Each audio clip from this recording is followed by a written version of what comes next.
absolutely amazing. I love, as we were talking about, I love bacon sandwiches, and I'm hoping you're one of the people that also like bacon sandwiches. Or am I forgetting the fact that you're a vegetarian? Yeah, you're forgetting that. It's a little bit of a. Yeah, I am. Never mind. I like baked bacon sandwiches though.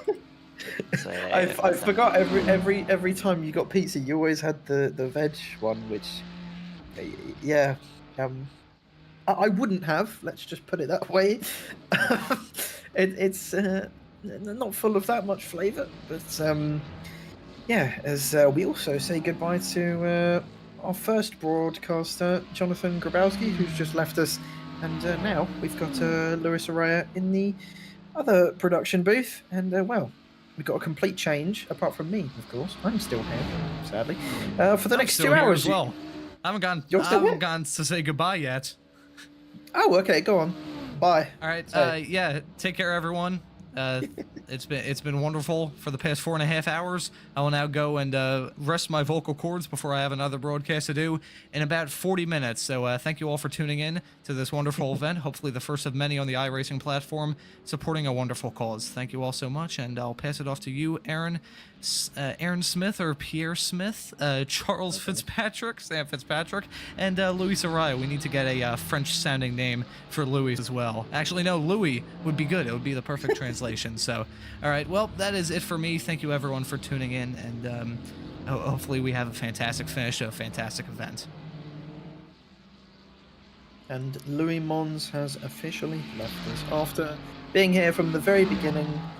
It's now me and Sam. So me and Sam get to talk about utter rubbish for the next 2 hours. I cannot wait for the many, many things. Me and Sam are usually quite good at just talking about completely off-topic things, as we did in Formula 3 for most of the season when nothing was going on, and the couple times that we did Super Formula together. So, yeah, we honestly just... I don't know what topics you have thought about in the last 2 hours, Sam, but what did you get up to? Well, the first thing I'm just going to establish, before we start talking some rubbish, of course, currently we're watching Split 3. I'm not sure how long you guys have been on Split 3. Are we planning on staying that for a while? We've been on the Split 3 for about an hour, and I'm guessing we probably are going to change over in a few minutes' time, as Split 1 was only released on their restart, I think only about 10 minutes ago, so we can hop back over to Split 1 in a couple minutes' time and see what spicy action is going on there, because Split 1 looks to be just absolutely insane. So if you'd like, we can switch over to Split 1 if you want. Yeah, I think seeing that we've got a refreshed commentary and broadcast crew, I think switching over to Split 1, I think that sounds like a good idea. I agree.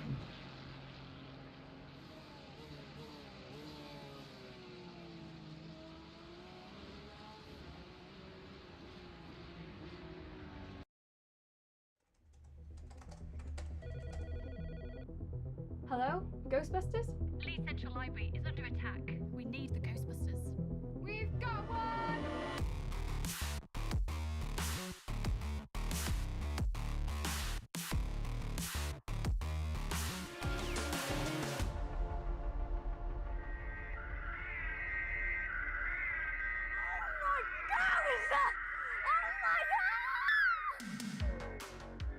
How you doing, George? Good to see you. We've got you your own Proton pack. Thank you! This is insane! Best day of my life by a mile!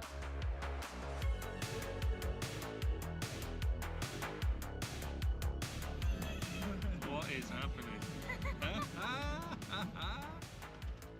Senior Ghostbusting Cadet George.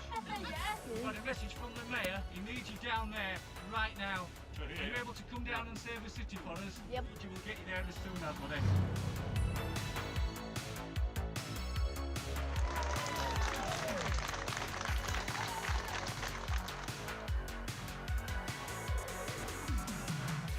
I'm definitely picking up something here, George. PKA valences are off the chart. It's burying the needle. George was born with a complex congenital heart defect. His heart can never be repaired. You know, I've heard stories about this place. This place used to belong to a very wealthy family, and apparently the maid, she still haunts this place. So we need to be careful. So far it's been 3 open heart surgeries by the age of 6, His first open heart surgery was when he was only 36 hours old. And each time it's to try and improve the function of the half of the heart that works and to raise his oxygen levels. He's doing really, really well at the moment, but there will be more surgical interventions and potentially we're looking at a transplant further down the road with him. Okay, there's signs up there, right next to that picture up there.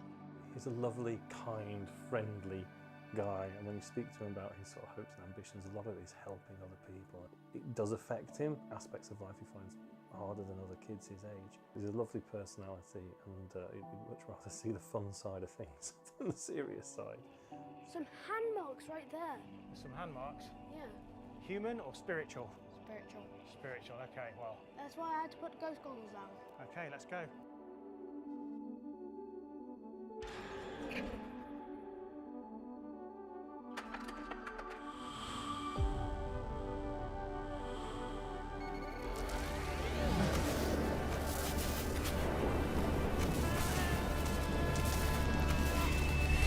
Hey, good job, George. We've got one! Yeah. Get it in there, George.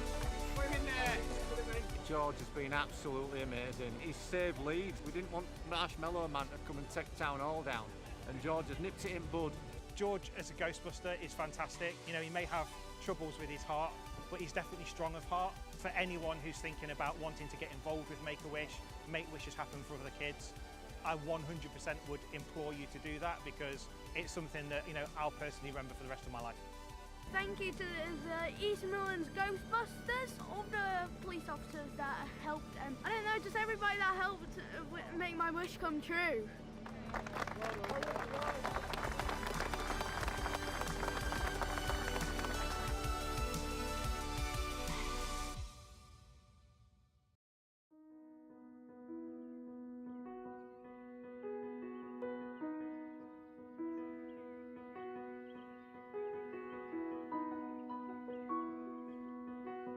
On my hard days, I usually don't think about it. I just try to get to the next day and hope that the next day will be better.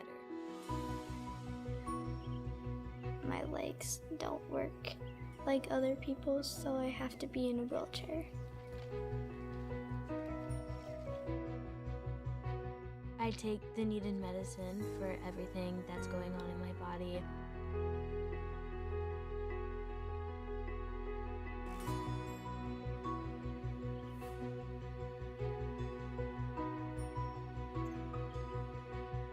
My wish is to redesign my bedroom. My wish is to remodel my backyard.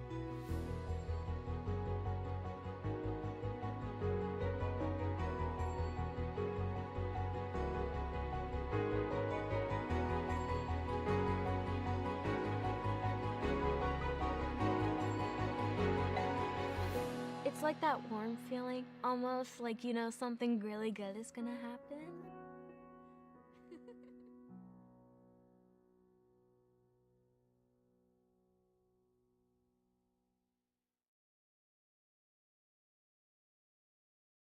Welcome back to Drive for Wishes. We are now over halfway through our 3 races tonight, and we've had a change of scenery once again. We've moved back to Split 1, where we'll be for at least the next half an hour or so and check in what is happening with these guys. I am Sam Fitzpatrick. I've returned once again, but Aaron Smith is still here, and we've also got Tim Cox, who now joins us for a little period. He will be gone, and then he'll come back again near the end. Well, first off, Tim, how are you doing? Yeah, just got off a broadcast, so I pop along and just see how you guys are getting on. Obviously ahead of the grand finish, well, we'll be taking it through to the end. And, well, I mean, look at the racing you've had so far. The safety car periods as well, you know, yellow flag periods, definitely spicing things up. You know, it makes things more interesting. I wish we had a few more of them in, certainly the big officials, like, you know, your Daytona 24s, your Spa 24s, Basford's 12s. It brings everyone back together. It just gives you something extra to think about, really, doesn't it? So true. Once they get safety cars and once they get rain, it's going to be way better, right? Wow. Yeah, I mean, definitely. I mean, I think we'll be waiting a while for rain in these cars anyway. I think they're putting it in the Formula Ford. I know they're doing. I think it's the Formula Ford, the Ferrari Challenge, and something else first. It's 3 series. I've named 2 of them, and I've forgotten the other one probably because it's not important. It's close enough. Now, And then- Sam and Aaron, I can tell you that if you go into an AI race with these cars, you can activate safety cars, and it does actually work because I've had to play around with it before, and it does actually work. I'm still So I one of the think it's people that. that was probably about a good year ago. So I don't think it can't. I mean, surely it's not going to be out of the realms of possibility for them to implement it into officials, or at least have a bit of a like you say, like they're going to do with rain. A bit of a testing period maybe of 1 or 2 series. I mean, realistically, it's got to be one. Some of the longer formats. So like your IMSA. For example, it's running at about the 45-minute mark, because if it's like a 15-minute master race, well, you can spend half of it under a safety car and then probably go back in the safety car for the second half of it, because everyone crashes, when you go green again, because cautions be cautions. I think the argument against safety cars in sim racing is, quote unquote, you don't need them because there's no safety. But I think the reason why I think they should be, for longer races anyway, is that, one, it does make it a little bit more realistic, and it gives people who've had quite a bad race to just get back into the fight. And me and Ron were talking about it. The longer races, like, I don't know, Daytona 24, Sebring 12, yada yada yada. Those types of races, I think, especially top split, should have at least one iRacing steward constantly, because I think that would just make it a lot better. And they should have full course yellows, just because, if you do have a bad start and you get a full course yellow, it just gives you another chance to get back into the race and see what you can do. Especially with the likes of Majors 24, which I was doing earlier this year. They do have full course yellows, and they do help with the racing. It does make it that much more closer. You have to think about strategy a bit more, and I really do think full course yellows should be implemented into those longer formats. Not sure about the IMSA races, because 45 minutes I think is too short, to be honest, since the safety cars at least last for 10-15 minutes, I'd say, so it would be a long time. Especially at tracks like Road America or Le Mans, I mean, God forbid. So it's a bit of a it's a topic which is definitely up for debate. And what are your thoughts, Sam? I know you're not the biggest fan of endurance racing. I don't think you. Isn't it you really don't like Daytona? Hold on, gents. This is a pass for position just on the screen right now. GEODESIC just getting past Bert's off there. It's not GEODESIC. Sorry, Hydra Race. It's Hydra Race GEODESIC. Sorry. I made that mistake Yes. right at the start, and I hate myself for it. You see, because everyone must make that mistake, right? Well, they're swapping. Either way, Sam, they're swapping back again. This is a lovely little battle. Do you know what, I'm going to slightly segue us into it.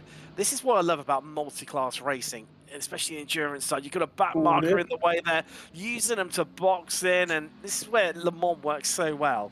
For, as Aaron alluded to, I know you don't enjoy, endurance racing, Sam, but this is where it just makes it so much more interesting, because now these two are going to go at it down the run to Indianapolis, and still yet again more opportunities, and they're going to come across more back markers. A brilliant shot on board with Evan Pikel right now of Hydra Race GEODESIC. Got it right this time.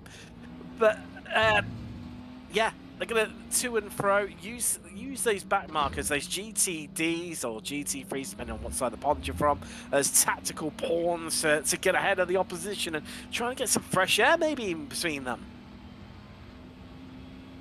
Yeah. I do like the multi-class aspect of it, and I think it's well known that amongst you guys at least. Oh, look at that view! Look at that! Just about getting through. But yeah, for me, an endurance race is an F1 race. Really, anything longer than that is too long. And frankly, I'd shorten F1 races to 15 minutes at most, and then go home afterwards. But when it comes to safety cars, I mean, that will take it up a level, because I mean, at the moment it's just making laps.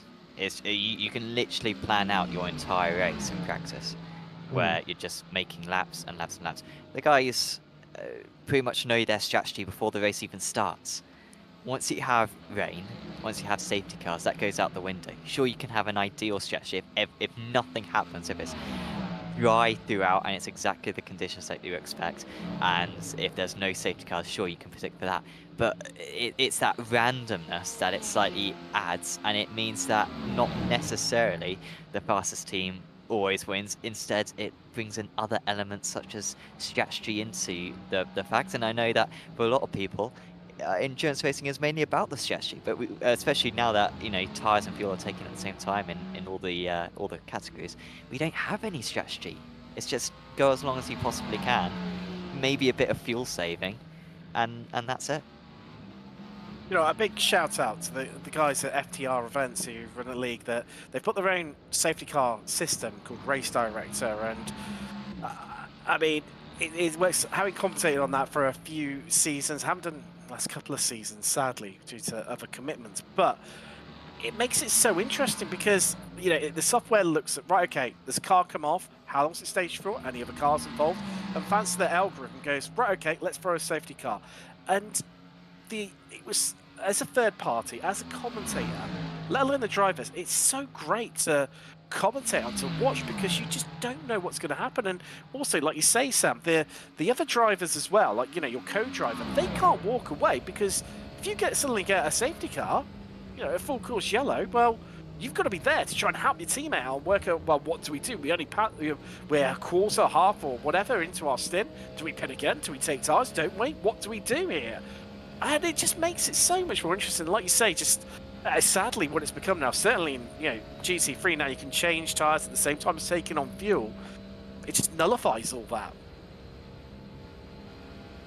Yeah, pretty much. And I think if you really want to call these simulators sims, they're trying to replicate the real life racing as much as they can. And I do understand some sim racers, getting a bit aggy about the rain and the randomness of it, and it takes away the skill, which I do get.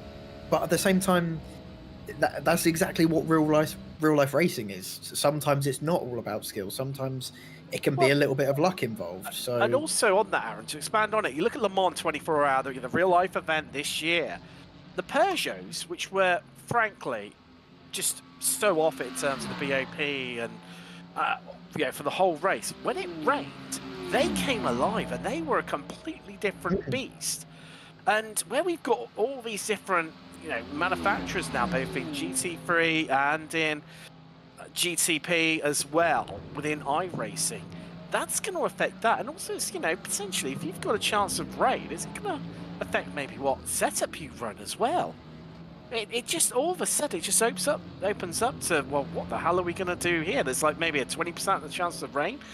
Do we have a more rain-friendly setup when the rain comes? Because, I don't know, let's say hypothetically this Cadillac that we can see on screen right now, that's battling away, SimCity Racing and ST Racing Esports, that might not be that great. It might be a nightmare in the rain. Whereas the BMW, I know you and Ron were talking about earlier on, that might be great in the rain, but awful in the dry. So all of a sudden that comes alive, and actually, you can have a more balanced setup. So actually, across, including the rain, it might be a more friendlier option. It just makes it so much more interesting. And I mean, as much as rain will be, well, interesting its own right when it comes along, it's going to make these big events, well, one to really, really keep you thinking and on your toes. Let's have a quick rundown of what's the order is in our classes. I think Effect Simulations 909 have been leading since lap 1, pretty much. Now, these guys did have a full course caution, I think, about an hour ago. You probably know a bit more about that than me, Aaron, but I believe it was about an hour ago.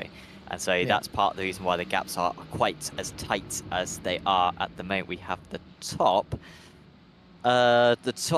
21 LMDH cars all on the lead laps there. And of course, there is going to be another full course caution. So honestly, there's not really any point in building up a gap, because it's going to be reset in a couple of hours anyway. So everyone's still in play. You say that. You say that, Sam. Oh, okay. Let's face it. you know, egos. You know, we all love to lead the race, don't we?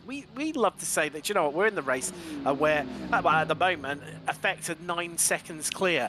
You know, you can't take that away from surely saying, well, there's no point in it. Is there? Well, there's, I'll play there's not... devil's advocate with you Well, here. Okay, in terms of strictly the results, there's no point in it.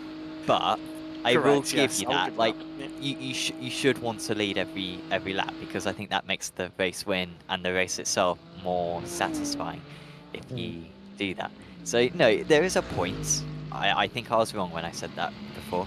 However, when it comes to the actual result, most likely it's going to be irrelevant because they will be reset come a couple of hours time in the G.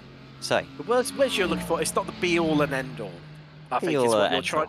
Yeah, it's what you're trying to allude to. Yeah. Good one. Charles Etienne Boucher leads for Lease Esports and GCT. I think they've been leading from the very start as well. By Spice Baby started last. They're up into second place. They got into fourth about half an hour into the race earlier on when we were watching it right at the start. Then they managed to get past a couple of the Fury Simsport cars. The Fury Simsport have had a tough time. The 169 is down to 6th. And I think there's another Fury Simsport car. But oh no, apologies. Yeah, then there's the in 4th place in 142. Those guys were 2nd and 3rd earlier on. They're down to 4th and 6th, so they've clearly had a couple of rough hours. But like I said, it's going to be reset, so it should be all right for them as they run wide and allow those LMDHs past. Yeah, this is the tricky thing in multi-class racing. Luckily, when we were doing ARL, we only had a few LMP3s to navigate, which they honestly, they were sort of GT3 type, like in terms of getting past them, because they brake super early. They're not that quick through the corners. The LMP2s, honestly, like the only way you can pass them is just down the straights and into the brakes. Round the corners, if you got stuck behind an LMP2 here, it's just game over. Like, what's the point? Like, it's so difficult to get past them. Well, let's face it, Aaron. Yeah, the LMDHs, they're essentially LMP2s on steroids with effectively just the hybrid deployment and slightly higher power output from the internal combustion engine. That's the only real major difference than over an LMP2. Yeah, that is true. And hats off to Gibson as well, getting the contractors for LMP2 to in real life keep providing engines to them in the next iteration of LMP2 as well. I mean, sadly, it's taken a bit of a back seat LMP2 now with WEC and IMSA to an extent. Hey ho, it's just life. That's what happens in motorsport. Yeah, I think LMP2 is returning only for Le Mans next year. Correct. I think they're opening 15 cars. Yeah. They're opening a few seats for them, which I agree. It would be a bit weird to just have LMDHs and GT3s coming in, and I mean, like you said, you mentioned Le Mans earlier. The car that won, the 51 Ferrari, was beached in the gravel halfway through the night, and because of the full course yellows, was able to just get back in the race and was able to set some good lap times and ended up winning the race and beat the ever dominant Toyotas. So that's why I think the element of rain and the safety cars, I really do think that they should add them into iRacing. It might not always go your way and you'll be frustrated, of course, but again, that's just what happens in real life. We are trying to simulate real life racing. That's what we're here to do. And it's part of it, and I would love to see those types of elements be introduced into iRacing, as it would, I think, make it the definitive sim to play. I don't think any other sim would come close. We might have an opportunity, guys, as there's going to be a change of position as the Fury Simsport 142 moves past the Geeks Energy X Fiercely Forward GT car. That one has been going for a while because Fury Simsport 142 are a fair bit faster. Then we might be able to have a chat with David Sampson, who is currently in the interview waiting area. David, welcome. David is, of course, Sampsoid, a streamer who I'm sure many people are familiar with. How's it going, David? Hey Sam, I thought I'd jump in and see if you guys were free. It's going good, mate. We got lucky in the safety car phase. Well, I say lucky. We, made sure that we were extending our fuel, and that if it was going to come out, we wanted to not pit under it. So it got us up to P3. But once it's cycled through P5, so I'm actually going to be jumping in lap after next. But yeah, I just thought I'd jump in and see how it's going. How's it all going from the broadcasting booth? How's the race been to watch? Well, I've done the first quarter. Aaron's done the second quarter. My quarter was quite nice. David, what do you think of Dauphin Noir? Here we go. What is that? Sorry, Dauphin what? Jesus, come on, guys. You're the only person that knows it. Luis, do you know what Dauphin Noir is? Oh, he doesn't. Thank you. Is it a cheese? Swine. It's potato. Oh, of course I've had it. I've had it. I think I do like it. Is it an American thing? Or British? No, French. I think it's French, right? French. I Sounds have had French. it. I don't know where. Maybe my parents. If anyone's going to make it, that would be my mum that makes that. So yes, I think I do like it. Okay, Sam. well, at least you've eaten it. Everyone else here, David, I didn't think much of them in the first place, and now they're saying that they don't eat Dauphin Noir. And Dauphin Noir, yeah, I've had it. Yeah. I'm, eating it by the barrel, and I'm feeling a bit left out, frankly. Yes, but Sam, let's remember you are a vegetarian. You are limited ever so slightly. I had Dauphin Noir before I turned veggie. Yes, but, I mean, I've probably had it, but I just don't remember it because it's such a strange name. I tried, because I didn't know how to spell it, I had to tell my phone what it was, and my phone literally thought I said Dolphin War as two separate words. It had no idea what I was trying to say. When Siri is confused, how can you blame me for having no idea what it was? True. I'm blaming Apex Racing TV on the collective, frankly. I think everyone's let me down on this. Yeah. Okay, next year when we have our open evening, bring some Dauphin Noir for everyone. Hi guys, we haven't got Domino's this year, but we do have Dauphin Noir. I'll be there. I mean, there's in me fairness, in a corner, cream pouring out my face. You're upstairs with Tim broadcasting it. You're just tucking into like an entire bowl of the stuff. I mean, you did order vegetarian pizza, which I tried, and it was interesting, to say the least. It didn't really taste like pizza. It just tasted like ground. I think it's the best way I can describe it. Wow. Wow. I'm jumping in lap after next, so I'm gonna get myself ready. I'm probably gonna be double stinting, so yeah. But yeah, thanks for the broadcast. Hope you guys are having fun. We're gonna try and win it, but the problem is everyone in front of us is faster. That's the only issue we're struggling with. Yeah, good luck on catching up. Good luck, David. Cheers, guys. All the best. Catch up soon. We have had a pit stop for Lyddon Lee for and they were in second. Well, they were battling with Geeks Energy X34 Black. I think you're right, actually. They were third. And he's now dropping down the order, is Lee, with that pit stop. I believe they're going into the next sequence of pit stops. So this is a little bit early. A bit of a strange one that they're pitting on different laps. Earlier on, at least, in the first stint, everyone pitted after 41 minutes. But there's a little bit of difference now in the pit stops. Yeah, just a little bit, as it's been, I think, around half an hour, 40 minutes since they went back racing again after that caution. And of course, we're into the territory where a caution could happen at any minute. It could happen in 5 minutes, in 50 minutes, in an hour, who knows. We're just going to be patiently waiting for the next full course yellow to neutralise the race again. And, well, I mean, this split has probably been, I'd say, I don't know which has been closer, this or split 2. They've both been really, really good. Split 3's kind of been an outlier. It's not been too close, not got too many people battling in there. But this both has just been, which is constant back and forth between GT3 and GTP. It's really, really been some good fun to watch. And yeah, I have no idea who's going to be able to win this race.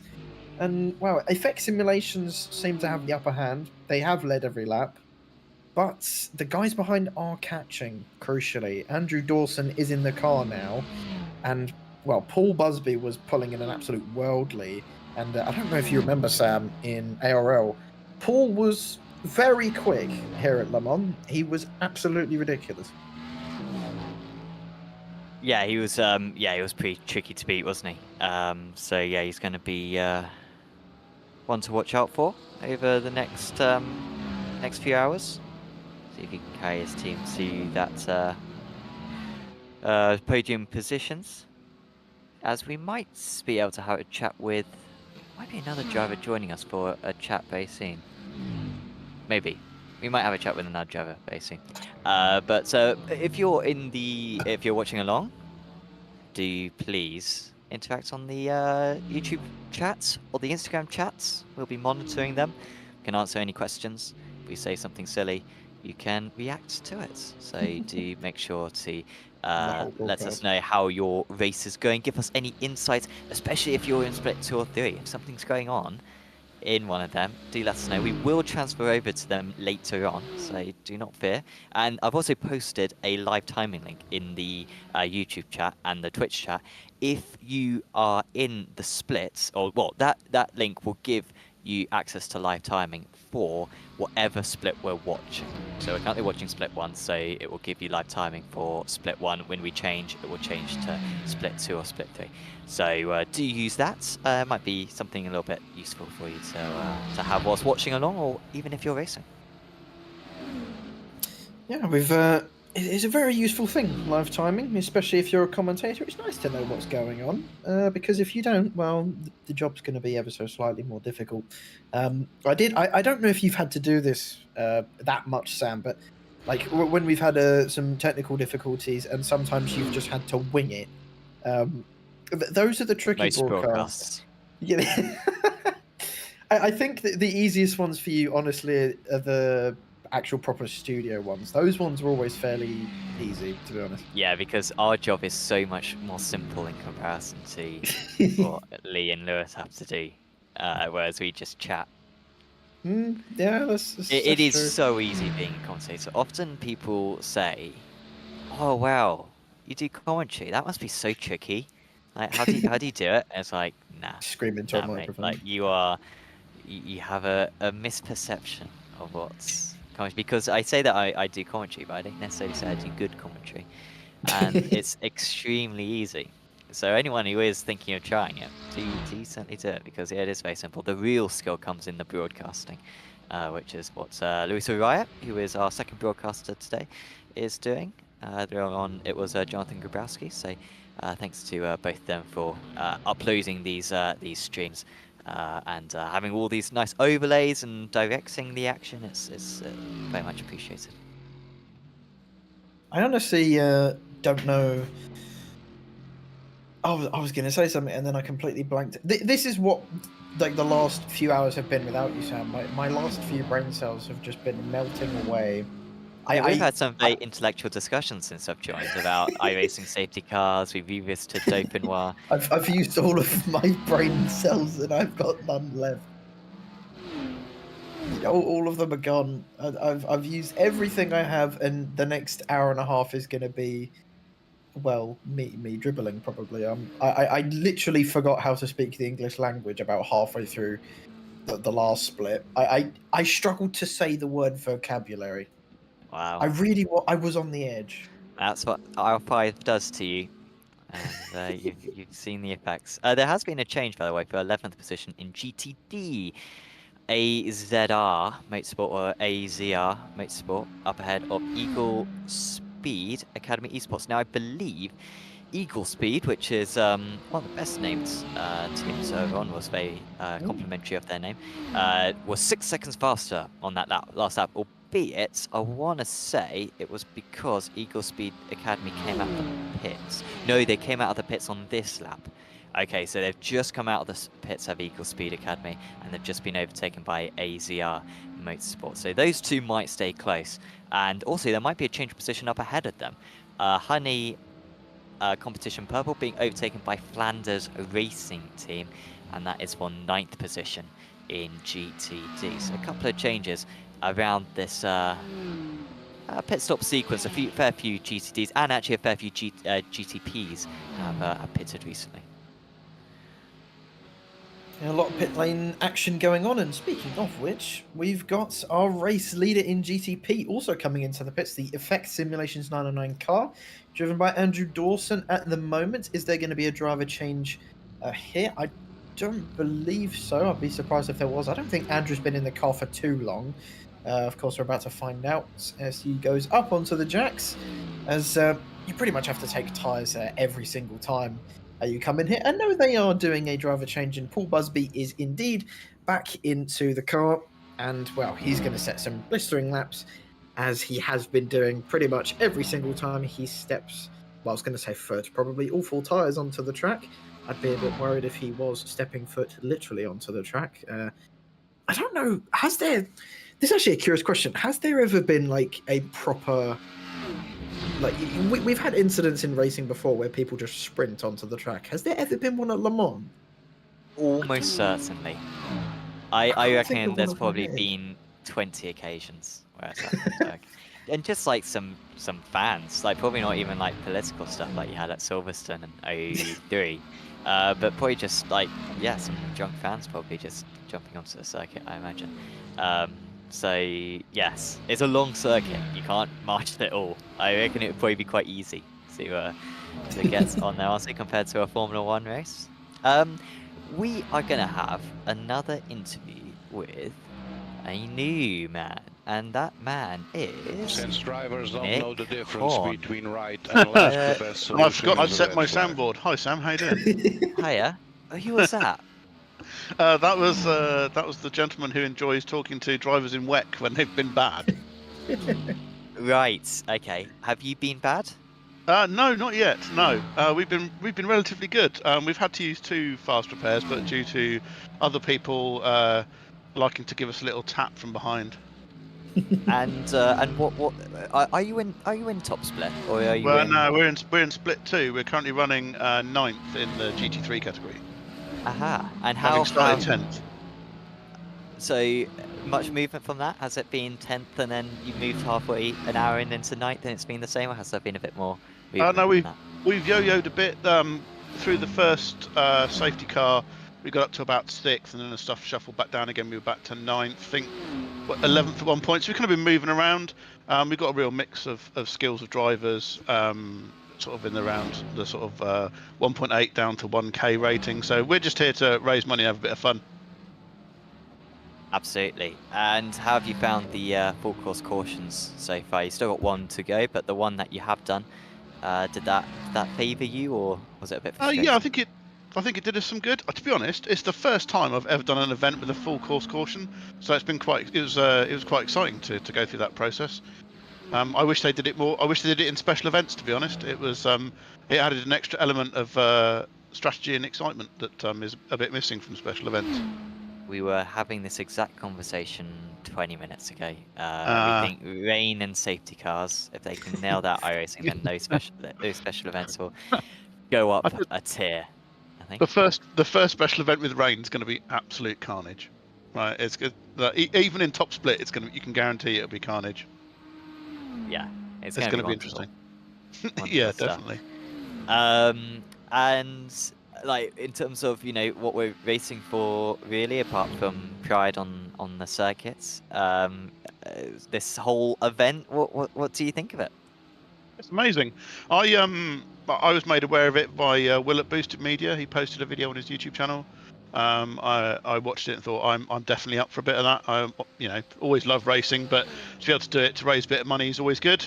Also, Make-A-Wish Foundation, very well known charity for doing good stuff for kids, so it was definitely a worthwhile one. And I think our little team, we're up to about $230, I think, so a small contribution to the very impressive total they've got to already, to be honest. I think it was 10,000 was the original aim, and I think they're up to like 18,000 now, so it's, yeah, really impressive. Yeah, and over 200 credit. I mean, that is a very generous contribution. So thank you very much for providing that. Aaron, did you have anything to ask Nick? For the rest of the race, do you have any goals for this race, or are you just here for like a bit of fun, or do you just want to go for the win? Oh, the wind's definitely not on, but if we can stay in the top 10, that'll do us. Yeah, we're just here to have fun and to raise money, like I said. But yeah, if we can keep it in the top 10, that'd be good. And Well, you're going to thank you for finish coming. above last on Tuesday? On Tuesday, well, that's the plan. Nordschleife is always a tricky one, so I'm thinking, just keep my powder dry, stay at the back, and see what happens in front of me on that one. I think. I think that sounds like a good take. I'd be putting money on you getting into that A final. Yeah, I think you're gonna sneakily get in there, and we're gonna be halfway through the A final. and gonna be like, hang on a minute. I did do an next- official earlier in the week, and I managed to get a third. So who knows? Okay, and there we my go. I rating is now up to 1.4 and a bit. So Wow, only 400 below the next. yeah, I next know, round. right? Heady days, heady days. Anyway, well, thank you, Nick, for coming up and having a chat with us. Do you want to give it a shout out to anyone? I'll better give a shout out to Mrs. Horn, who has contributed 50 quid into our pot and is currently watching TV about 5 foot away from me. She's not much of a sim racing fan, but she puts up with it. Wonderful stuff. Yes. Thanks for having a chat with us, Nick. And, No worries. best Good luck of to all the other teams. Nick Horn there in second split, so not out on second in this top split, but we'll keep an eye on him in second split. So when we go over there in probably quite a short while, but yeah, it's nice to hear that positivity from a driver, Aaron. And I mean, we should give a thanks to Boosted Media, who I think, from what I can gather, has been a big contributor himself. I think he's donated $1,000 as Boosted Media, and also got a lot of other people involved in the event. Yeah, this is what me and Ron were talking about, the fact that we can combine some of the greatest elements of life, both raising money for charity and sim racing, together into one. It's so nice to see, and yeah, especially when we get such good racing as well. It just ends up putting 2 smiles on your face, raising money for a good cause, and the fact that we get to watch about 8 hours of some really, really fun racing from all of the splits. And speaking of the splits, I believe Split 3 right now is under full course yellow. So that's their second and last one of their race. So that field is going to be neutralized. And eventually when we jump back into it in probably about an hour and a bit, I'd say, the field probably should be a little bit spread out again, as the field was very spread out in that field.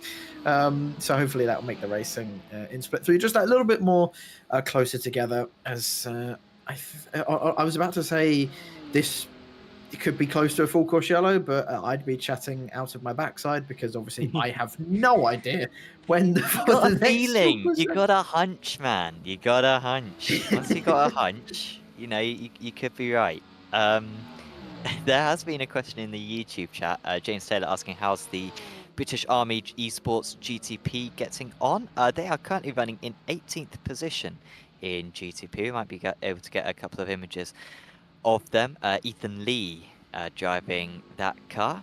And there they are. They're a little bit... Well, they're 4.3 seconds behind the next car.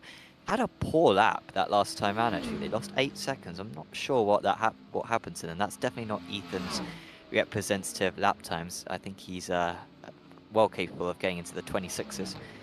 Maybe an outlap for him, perhaps. But yeah, something happened there to Ethan on that previous lap. But still in play, and crucially, still on the lead lap, but he is about 0.85 of a lap behind. He wants they need that full course caution to come out before they go a lap down. I mean, they'll get a wave around and get back on the lead lap, I guess. So it's more of a case that they can't go 2 laps down. But I think it would be better for them if they only go 1 lap down. Yeah, this is once again why the full course yellow is just, it has that little bit of spiciness to these races, that especially when it is completely random, then it genuinely adds tension constantly. Whereas, if it was just based on crashes, then it more or less would just be a matter of time, to be honest. And I think in real life anyway, when they come here, they more or less lean towards having slow zones rather than full course yellows. They do full safety cars if there's like a big incident. I think there was a few full course yellows this year at Le Mans. I think it was about 3 or 4, mainly because the weather was just all over the place. I think in the opening hour or two, there was a really good picture of the Cadillac drifting it through the Porsche curves in the pouring rain. I think I still have a picture of it. I will put it in the race chat because it is a really good picture. It's obviously of a car spinning, so not good for the Cadillac. I think it was the number 3, but it's an absolutely amazing picture, I have to say. And well, rain plus picture just equals absolutely beautiful, and I think you'd agree with me, sir. I think, yeah, it does make it a lot better. Whether it's in the foreground or the background, the rain does add some drama. By the way, there was another question from Kinetic Rhyme. Thanks, by the way, to Kinetic Rhyme. You've been watching along for much of this race. Much appreciate your attendance and your engagement. Currently on $17,568.41. So we have got another $1.4 thousand dollars to raise to get to our new goal of 19,000. Dare I say, even if we don't get to 19,000, which I think we will do, even if we don't, it'd be, I mean, we're still gone, what, 7,500 over our original aim. I mean, it's absolutely remarkable just how much we got. And you can see actually on the top as well of the timing tower, lots of drivers coming into the pits at the moment. Hydro Race, Geodesic Racing, Echelon deciding to stay out meanwhile. And I see that image from you, Anne, and I'll try to explain it. Yeah, caddy, yellow caddy, and dirt. I mean, there's dirt in that rain, and it's a lovely photo. Real nice photo. I mean, it looks treacherous. That's how I describe that. Treacherous. It really was like an absolute boat in those opening few laps. It was 1 minute it was dry, and then it was just completely torrential across the entire track. Luckily, these two GT3s don't have to worry about that going through the Porsche curves. It is bone dry, as you can get in iRacing right now. And I think they might actually be bump drafting each other as the Flanders Racing team Charlie car trying to just hurry up the Honey Competition purple car. There might be an overtake coming into Indy fast. This would be a bold move. The inside line usually works around here. He gets late on the brakes and moves himself up into 9th. That was a solid overtake there from the BMW. Well, I say the BMW, they're both BMWs, but the Flanders Racing Team Charlie getting ahead, but the Honey Competition purple car just trying to keep a nose in, but just runs out of room and is not very happy with the Flanders Racing Team car, as he is really flashing. He's not very happy, and I think I'm right in saying, Sam, that David really doesn't like to be flashed during a race. Am I correct in that? Exactly. He's one against flashing. He says that he'll do exactly what he thinks you don't want him to do if you start flashing him. So like, if you're flashing him because he's not letting you pass, he just won't let you pass.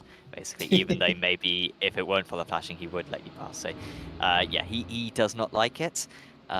So don't do that to David. However, there is quite a run here. That was a poor run out of the corner for Flanders, and they're going to do very well to go alongside here, and they've managed that very well. Very well. They stay ahead, and it's still Flanders Racing Team ahead of Honey Competition Purple, and maybe they can start to pull away now, but that batsman lost them a couple of seconds at least. But Kevin now with a slight gap. I mean, they are a minute and 10 seconds behind the Fiori Sim Sport car in front, so I think they can battle and not really care. I don't think they're going to catch up to the guys ahead on pace. That's a very, very tall order, as we see our GTP race leader, the Hydro Race car, coming in. I believe he's one of the last GTPs to make this round of pit stops. So we'll find out where he comes out. So they've had a pretty good stint. I believe they will come out at least in the top 8. And David Samsoid as well. as we were just talking to about 20 minutes ago, jumping back in the car. He currently sits in 7th place. And we've got some battle. The GT3 field seems to be really, really good for racing today. As there seems to be something going on all the time. This is for 14th place. And then this is between the Team RedX 515 car and the Ava Racing. My apologies, the Moradness Ocean Coffee team and the Team RedX car. The BMW seem to be fairly good around here as well, but I still think the Ferrari is the car of choice this season, as it's been fairly dominant. As well, it's the newest GT3 that's been added into iRacing. That was a good exit for the BMW. He's got the inside line all the way down to Indianapolis, and well, this is the awkward part. As well, their GT3 is going side by side for about a mile all the way down to this corner. And I think the Ferrari's just pulled out a little bit to try and tuck back into the slipstream. There's a GTP trying to make his way through. I don't think the Ferrari's going to be able to do anything here yet. Sensibly just gets a little bit earlier on the brakes, and you don't want to go side by side into Indianapolis. It's not really a corner where side by side works most of the time, as we've seen both in real life and in today's racing. As there's a bit of a battle going on for 7th place in GTP. Yeah, it's quite fierce, isn't it? And they're not far ahead as well Oh, of dear. Robbie Prescott either. And they're about to go onto the Moss on straight. This is usually where the battle ignites, but it's ignited a fair bit while ago, and now the flames are racing at the moment because it's going to be a no-take for Saturday Racing, but for Wishes. These guys were starting right up near the front, actually. Had a bit of a setback in the very early stages. I'm sure there's been lots of stuff since. But these guys qualified, I think, in 3rd position. So it's very quick, as there's a potential for a little bit of contact there. They did very well if there wasn't contact with Evan Pickle nearly going into the back for Hydro Race Geodesic Racing Echelon. And next up for Prescott will be Bernstorff and Dettini in 7th place. Yeah, but Bandettini, it kind of seems like a mini mix of names. It kind of reminds me of Bandini, if anything. But they're going fairly well in this race, up to 7th place. Lost a few positions that you mentioned from the start, but going decently at the moment, as he just starts to pull away from the 2 drivers behind, the Satellite Racing for Wishes car and the Hydro Race Geodesic Racing Echelon car. And I'm still really shocked that a Porsche is this far up compared to some of the Cadillacs. Oh, dearie me. And, well, I was just talking about the fact I was surprised it was this far up. And, well, would I call that a commentator's curse? I think I would. Yeah, he just broke too late there. And that from the moment that he hit the brakes, it was a mission of how can we avoid the car ahead. And he had to really scramble on the brakes in order to not go into them, and now he has been overtaken by the AZR Motorsport black car of Andre Rossa, and it's down to 10th place. So Pickle, I think, may have lost 4 places on this lap. It's been absolutely miserable time for him. Well, I was saying he was going well in the Porsche, and, well, the Porsche did Porsche things, and he Porsche'd his way out of contention in that top 10, and he's about to go through the Porsche curve. So there's more flashing going on. I believe that is for a blue flagged car, as Thomas Werner all the way down in 22nd, and at current time, I was about to say last, but never mind, the Mindless Traction cars just come out of the pits, as they're down in 23rd and 26 laps down. Not been a good race for them. The Carolina Lawnmower Racing going okay so far. I believe they are a lap down at this current time. That's very wide for Jake Lester. Possibly could have gotten a slowdown there. He's very lucky if he didn't. Got some lap traffic behind as well. I think he did get a slowdown. Yeah, he got a slowdown. He's slowing up a bit. And possibly will let the laps cars through now. And honestly, that's one of the things that is really frustrating about this track. I think we saw it a lot when we did ARL, Sam. The fact that the slowdowns just can completely change the way you drive this track. And I don't know how much racing you've done at Le Mans, but me, myself, I'm not that big a fan of them. I mean, I did the first ever Le Mans 24 hours on iRacing in the, I think it was in the GTEs as well. and yeah, did a couple of them, did the first couple, and yeah, of course that was the big struggle. I personally do not like driving this circuit because of the low drag you got to run. It makes the corners very tricky, and yeah, it's very much an endurance circuit. For these events, it works well. For sprint racing, it is not quite as suited, and those slowdowns don't really get 1x's here. You just get slowdowns pretty much. So it is very demanding. We have been watching this split one for a little while. We're about to take over to the 5-hour mark, so I think, Aaron, this might be a good chance to catch in on our friends in split 2, who we haven't seen for a couple of hours. I think that is a fantastic fact. You see what I mean by I can't speak English? That's the second time. I can't. That's the second time it's happened tonight. Honestly, I'm losing my marbles. Yes, let's switch over to split 2 before I lose my mind. Sure, we'll be back with you in a few minutes' time.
on my hard days, I usually don't think about it. I just try to get to the next day and hope that the next day will be better. My legs don't work like other people's, so I have to be in a wheelchair. I take the needed medicine for everything that's going on in my body.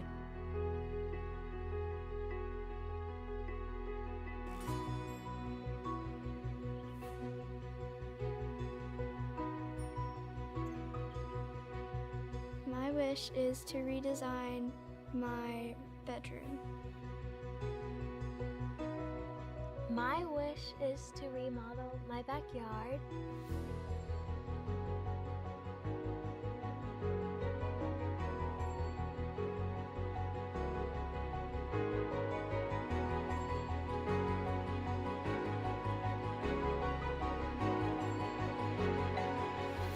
It's like that warm feeling, almost like you know something really good is gonna happen.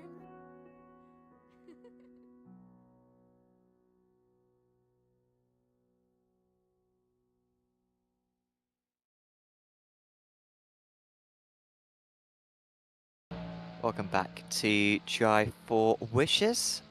We are now into second splits for this event, and yeah, we'll be following this for a little bit while. So, yeah, hopefully anyone watching along who's in second split, let us know. And if you want to have a chat as well with us, you know, you could come up for an interview.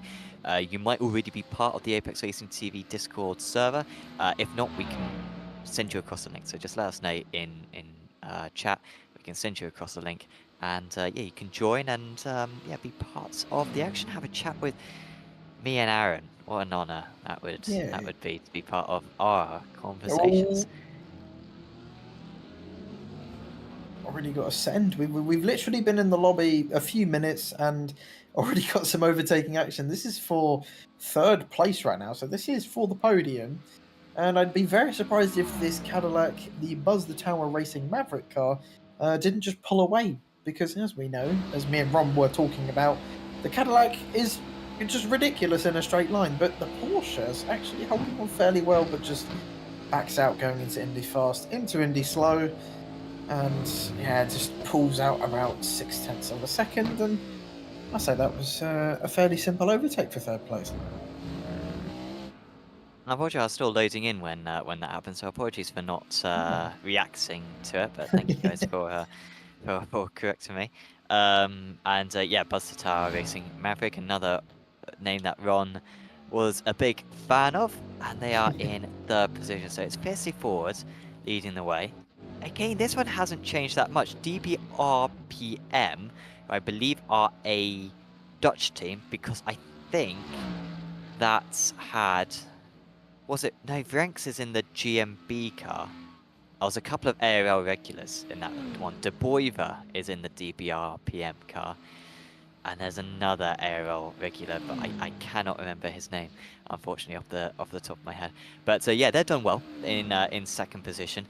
A lot of field spread in this one, so I'm fairly sure they've not had their final full course yellow. I believe third split by the correspondents who are getting earlier on chat have had their final caution. So these guys are still yet to bunch up, and so even these guys a little bit further down the order will have a very good shot. And good to see there are only 2 retirements out of this split, which is very impressive. 32 drivers started and 30 are still running at this lap 82. Always good to see as many drivers as we can still going. And well, I think we were talking about it earlier, the fact that, you know, with these full course yellows, you can just carry on, even if you've had a few bad laps, a bit unlucky, maybe you've had to tow back to the pits. Of course, every driver has, I believe, 8 fast repairs this race. So if you use up all of them, what? I don't know how you do that. I mean, you need to. You could take one at every pit stop, and I think you'd be alright. Yeah, I think the most pit stops you do in this race is 10, probably, including the 2 safety cars. I think these cars can go about an hour. The GTPs go about... Oh, we have got a full course yellow. Wow. Well, I'm not We sure if that's good witnessed it. timing by us or it's bad We timing witnessed by it. us. But yeah, here it is. So everyone's going to be back on the lead lap. So the top 11 are currently on the lead lap. Is anyone 2 laps down? You know what? That has come out at an amazing time for Potato Nation forever, because they were really close to going 2 laps down. But I think Potato Nation will get back on the lead lap because everyone groups up, and then everyone gets a wave around. So Eric J. Kuya was 7 minutes down. I think once this is all completed, as far as I'm aware with the rules, I believe they'll go from 7 minutes down to about 10 seconds down. Yeah, it's a really, really good. It genuinely, that is amazing timing. We enter the lobby, and a few minutes later, we get a full course yellow. So that's the first full course yellow I've witnessed. And well, we'll just have to see how drivers react. I expect to see pretty much everyone come into the pits. Well, I think the when pit the lane's pit lane eventually. closed. I was about to say Oh, when sorry. the pit lane does eventually open. I think we'll see pretty much everyone come into the pits because you may as well get some fresh tires, to fill up the tank, and just go as long as you can. And yeah, we'll possibly see maybe a couple overtakes into the pits. Depends how much fuel some of these guys have left. Of course, you can take all 4 tires pretty much at every pit stop around here, as the tire wear is pretty bad. And well, considering how much fuel you have to take, you may as well take all 4 tires anyway. And the pace car is now coming out of the pit lane, and everyone is going to be bunching up, and we've got a few laps of just complete nothing now. So we just get to wait and see what's going to happen. I Yeah, need to sneeze. I like that delivery from Barbai Fuyutsuki for Helios Community Racing. Got a moustache on the front of it. I like it. I like it. I didn't even notice that. That's a good point. That is a cute little thing. I think the only McLaren in all 3 of these splits. I think. Very fashionable from the Helios Community Racing car. Honestly, I don't know about you, Sam, but the first thing I thought of when I saw that moustache was Markiplier. It just needs to be pink. I know who he is. I'm not familiar with the moustache for him.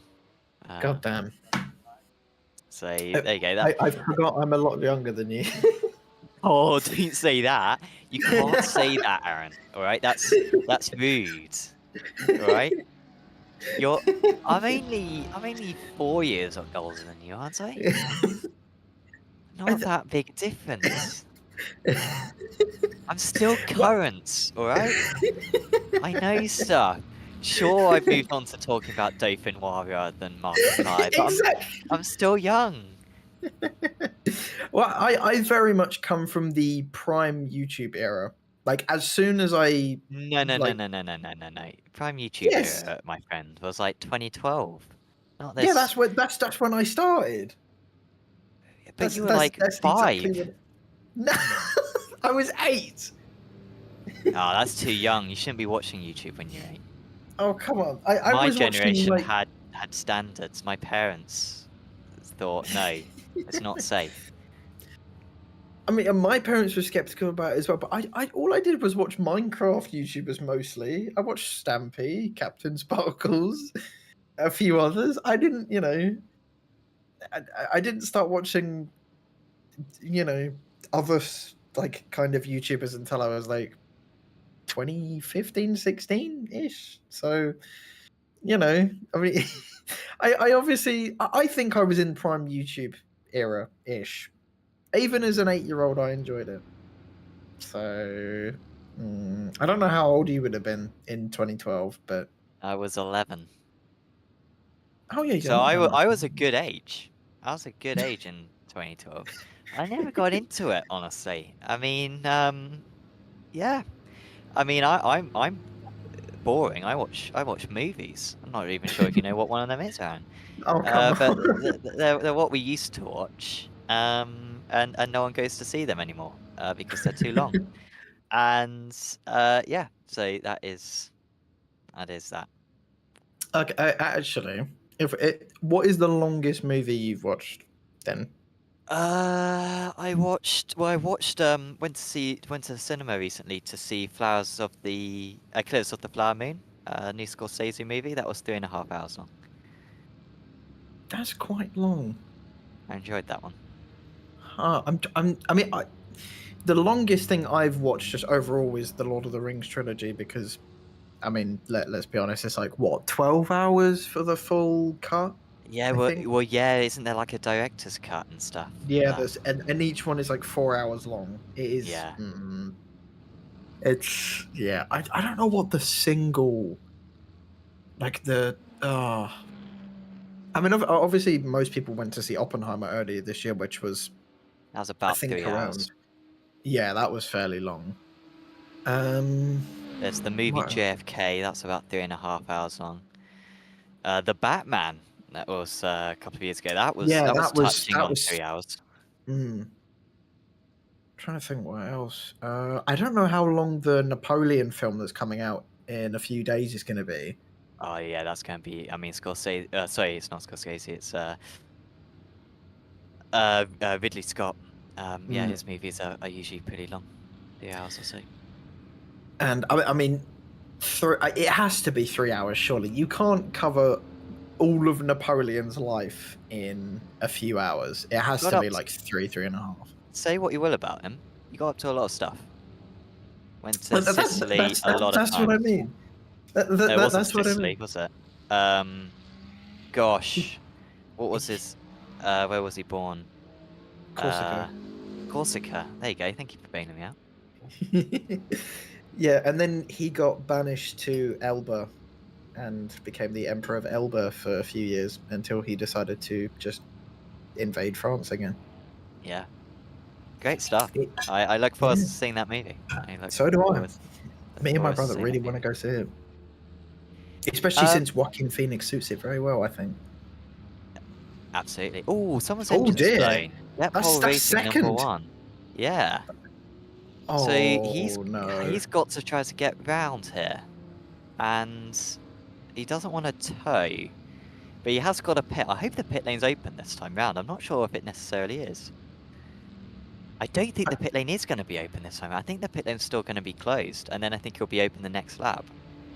I honestly, has he clutched in down to Mulsanne corner and has just released it downshifting?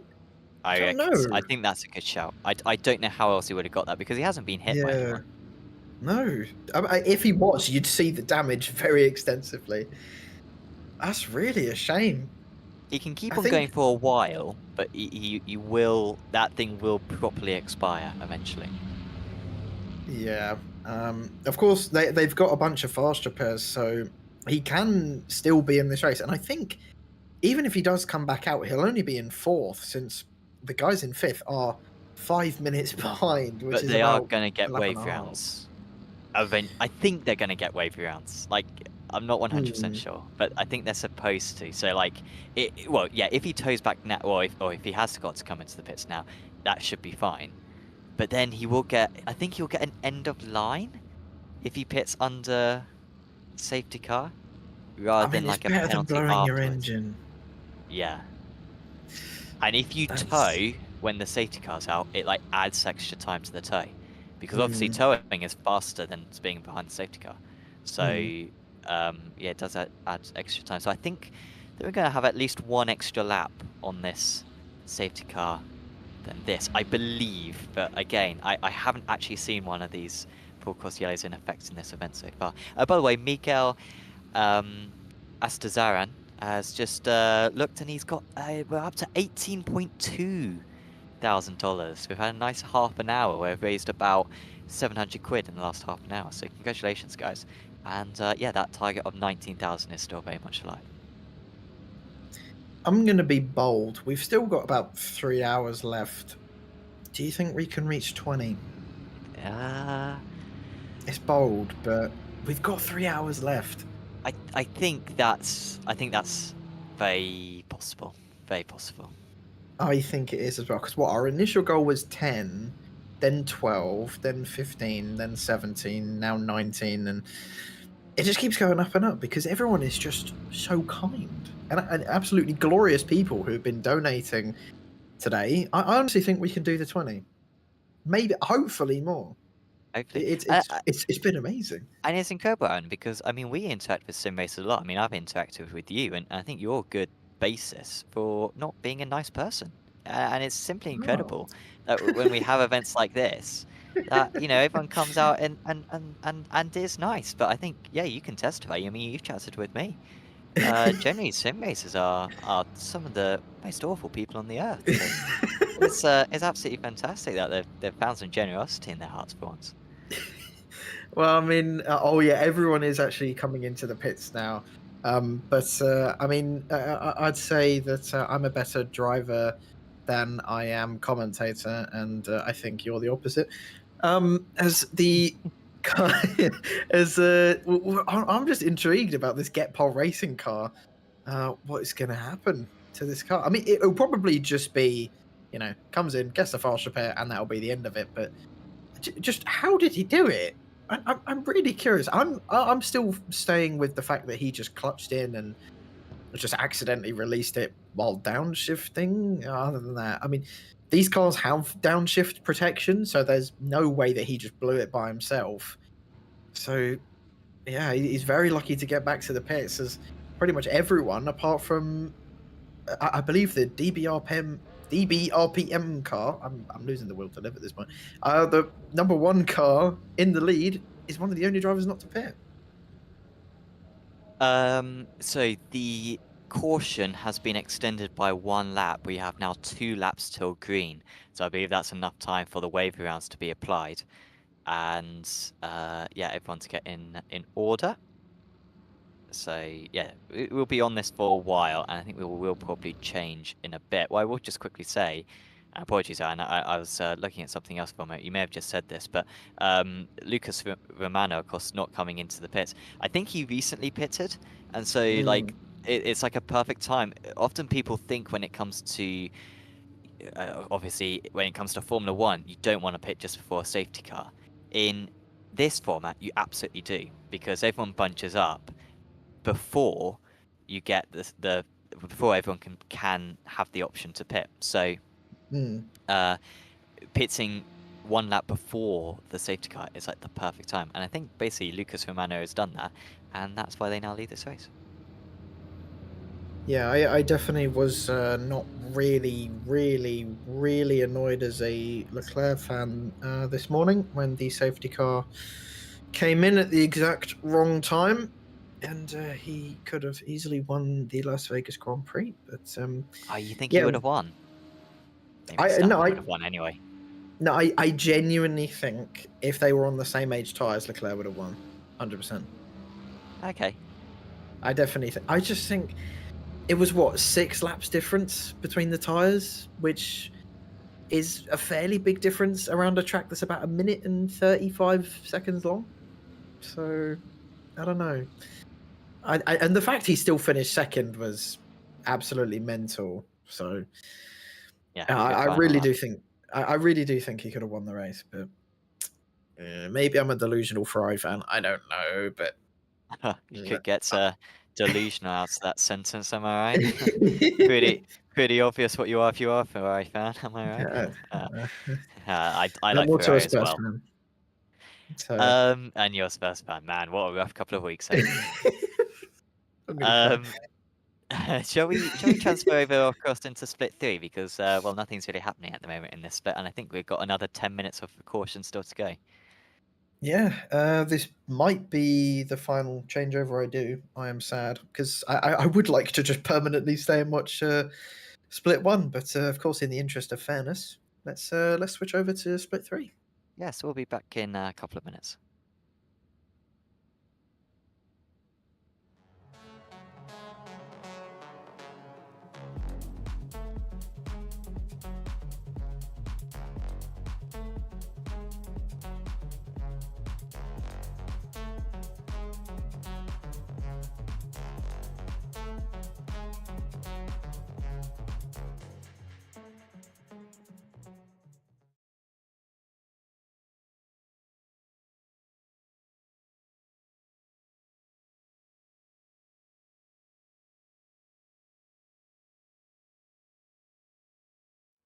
Ciao Make-A-Wish, io sono Mirko e dato che in questi giorni è scoppiata la guerra in Ucraina ho deciso di cambiare il mio desiderio in modo che i soldi che sarebbero dovuti andare per il mio viaggio sarebbero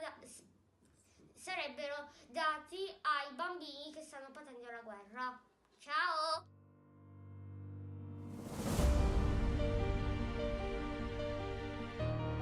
Quando abbiamo scoperto la malattia di Mirko è crollato il mondo, perché la vita è stata travolta in tutti i sensi.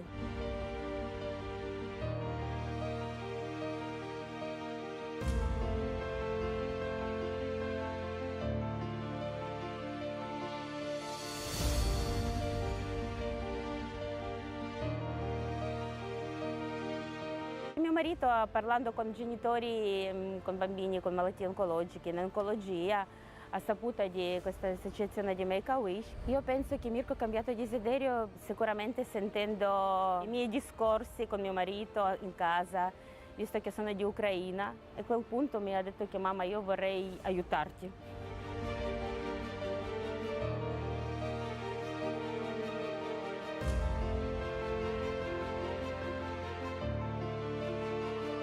Noi abbiamo seguito Mirko in varie fasi, dalla scelta dei giochi al loro acquisto, all'impacchettamento fatto con i compagni di scuola.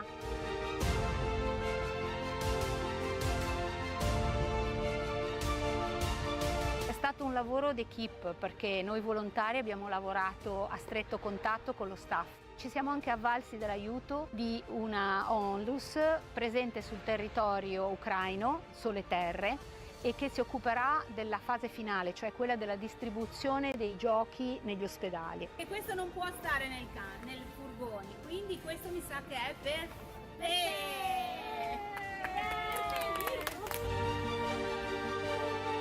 te. L'ho cambiato perché per dargli un po' di supporto morale.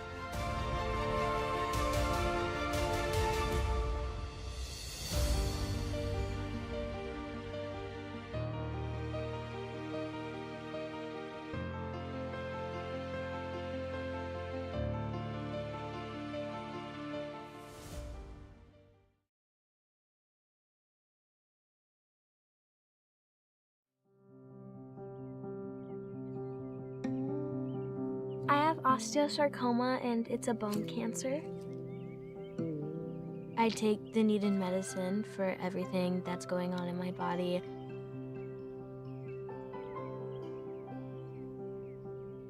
My wish is to remodel my backyard. My wish is important to me because it'll let me know that my family's gonna have a nice safe place to relax and hang out and have fun. It'll let me know that I have a nice place to sit down and maybe look at the stars or the clouds or maybe even the sun during the day.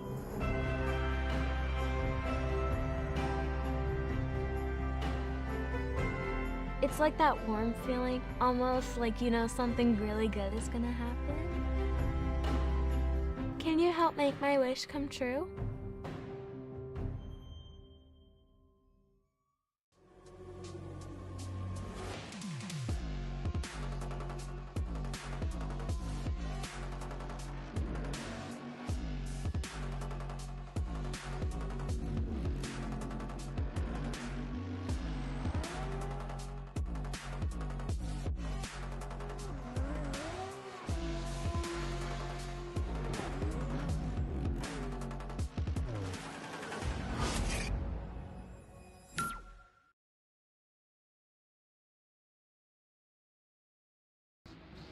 Welcome back once again to Drive for Wishes. We are now covering Split 3 for the next period of this race, and we're just jumping into it, Aaron. It looks fairly tasty at the top of the GT3 standings. Well, I mean, I was going to say it looks spicy at the GTPs as well, but we've actually got a full-on battle wheel-to-wheel for the lead in GT3, but doesn't seem like it's too much of an intense fight. I mean, we've still got a long time to go in this race. Let's not forget, so these guys don't have to battle like it is the last lap, but yeah, interestingly enough, excuse me, when we left this the split 3 about a couple hours ago, I believe it was Flanders Racing Team at the top of GTPs. Both of them were leading. I think it was Bravo first and Alpha second. Then they had the full course yellow, which I think just neutralized everything. The Acura in third. Me and Ron were cheering him on as he ended up in the wall and took a fast repair. And of course, the Acura is about 2 seconds slower a lap than the rest of the cars here. So he's putting in an absolute worldly performance. As this is the battle for third. GT3 is full of plenty of action today. As the Pucast Motorsports team, bit of contact there as they go side by side into Indianapolis. I was talking about before, this isn't the ideal corner to go side by side in, but they both get through it cleanly. That was some really, really good racing. A little bit of wheel-to-wheel banging, but I mean, these GT3 cars can handle it as they've got some traffic behind. That's a GTP coming through. I think that's the Brick Motorsports car, I believe, trying to come through and overtake them both. This is going to be a run all the way down to the Porsche curves. It's really difficult to go side by side through here in a prototype, let alone a GT3. And I don't think the Maguire's team Frida Sport car is going to try and go for a move on this occasion. And well, is this going to be an occasion of, is Pucars going to be able to pull away, or is it just going to be wheel-to-wheel battling for the next couple of laps? We'll wait to find out. It is distracting when the car ahead of you has got the word poo on their back end. So it's tricky. Yeah, so I think Patrick is doing a good job. Oh, he's going to go for an overtake. That wasn't deliberate. He was just caught out. The switchback in the pit. I mean, that was good defense there from Powell, and he's nearly going into the back of him again. Oh man, it's a tricky pit entry here, and they made it very tricky for themselves. A lot of people coming, well, a couple of the GTPs just came in. High Velocity Racing Team 480 and Eclipse Racing Esports by Skyline Designs. Oh.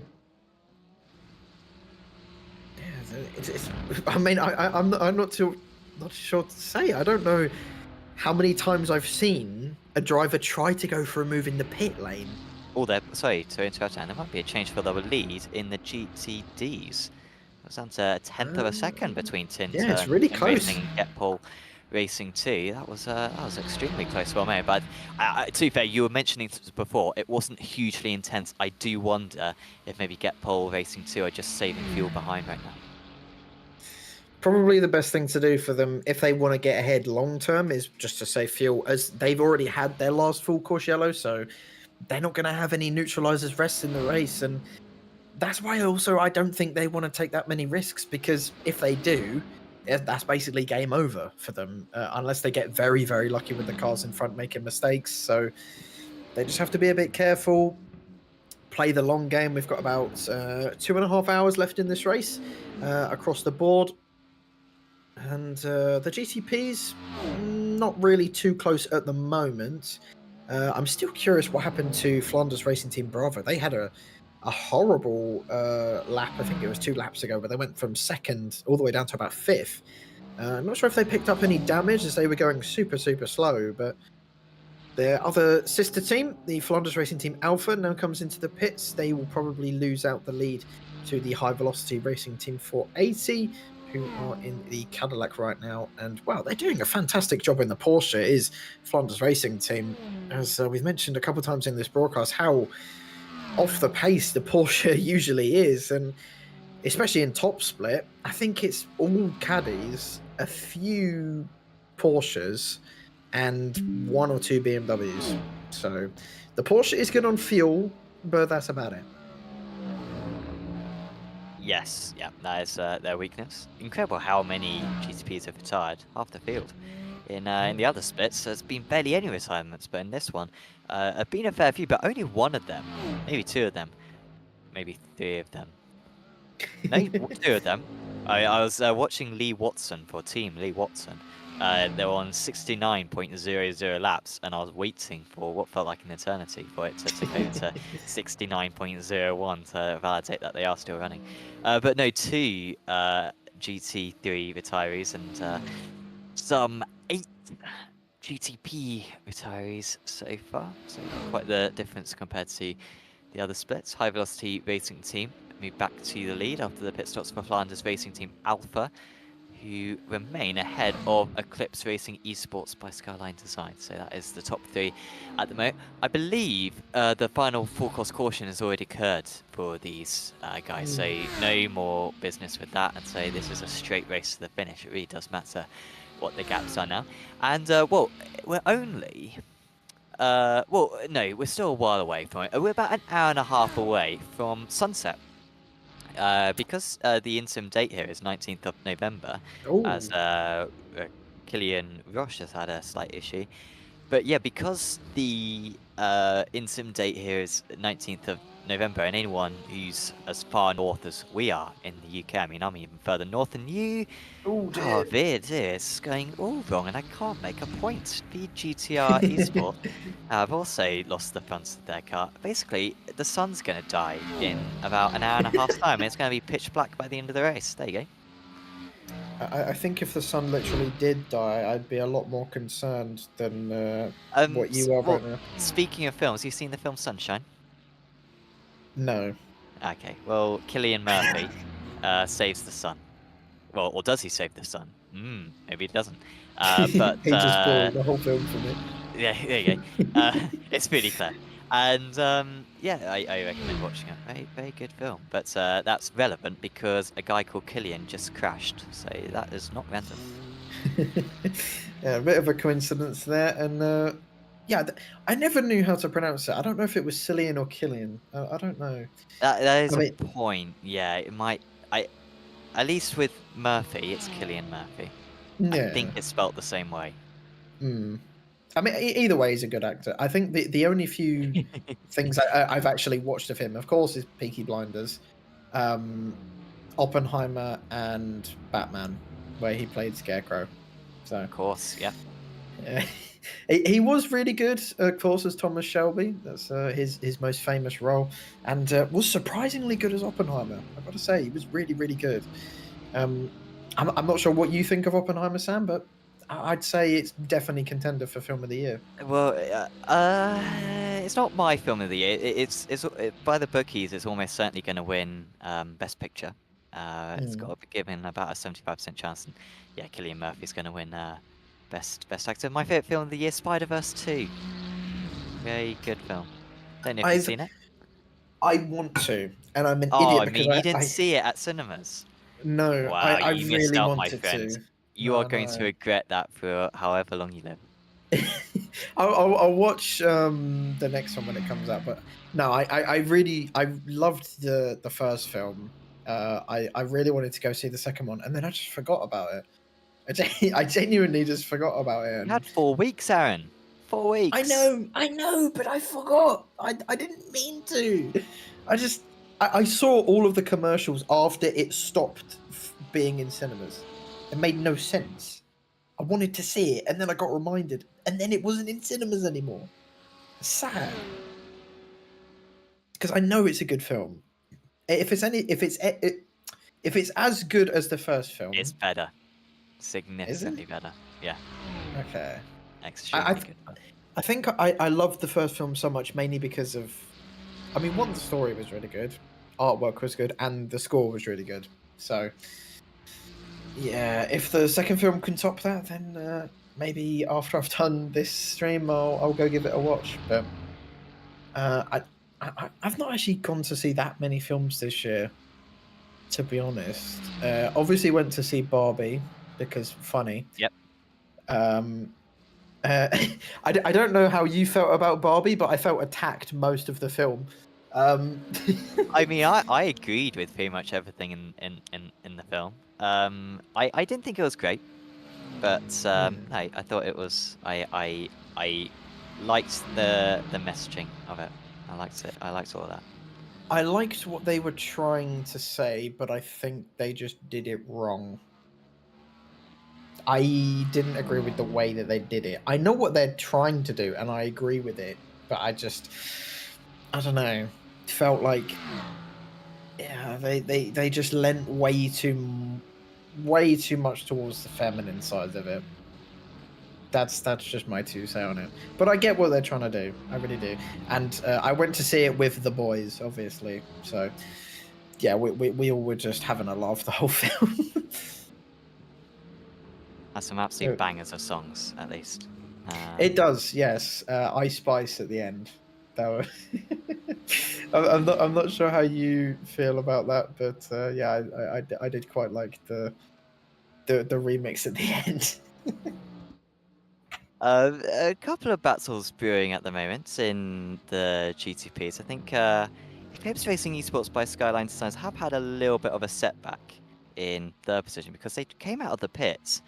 I think they've had a pretty rough couple of laps because they weren't that far behind Flanders Racing Team Alpha, but now they're in the clutches of apologies. No, they've still got a bit. Well, they're a little bit far back. But yeah. Sorry, I was making a point. Brick Motorsports are very close to them now. Only 2 seconds is the gap. They lost a couple of seconds in the first sector of this lap. Did Eclipse, and generally losing time hand over fist. I'm seeing it half a second a sector at the moment, and so I think you might be under pressure soon. I just think that's accurate. Genuinely, the straight line speed round here in Acura is just so poor. The 2 biggest problems with the Acura is its straight line speed and its low speed acceleration. Low speed, it just bogs down. I think we saw it a couple of times in ARL and across this week at IMSA at Red Bull Ring. Just at low speed, the Acura just is really, really poor to get away. And yeah, the Acura's straight line speed is abysmal. It's about 10 kilometers down on the Cadillac. So yeah, the fact they're in third is a fantastic effort from them in the first place. So honestly, a top 4 for them would be a good result because it's really not the car of choice around here. This is also not an ideal place to come across GT3 traffic, as they've just lost about a second through there. Yeah, they actually had a decent second half to the lap, and then they came across those GTDs. It seems like Remedios for Brick Motorsports lost a little bit of time himself, but not nearly as much as what Jason did. You saw when we cut to him, just the wide line he had to take, and that's a very wide line as well for Javier Remedios, who drops another half a second with that slight mistake. So, I mean, now Eclipse Racing Esports by Skyline Designs on that last lap, they were 8 seconds slower than High Velocity Racing Team up in the lead. Now, a couple of seconds of that, definitely the traffic, but it does sort of demonstrate that Arensberg isn't totally comfortable. Even the likes of Team Heap Together, maybe Team Red X 521. I mean, Team Red X 521 getting 5 seconds on these guys in that last lap. There's plenty of time, 2 hours 20, to get back in play before this race comes to a close. Yeah, and then as you mentioned earlier on, the amount of retirements that we've had in the GTP field, I genuinely, when we first joined the lobby a couple hours ago, I thought there was something wrong with my live timing, because I didn't think there would be that many GTPs out the race. I genuinely thought my computer just was bugging, but no, the GTPs have just been really, really unlucky this race, and I don't think some of them have realised that they have a lot of fast repairs. Remember that they've got about 8 per team, and the full course yellows can really bring them back into the race. So yeah, a bit unfortunate to see a lot of retirements, but still got 7 cars left, and I think there's only one BMW GT3 in this field as well. The lone BMW across this entire split. No GTP BMWs in this at all, and people rather go with the Acura. So fair enough on them, but the Brick Motorsports car now gaining time. Actually, no, sorry, he lost quite a bit of time on the Eclipse Racing Esports by Skyline Designs car in front. I think the traffic is really playing into the Acura's hands here and saving his skin quite a lot, as he gained almost 2 or 3 seconds on that first sector.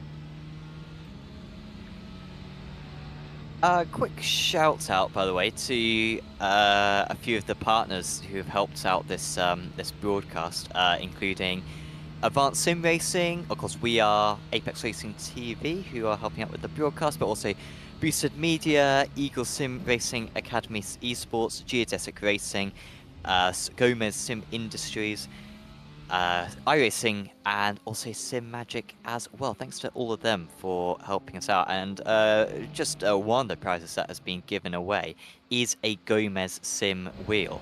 And that was for free. There wasn't even a bidding process for that. It was a prize, it was a raffle for anyone who entered a car into this event. And there was a prize draw, and Team Vanderlei ended up winning a Gomez Sim wheel. I don't know about you, Aaron, but a Gomez Sim wheel is pretty much the sim wheel that you sort of dream of, really, for yourself. They produce some absolutely terrific equipment, and very generous of them to give away one of their rims for free.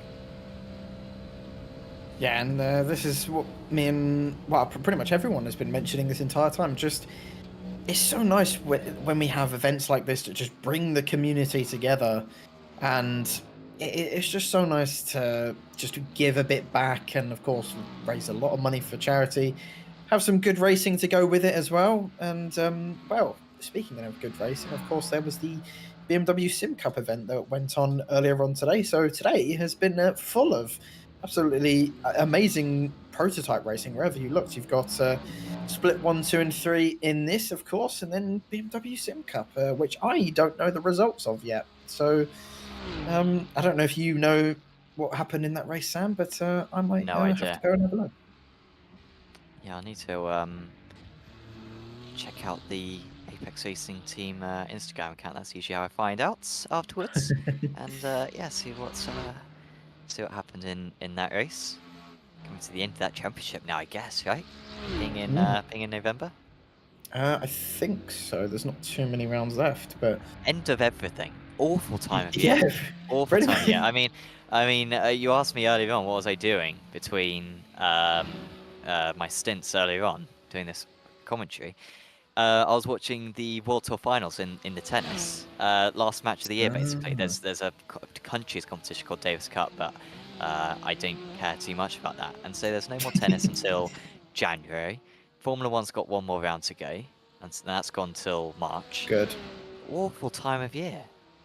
Awful time of year. Well, I mean, the only one I'm happy is ending is Formula One, to be honest, because this season has been, well, yeah, I don't think I need to comment, to be honest. I genuinely am going to say that this has been probably one of the worst F1 seasons of all time. I genuinely think that. Oh dear, that's the 4th place in GTT. That's going to lose them a few places. They're not having to tow. Now, when was their pit stop? You know what? This might be not too bad for them, because since we've tuned in, they haven't made a pit stop. So I don't think they were that far away from making a pit stop anyway. So, I don't know.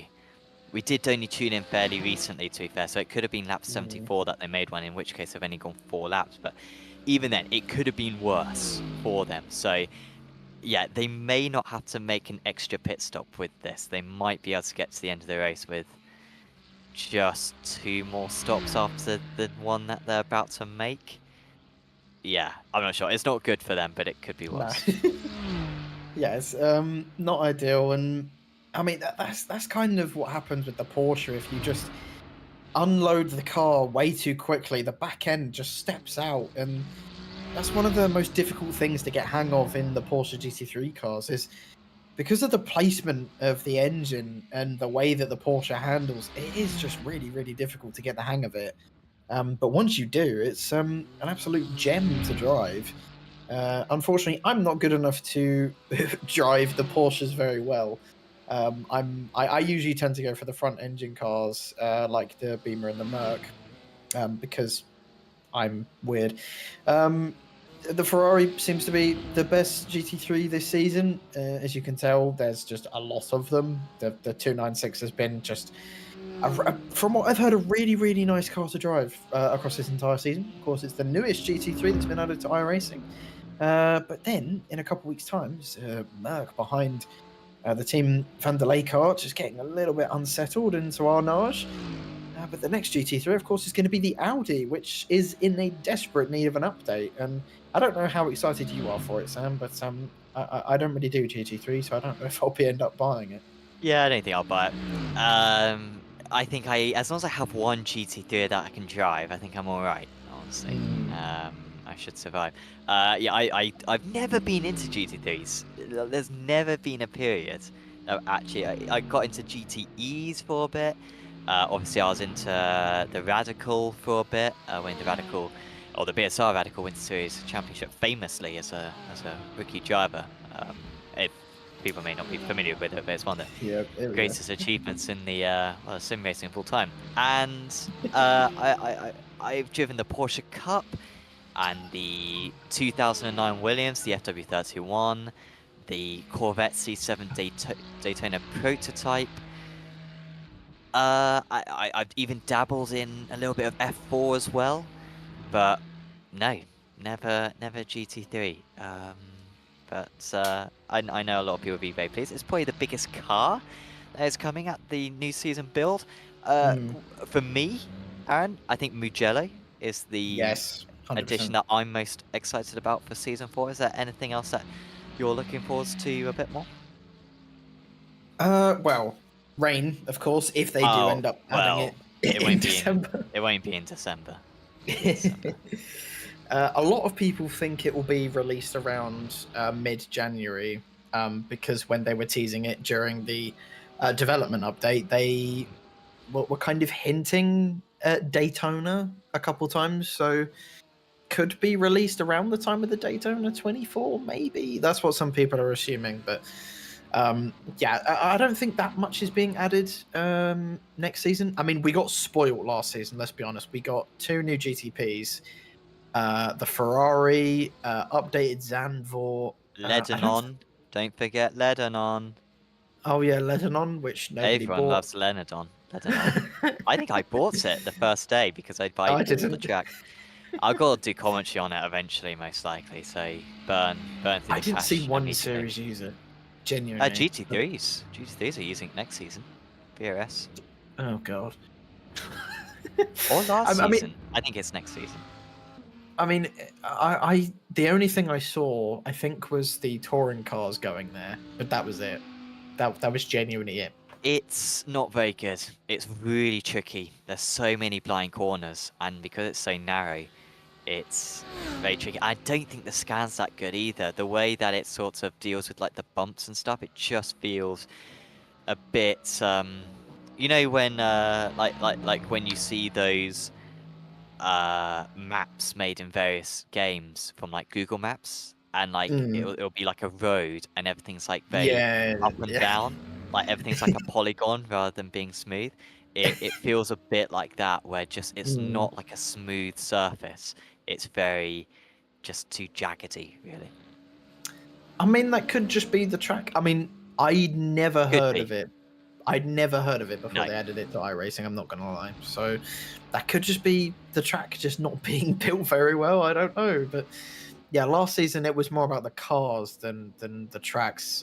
I guess updated Zandvoort was okay, but this season the Audi GT3 will be a fairly nice addition, I guess, for the GT3 drivers. And yeah, like you said, we've got Mugello, which should be nice to drive. I'm not so sure about racing though. If they add it into IMSA, that's going to be awkward because every single corner is a medium to high speed corner. So trying to overtake traffic is going to be one of the most difficult things on the planet. Yeah, I think you're right about the driving aspect of it. I think it'll be very satisfying, particularly in I think the more high performance car, the better it's going to be.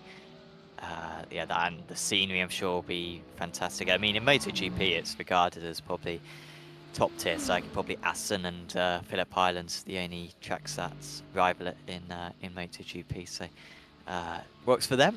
It will, I'm sure, work for sim racing as well, and on iRacing. Of course, still many other tracks still to come. Portimao confirmed, Misano confirmed. By the way, Kinetic Rhyme mentioning how I didn't get into GT3s and still watching until I started watching Super GTs in Japan. That is very interesting. Of course, Super GTs basically are GT3 cars, and yes, it's interesting that was what got you into it all. It does massively help when there's a real life series. We've seen it with the IO1, how because the IO1 doesn't have a real life series because it's No one a cares. concept car, no one drives it. But GTPs, because it's popular in real life, and GT3s are the same to a certain extent, it's popular in the sim as well. It's a big factor.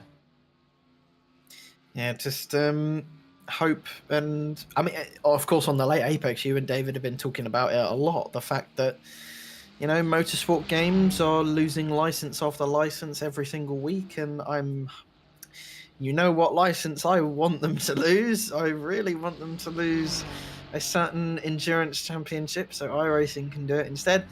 I think they lost the NASCAR license, they lost British Touring Car, and now IndyCar. Yeah. They have Formula E and WEC left. Do they have Formula E? I don't believe they have Formula E. I think they do. Oh, actually, no. You might be right because I guess maybe R Factor had Formula E, and obviously Motorsport Games own R Factor, so you might be right on that. To be fair, I think I'm not 100% sure. I don't play R Factor because I don't like it, but there's been a lot of debate recently, as there always is about iRacing, about the price of it and compared to other sims. But I've just said this to people before, like, there is no other experience like iRacing. There is no other quality of racing, I think. R Factor might be nicer to drive or might look better, but the pure online racing that you get from iRacing is unrivaled, and I think that's what you're paying for, to be honest. But but very heated debate that people will continue to debate until the end of time, probably. So but I think iRacing have shown an interest in already getting the IndyCar license back, so we can have the Indy 500 back, because of course we've missed it for I think 2 years, unfortunately. I don't know if you took part in many Indy 500s. I never did the Indy 500, but I was really into the IndyCar for a bit. I think I mentioned before how I love think Long Beach. The most fun week I've ever had on iRacing is probably Long Beach in the IndyCar. Did about 4 races. You're talking maybe 200 laps or so, and absolutely found it thrilling, like so satisfying to drive. So. Yeah, that was on, a TV screen on a G29. So that, which is, I don't think I could do that on the rigs that we have at the Apex Racing Sim Center. I think it'd be a bit too intense. Yeah, and a bit too physical, a bit too mental. But yeah, back then that was real nice. So yeah, I would certainly be driving the IndyCar. I think if the US tracks were enabled and there was an Indy 500 and broadcasts were enabled as well. By the way, Miguel, just mentioning in chat, $19,000 now raised. So really good. We've reached our new target. We can definitely reach 20. Has a new target been? Well, I think do I have the page open? I think I do. I will see if there's been a new target set. There's not yet been a new target, so I'm not sure if the next one will be 20. I think that would be a nice round number to aim for. But yeah, I think we're well on course for surpassing that. Let's see if we can get to 20 by the time the sun sets. Sun sets in an hour and 15. So you can see it's getting a little bit gloomy now in Sim. We might make it there in time. I think that would be an absolutely fantastic thing to do. And to be fair, considering how quickly we've gone from, I think when I started we were about 15, and now we're at 19. I think we can get even more. It's because of you, Aaron. Yeah, it's just me. People love me. Yeah, that's why. Just me. Oh, here comes the move for Brick Motorsport. This has been coming for a while, but they haven't been able to get it done. But I think this time, with the Caddy power, it's the Acura cornering speed which saves it. But they are still in traffic, and he's not able to get away.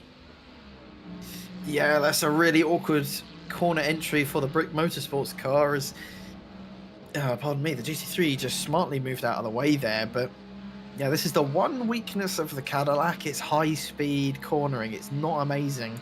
really good at low speed, really good on acceleration and mid-range up to the top speed, and that's a huge lockup for the Brick Motorsports car, and he's going to have to serve a slowdown for that, unfortunately. And, well, he's making it a lot more difficult to overtake this Acura than it ought to be. He's been close a few times, then gets a bit unlucky with traffic and starts to drop back a bit, then closes back up again, and then stuff like this happens where he's going to just get caught behind some traffic and the gap will probably shrink down a little bit. But actually, the Acura slowed up a bit.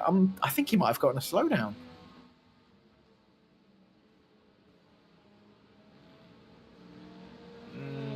Yeah, well, the gap's maintaining around a second. Yeah, I think he was...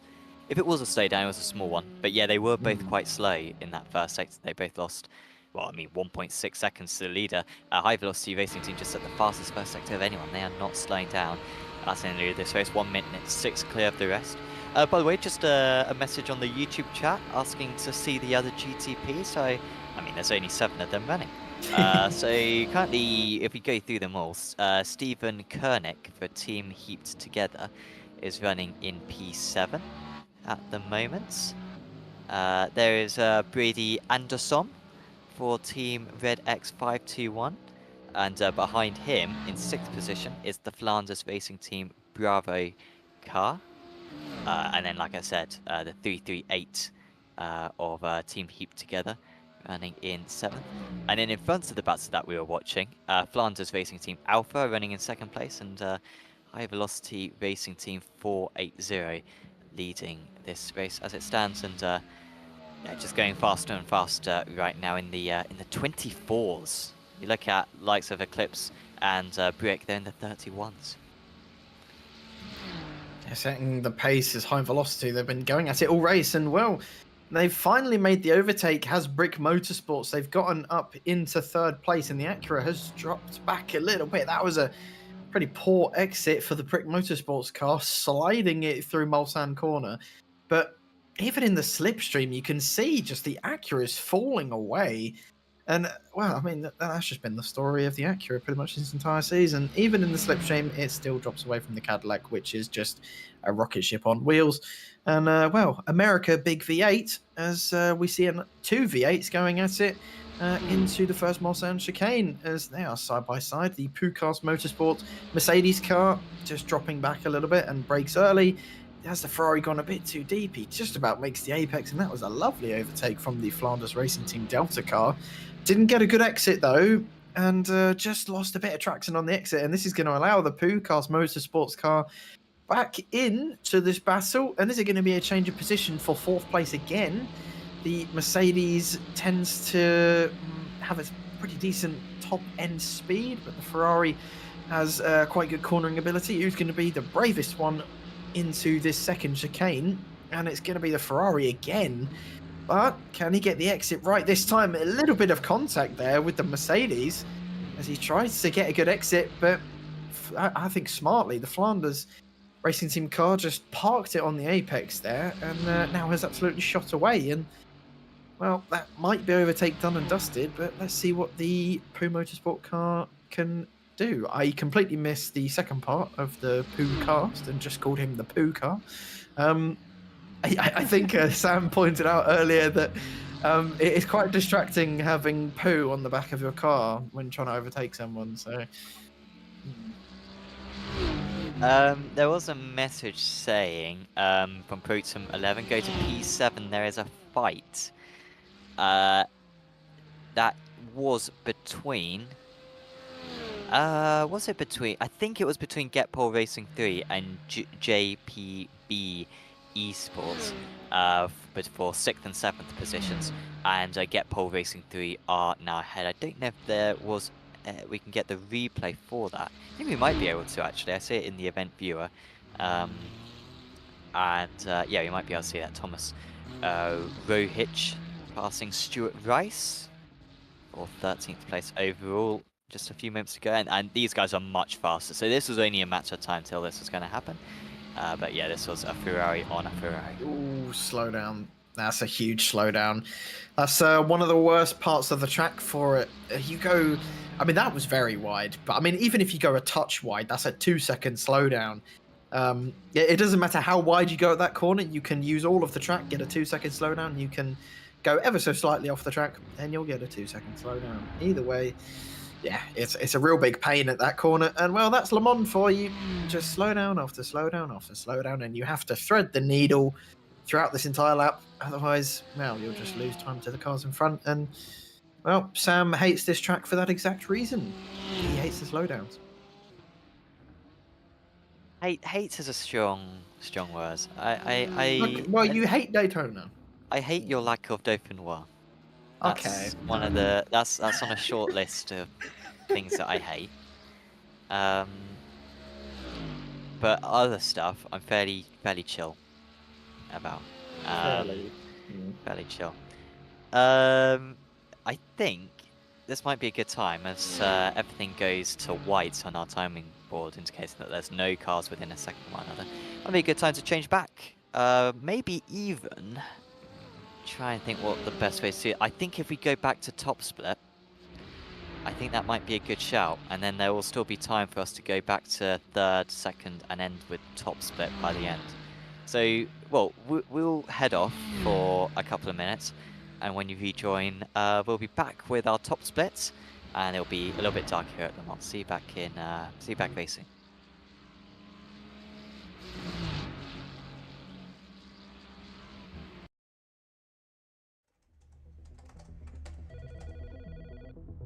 Hello? Ghostbusters? Leeds Central Library is under attack. We need the Ghostbusters.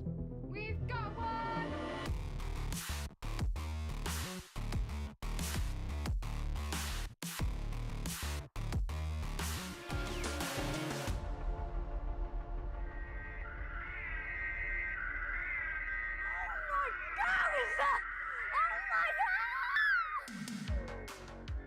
How you doing, George? Good to see you. We've got you your own Proton pack. Thank you!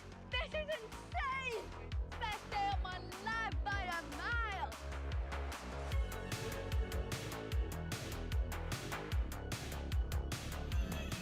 What is happening? Senior Ghostbuster Cadet George.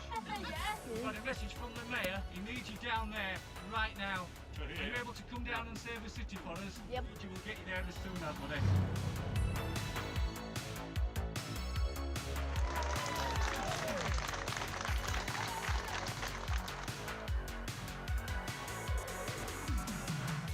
I'm definitely picking up something here, George. PKA valences are off the chart. It's burying the needle. George was born with a complex congenital heart defect. His heart can never be repaired. You know, I've heard stories about this place. This place used to belong to a very wealthy family, and apparently the maid, she still haunts this place. So we need to be careful. So far it's been 3 open heart surgeries by the age of 6. His first open heart surgery was when he was only 36 hours old. And each time it's to try and improve the function of the half of the heart that works and to raise his oxygen levels. He's doing really, really well at the moment, but there will be more surgical interventions, and potentially we're looking at a transplant further down the road with him. Okay, there's signs up there, right next to that picture up there. He's a lovely, kind, friendly guy, and when you speak to him about his sort of hopes and ambitions, a lot of it is helping other people. It does affect him. Aspects of life he finds harder than other kids his age. He's a lovely personality, and he'd much rather see the fun side of things than the serious side. Some hand marks right there. Some hand marks. Yeah, Human or spiritual? spiritual. Spiritual, okay, well. That's why I had to put the ghost goggles down. Okay, let's go.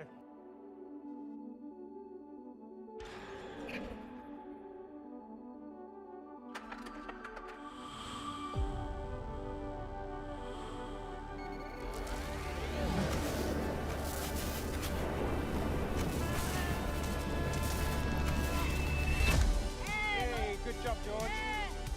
We've got one! Yeah. Get in there, George. Put him in there. George has been absolutely amazing. He's saved Leeds. We didn't want Marshmallow Man to come and take town hall down, and George has nipped it in bud. George as a Ghostbuster is fantastic. You know, he may have troubles with his heart, but he's definitely strong of heart. For anyone who's thinking about wanting to get involved with Make-A-Wish, make wishes happen for other kids, I 100% would implore you to do that, because it's something that, you know, I'll personally remember for the rest of my life.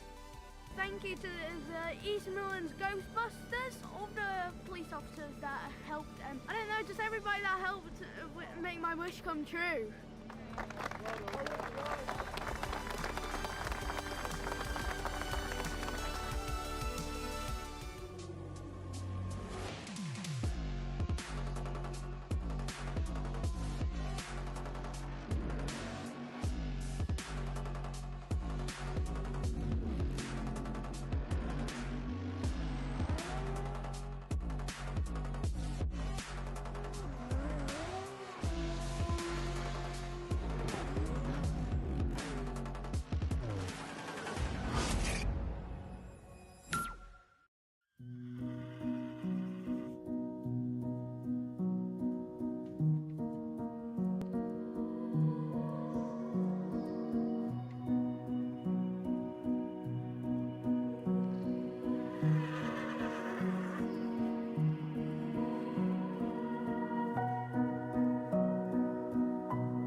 Welcome back to Drive for Wishes, and we're getting to the closing stages, and you can tell by that we're in the closing stages because the sun is setting. Has the sun set? No, but it's getting there at the moment. It's getting lower in the sky. It's getting a little bit more dark, and it's getting into that very nice hue that you get in Le Mans.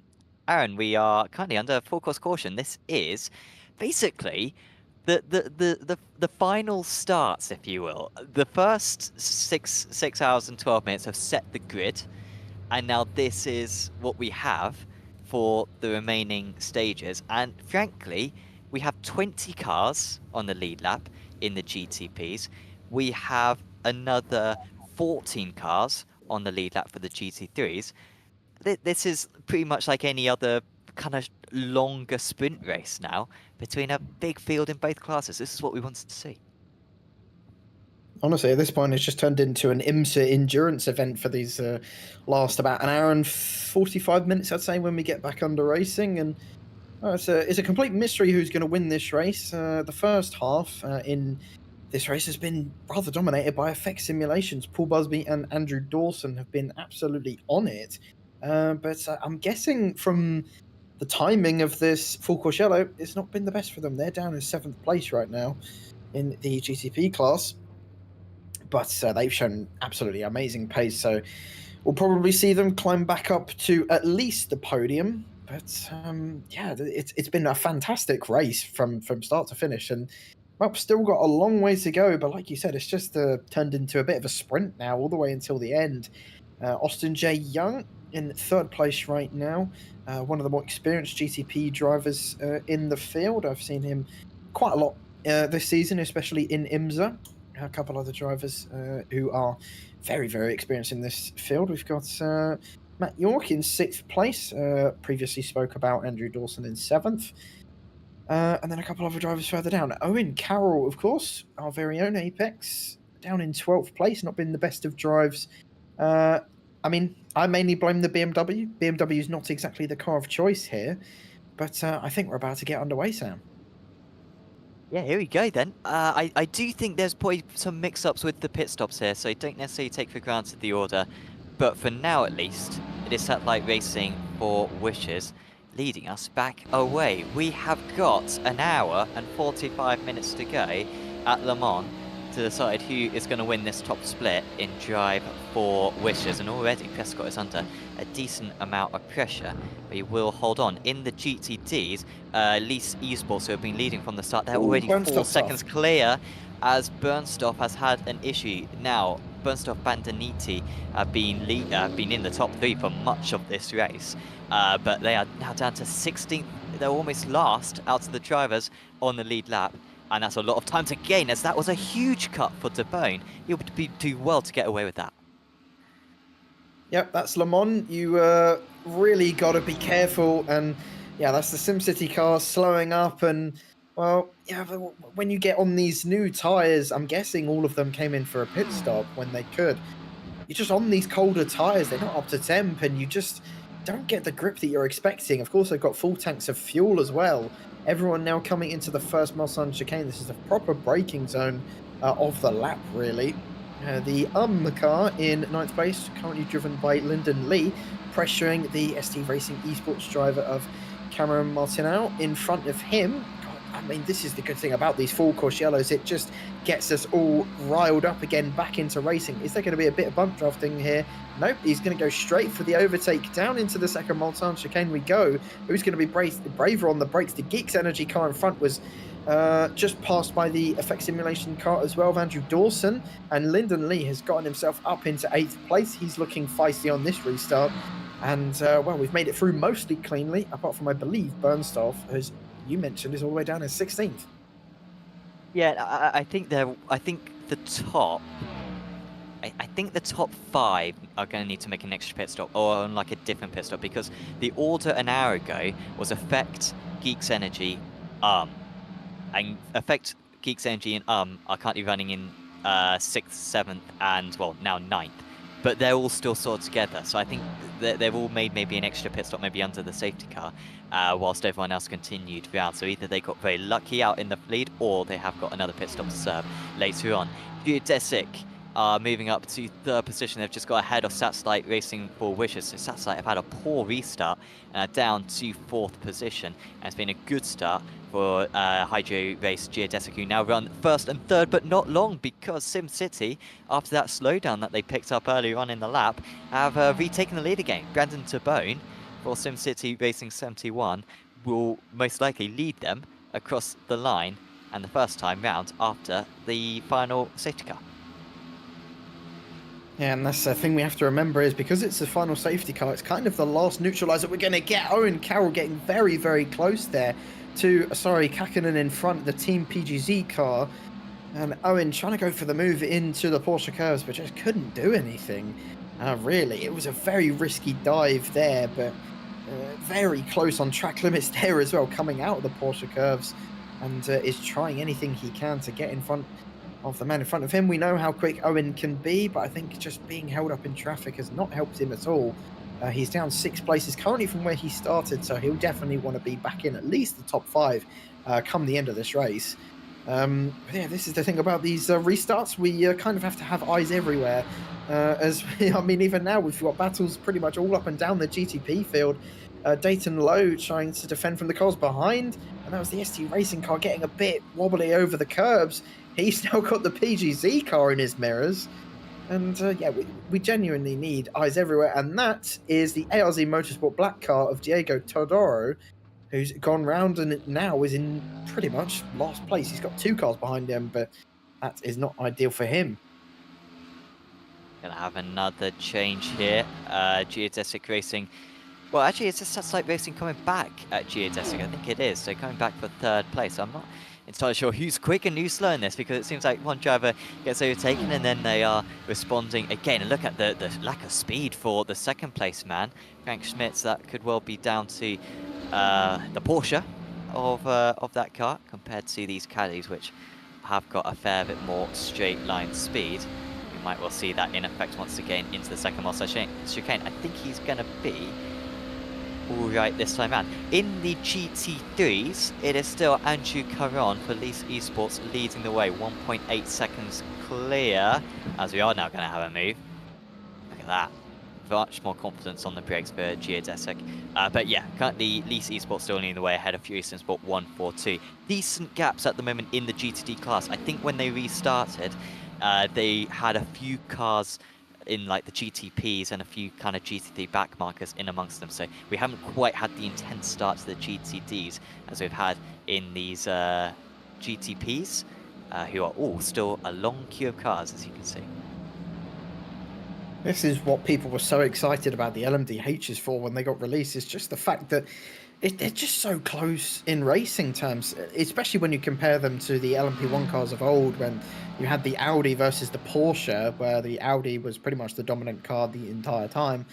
The racing in that car was very, very different from the likes that we're seeing now. It was really difficult to follow, and especially with the way you had to manage the boost, it was really difficult to get some proper wheel-to-wheel racing. Now it's just, well, as we were talking about just before we got going here, it's just a sprint until the end now. They've just got to gun it on fuel and tyres, and no more full course yellows, no more second chances. They've just got to send it for these last few laps, and well, it's going to be some very entertaining racing. And I almost don't want to leave Split 1, honestly. I wish we could just stay here the whole time. Yeah, especially when the racing is like this. 2nd down to 11th, all pretty much in a line at the moment. I think I'll introduce a couple of our new commentators. Me and Anne will shortly be stepping away, but well, we've got Tim Cox, who we've already had a chat with, but Charles Pichel as well is here. Charles, how's your day been, and yeah, what are you thinking about this race? Hey Sam, no, my day's been very long. I had some team responsibilities. We had a nice 6-hour race that we managed to put on our team stream before coming in here to finish off this race. But I'm very happy to be here. I can't think of a better way to spend the afternoon than talking about sim racing, and it's for a great cause. Make-A-Wish is fantastic. So I'm very happy to be sitting in here for the last couple hours with my normal broadcast partner, Tim, who obviously I could not be with today, but we'll be back together again next week, I'm sure. Oh, I'm sure we will be. I'm sure we will be. I mean, well, what better way to do it, realistically, than Le Mans, multi-class endurance racing. Oh, wow, seeing out the last hour and just shy of 40 minutes, but heading down the Mulsanne with the helicopter view, it does not get any better than this for me. Change of the lead there. Hydro Race GEODESIC Racing just got ahead of SimCity Racing 71. So SimCity Racing 71 lost quite a bit of time in that lap, and from being 2nd down to 11th all in a queue, now we've got 1st down to 8th in a queue. And Hydro Race GEODESIC Racing will try to get away. But I think, Aaron, I think that's pretty much our stint over. It's been a pleasure. Yeah, it's been exhausting, but really, really fun, to be honest. And it's really annoying that we have to go. I'll probably just continue watching some other streamers, and of course I'll carry on watching the main streamers. Well, I want to know how this finishes. It's been an absolute honour to commentate on such a prestigious event, commentating over some of the greats in iRacing. I've watched some splendid battles, and I'm sure you can say the same, Sam. It's been so much fun, and I hope we get to do this again, possibly sometime soon. Absolutely. Yes. I will say goodbye. Yeah. Thank you very much, and thank you very much to everyone who's put on this event. Because yeah, without you guys, it wouldn't be possible. So that includes Boosted Media, Advanced Sim Racing, Eagle Speed Academy Esports, GEODESIC, iRacing Official, SIMAGIC, Gomez Sim Industries. All of them guys, do check them out because they have really helped out this event. So thanks, guys, and yes, best of luck to Tim and Charles for the remainder of this race. Sam, Aaron, thank you very, very much. As we head down into GT3 now, battle for the lead between Light Esports and Fury Sim Sport. Mercedes versus Ferrari down the Mulsanne, and it's like starting to come on now, Charles. I think it's a twilight stage, aren't we? You know, that dusk stage, and probably most challenging time to drive in many ways, isn't it? Really, where it's neither light nor dark, and the headlights don't truly work at this stage. Yeah, that's true, Tim. It's if you've ever been out just driving on the road, you get when you get to that dusk period of the day, you know, the sun's low, and so you're, you know, depending on which, you know, way the track's configured, you know, you're going to get a little glare in your eyes from the low sun, and the lights are not working, so your eyes are having to constantly adjust to the lower light. And it does make it for some really adventurous racing until it gets fully nighttime and the headlights on the cars can do their job properly. And just seeing the lead BMW GT3, they're 6 overall right now. Hyperion Racing 2. In terms of outside of Mercedes and Ferrari, which are just dominating the top 5. 3 Mercedes, 2 Ferraris there. At top Porsches, only 3 runners, being Eagle Speed Academy Esports. They're running 12th. No Lamborghinis here today. Shame. Do love a good Lambo. Screaming V10. What's not to love about that? But just getting to more technical stage of the circuit. Out the back through into the Porsche curves. And this is where you really earn your money around this place. And I haven't had the privilege to watch it in real life, but it's the change of speed and direction which these cars put in. It's truly magical. It's a thread in the eye of the needle at high speed, isn't it? It really is. And yeah, I got the pleasure of attending the 99th year with some friends of mine from the team. And but, you know, there's a couple of guys who were adventurous and walked all the way down from the main straight down to the Porsche curves. And it's a hike. You don't understand the scope of how big this track is until you actually witness it live. Oh yes, it is massive. We came in through under the main straight and walked over to the end of the Dunlop curbs, and it was 45 minutes. I mean, it was crazy how long it takes to get there. So yeah, this, you know, the thing I love about Le Mans is there are sections of this track that really let each different car show what it's known for, right? So you've got the BMWs and the Mercs with that, you know, huge power, especially the Mercs as they're still running the V8s down the straightaways. The BMWs seem to do well. The Ferraris, at least, I don't know about the 296, but the 488 always seem to be really good in the slipstream. You could hang on to the tail of the car. You might not have the power to pass them, but you could definitely stay in the fight longer. Obviously, the Porsche, I mean, that's why they named the Porsche curves that, right? It's just because it's so agile going through those sections of track. And this is one of the reasons that the racing at Le Mans is just fantastic. A lot of key battles happening right now. GT3, other than the battle for the lead, is pretty much spaced out. In terms of GTP, though, we've got a real battle on our hands right now, Charles, for second place involving, well, 5 cars, no less. Effect leaving that group in the Caddy. And then we've got the Porsche, with the lone Porsche in this group being the High Race GEODESIC Racing outfit. Frank Schmidt's currently on board for them. And then we've got SimCity.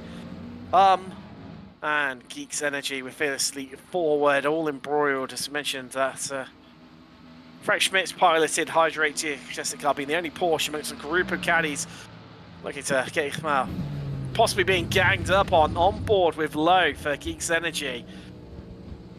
And the way that these guys are following, Charles, this is what we love about sim racing. In moments like this, you're really going to war. Yeah, it really is. And you get in the draft and these little gaps of a second and a half start tightening back up. You feel like you've got the speed to get away from the cars behind, but then all of a sudden you've got this nice train. And of course, what Le Mans is really known for in sim racing is the slowdowns. You have to be very precise, especially through Tête Rouge, as we just saw there. You got to get the car. You can go a little wide, but the car's got to be back on track before the end of that curve, or you're going to have to slow it down. You may lose 3 or 4 spots, and then you have to do all that work all over again. Interesting to see this group, what they elect to do in terms of hybrid deployment. One of the things you have to think about a little bit. With 3 modes available to you, being attack, balance, and build. Build, obviously not deploying any hybrid energy, just, building up the battery level in that attack. You run it all the way down to 0, slow, just falling off a little bit there at this stage. Then you've got setups just to factor in. This group currently 3.6 seconds behind our leaders, which is iRacing GEODESIC. Yeah, and you can see that car in front of us, looking at the hands of Lionel Lee, looking a little bit dancey, a little bit scaredy coming out of the chicane. Yeah, and so you were talking about setups, is you can trim your car out and you can make it as slippery as you want down the straightaway to try and maximize your straight line speed. But then the offset of that is that you got to be very careful in the braking zones, and when because you've taken a lot of that downforce that these cars are known for away. So you got to be very careful that you don't lose the rear end of the car. And so it's a risk reward every time you do that. Well, in fact, that Mercedes there that's just coming past, it's the beauty and the beast of some of this traffic, because, well, just catching them at the right time, because Dawson, of effect, is just scampering away up off the road, away from this group, as Lee in full attack mode down in towards Indianapolis now, out the exit. This group just left battling away. I mean, I was a little bit worried about the Geeks Energy with Dayton Low car, because they did seem to lose a little bit of time, but they're caught right back up, but they're catching traffic in a part of the circuit you don't want to catch. You want to pass it all down the Mulsanne straight, whereas these guys, well, they're going to catch some traffic in towards the Porsche Chaos here by the looks of things. Yeah, absolutely. This is the treacherous part of the track as far as making passes on slower classes. From basically, as you said, once you get down the end of Toyota, I'm sorry, excuse me, in through Indianapolis, Arnage, and then up into the Porsche curves. Too wide is extremely dangerous. It just takes one mistake by either car, and both days are ruined because you're not going to really recover from it. Oh, and through the forecast, Ferrari just holding him up a little bit right now. That's going to allow the Hydra Race GEODESIC racing echelon car of Frank Schmidt's, the Porsche, just to get away from us a little bit at this stage. Whereas the is in full attack mode right now. And looks like we're going to see a pass, not in a conventional place here, Charles, as they bang wheels on the exit of the corner. This is Larry. This is why we come racing, for moments like this, and a beautiful move by Lionel Lee there. Yeah, great move. And you're right. Dunlop is not really, Dunlop curves is not really known for in-class passing, but well executed. He got a good run out of the chicane and was able to make it stick going through the curves. That's why that was going on. So the Hydra Race Porsche has got away from us, 2.2 seconds up the road, but they have caught, with great effect, the effect car of Andy Dawson, that's currently lying in second place right now in class and overall. Looking back from the car though, good to see that the group behind we haven't really lost them too much. Mainly for us neutrals, not for they would have been desperate to see the back of them and see them disappear into the distance, but still remaining part of the fight, whereas just looking, you see him just ahead as producer Lewis just cuts to it beautifully. How close these two are, Effect and now Hydra Race in that Porsche. Yeah, it's the whole main rule of multi-class racing. Traffic giveth and traffic taketh away. So you might gain a second on your rivals by getting past one car before a corner, but then you may get stuck behind two others a little further down the track. And so all that work you've done is gone, and you've got to just kind of reset and go for it again. And talking about that, it's especially when you come to the stages where you're coming through traffic, so after full course cautions and, well, certainly after the few opening laps, from lap 5 pretty much onwards, when you're catching the traffic, it's all about the net loss, isn't it? Just how much time that you lose through the traffic, and doing moments like that where Dawson just passing the Porsche there, GT3, on the inside and slipping his way through and putting some distance between himself and Frank Schmitz, who's now been backed up into the and the Geeks Energy with his forward car. Yeah, you're right, Tim. It's once again, there's places that you can make time and places that you'll lose time, but sometimes losing time in one corner helps you facilitate gaining a lot more time elsewhere if you're just a little patient, because obviously if you make your move too aggressively, then you're in the wall or you've got damage, and these prototype cars don't really like front end and rear end damage that much. Well, it's still 90 minutes to work with. Just shy of more at 85. You can do a lot in that time. You have a game of football. Well, our football, not yours, Cyper, Charles, although I see a cracking game last night. Nebraska versus Wisconsin kept me entertained up to the small hours. Watching that one, thoroughly entertaining. Not like what we're experiencing. Not like what we're experiencing right now. Real battle for these last podium places when it's coming down to. I mean, we've still got more time than what we used to have in a European Sprint Series before. Obviously, that got dismantled at the start of this season on iRacing. Gutting, really, because I absolutely just love that session. Now we just have IMSA, just a casual 45 minutes, which is still plenty of time to have great fights like these. Absolutely, yeah, you're absolutely right. It's a good run. Just watching these cars, it's it looks like they're just they're content to. I don't see the Ferrari doing anything special there to try and to make a pass. Like he's just content to run in line. I'm guessing they've probably got at least one more pit stop left to go in the race, maybe a couple. So maybe he's just content to ride this out. Yeah, he's definitely fuel saving, so you can just hear the lift. That was way early for this second chicane on Mulsanne. So yeah, definitely doing some fuel saving, trying to extend this stint and get that much closer to the end.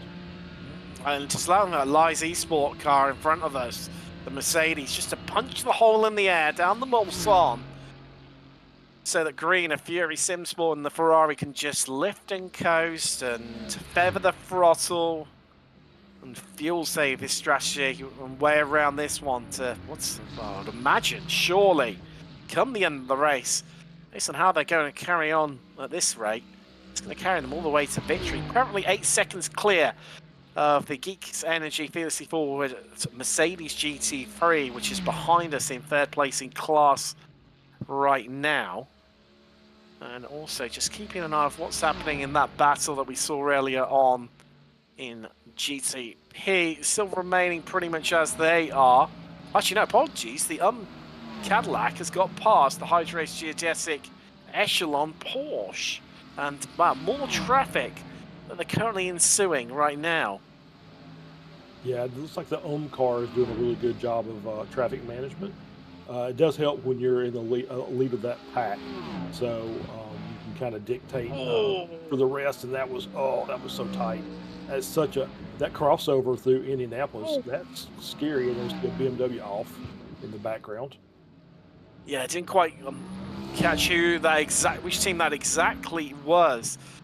That took the exited stage left. I think that was Jan Perwins potentially. Yes, it was there. They are of Honey Competition Purple BMW. Currently running 10th in GT3 right now. We lost a bit of time on a few places. Wow, because of that incident. In fact, they lost to AZR Motorsport, another BMW outfit. Kiko Alves currently on board for them right now. Something's happened.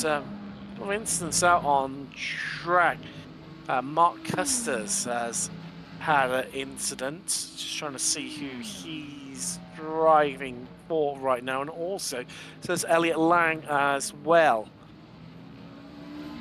So Carroll just in the BMW propaganda just being held up there. Yet again, talking about that net traffic loss and gain. Really, really hurting him, and it's allowing ST Racing Esports Cadillac and also the Team PGZ 114 Cadillac to stay right hot on the heels of that BMW. Yeah, that's the downside of being that lead car is you get held up when you get in those tight chicanes. So you have to kind of lift and let the first car clear, the GT car clear. The cars behind can get back just a little bit quicker on the throttle because they've got a little more clear track, and so that's one of the reasons that these battles kind of shift during the course of the race.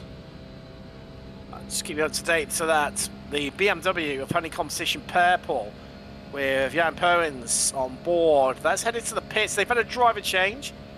Anthony Carpellini has got into the car for them, so they'll get underway very shortly. So on board with Cameron Martinell of ST Racing Esports in the Cadillac. We tell, without even looking, which one's the Cadillac in GCP, can't you? It's so distinctive, that NASCAR style V8. As an Alabamian, you've got to love that car.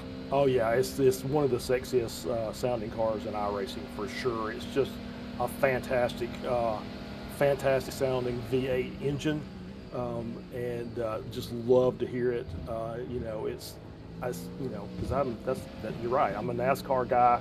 How I grew up watching those races, but have grown to love road racing. These GTP cars are absolutely incredible. I got to see them at Sebring this year, so both just IMSA and WEC, and everyone that has been out there has just been absolutely amazing in some form or fashion. Engine sound-wise, the closest thing we have in Europe would be LMP3. Those things, they're thunderous. They're V8s. I mean, they're still Gibson V8s, which is what you get in the LMP2, but it's a completely different sound. Yeah, there's something going on with those, but I agree with you. Those Gibson V8s and the LMP3 cars sound fantastic. Of course. Another great thing about it, Gibson being British. Just got to in there, Charles. Keep that intercontinental rivalry going. Talking of rivalry, not intercontinental, both from North America. Andrew Carroll and Liza Esports leading GTP. Mitchell Green of Fury Simsport in the Ferrari, still hot on his tail, still 6th, largely due to the fuel saving that we had going on earlier. But what has been impressive, I'd say, for Green is maybe because they haven't caught it, maybe even a bit lucky potentially, is they haven't had any GTP traffic come between them, which has really sort of split them up at all. And well, getting lucky yet again there.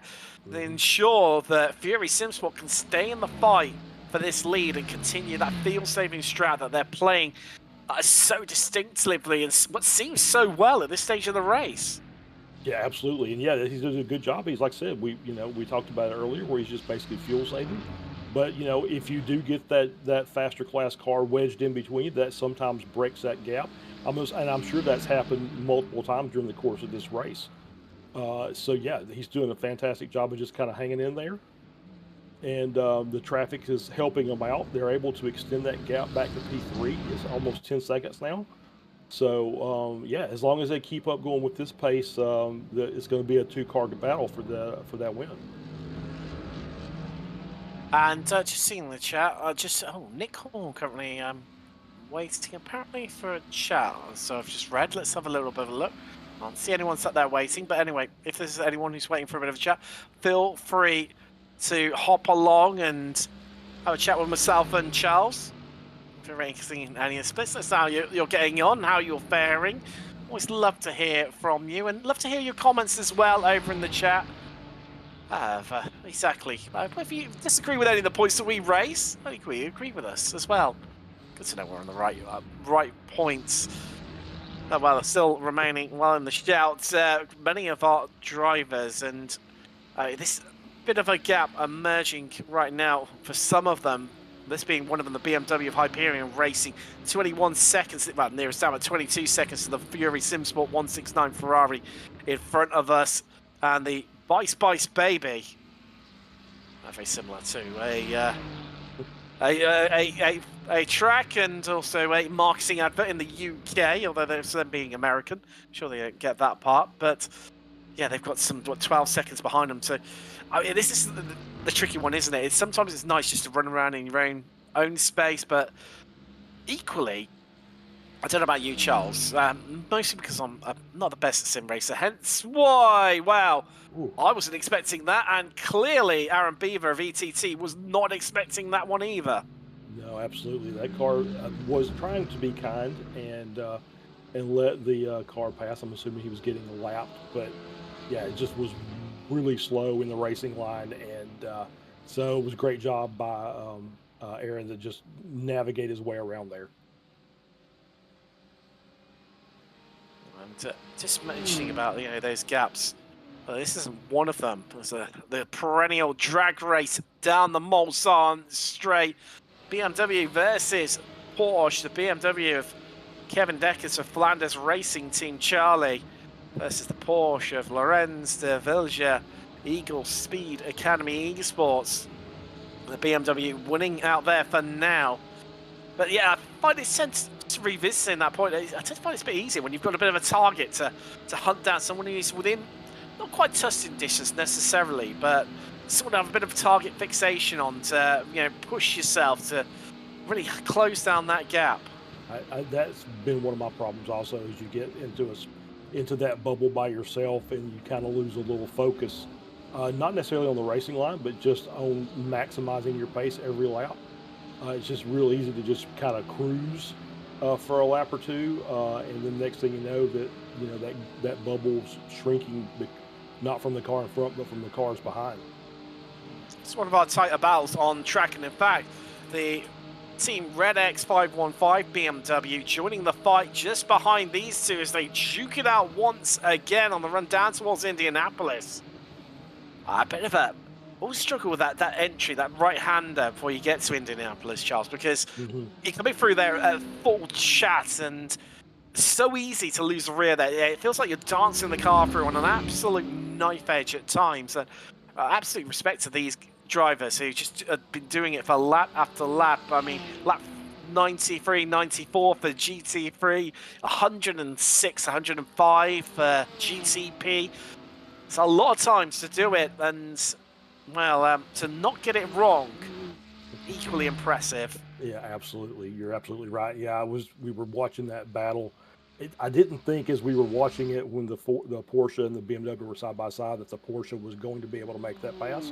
And it turns out I was right. However, once they got to the Porsche curbs, it might be a different story because that Porsche, like I said, is so fluid and makes this cut so well.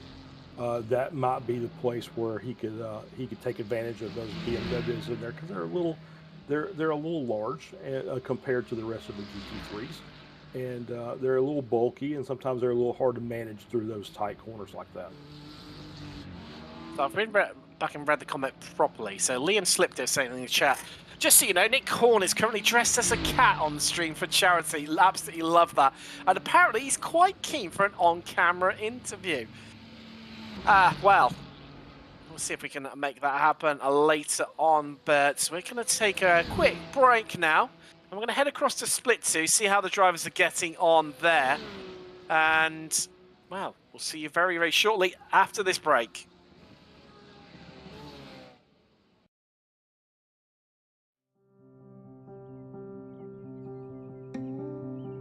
I have osteosarcoma and it's a bone cancer. I take the needed medicine for everything that's going on in my body.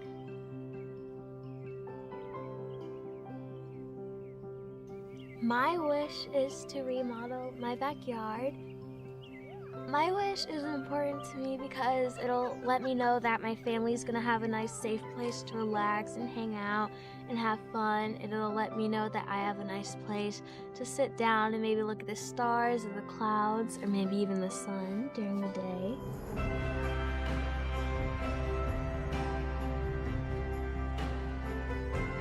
It's like that warm feeling, almost like you know something really good is gonna happen.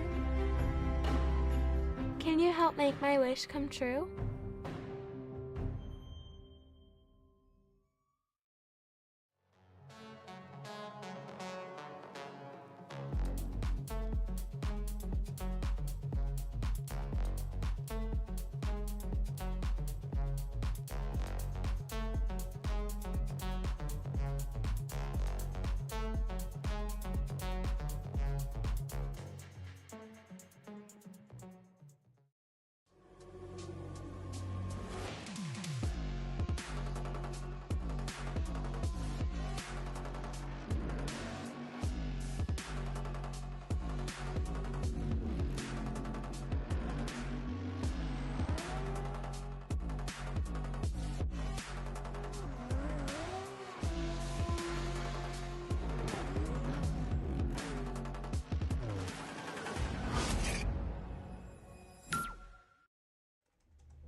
Hello? Ghostbusters?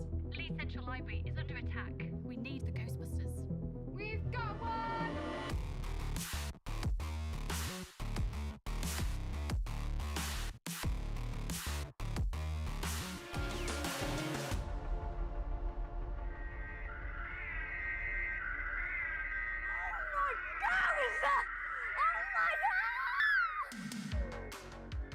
How you doing, George? Good to see you. We've got you your own proton pack. Thank you! This is insane! Best day of my life by a mile!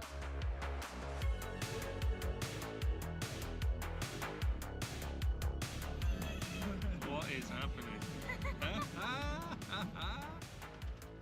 Senior Ghostbuster Cadet George. Yes? We've had a message from the Mayor. He needs you down there right now. Are you able to come down and save the city for us? Yep. He will get you there as soon as, buddy.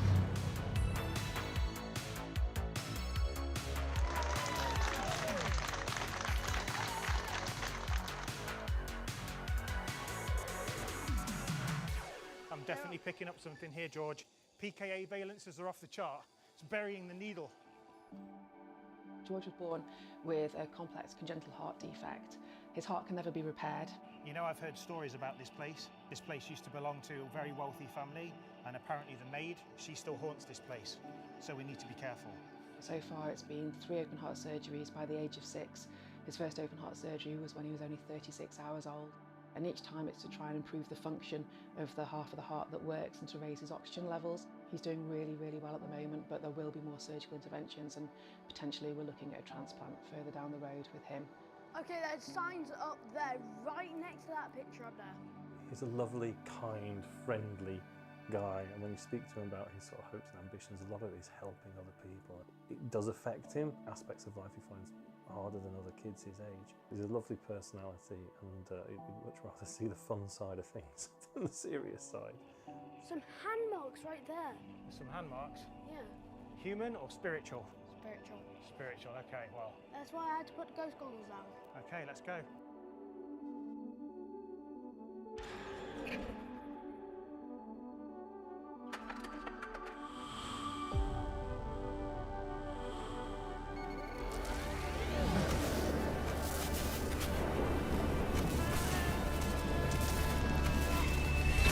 Hey, good job, George. Yeah. We've got one! Yeah. Get it in there, George. Put him in there. George has been absolutely amazing. He's saved Leeds. We didn't want Marshmallow Man to come and take town hall down, and George has nipped it in bud. George as a Ghostbuster is fantastic. You know, he may have troubles with his heart, but he's definitely strong of heart. For anyone who's thinking about wanting to get involved with Make-A-Wish, make wishes happen for other kids, I 100% would implore you to do that because it's something that, you know, I'll personally remember for the rest of my life. Thank you to the East Midlands Ghostbusters, all the police officers that helped, and I don't know, just everybody that helped make my wish come true.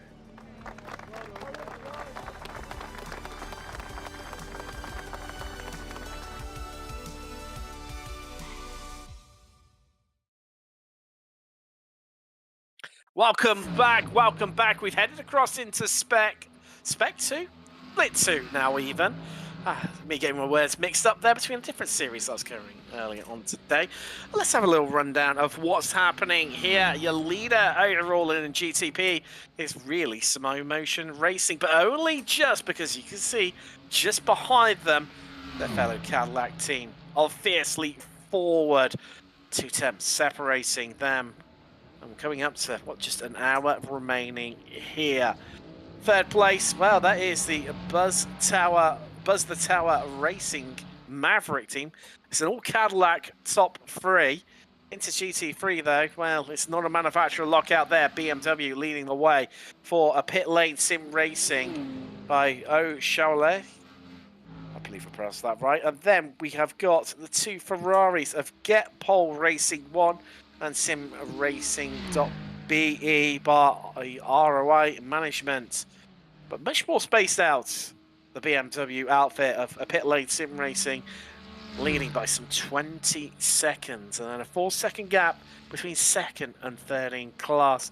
A lot more spaced out compared to what we've just experienced in Split 1, Charles, isn't it? It seems a lot more calmer, although, having said that, these two, they're more than making up for it, going for an absolute hell of a lever down in the Mulsanne corner and on board with fiercely forward. Yeah, if you're going to have a battle on track, it might as well be a battle for the lead, right? So yeah, they're really putting the nose to the grindstone for another old axiom, and we'll use that. But hey, did we mention old dudes in cars in P6 and 7 and GTs? Because if there's old dudes around, I want to talk about old dudes because I'm an old dude too. So I want to give them their props. Hey, you know, to close things out, you know, you've got the 2 old men of slightly old, differing oldness, but nevertheless, the 2 elder statesmen, shall we say, of Apex Racing TV to close this out and hopefully bring more insight and knowledge with our old age and wisdom. Or at least that's how it's meant to work anyway, supposedly. But yeah, as you say, if you're going to have a battle, you may as well have it for the lead, and you may as well have it coming down inside the last hour. I tell you what, these 2 are not letting up whatsoever. As you can imagine, near identical lap times, only hundredths of a second separating the pair of them. In terms of traffic, are they going to catch any? Well, soon. Well, next cars, they're going to... Oh, hello. Is that popping into the pits? Yes, it was for really slow motion. Yep. Time for their pit stop, and they're going to have to go one more, I think. I think these cars will only go about 45 to 50 minutes. Maybe even less with the track that we're on, like Le Mans, where they're just full throttle for so much of the lap. So they'll definitely have to come back in, but it looks like it was a scheduled stop. They pitted. That I can't really tell because we're just now making the session. So since I don't know when the last time they pitted, but yeah, it looks like a scheduled stop. So they'll have one more, and we'll see about the rest of the drivers of the cars as we go forward. Well, just seeing right now a bit of a look through proceedings. Whatever battles we got afoot with us. Team Skip Bill, currently 9th in GTP, another Cadillac represented here. They've got half a second advantage on PN Forever 7 / Feck Cancer / Spectrum. Damian McMullen in the Porsche for them, 6 tenths behind. As yeah, you can tell he's definitely into pit territory right now. So we've also got Red X 517 and Fastlane Motorsport all into pit row right now.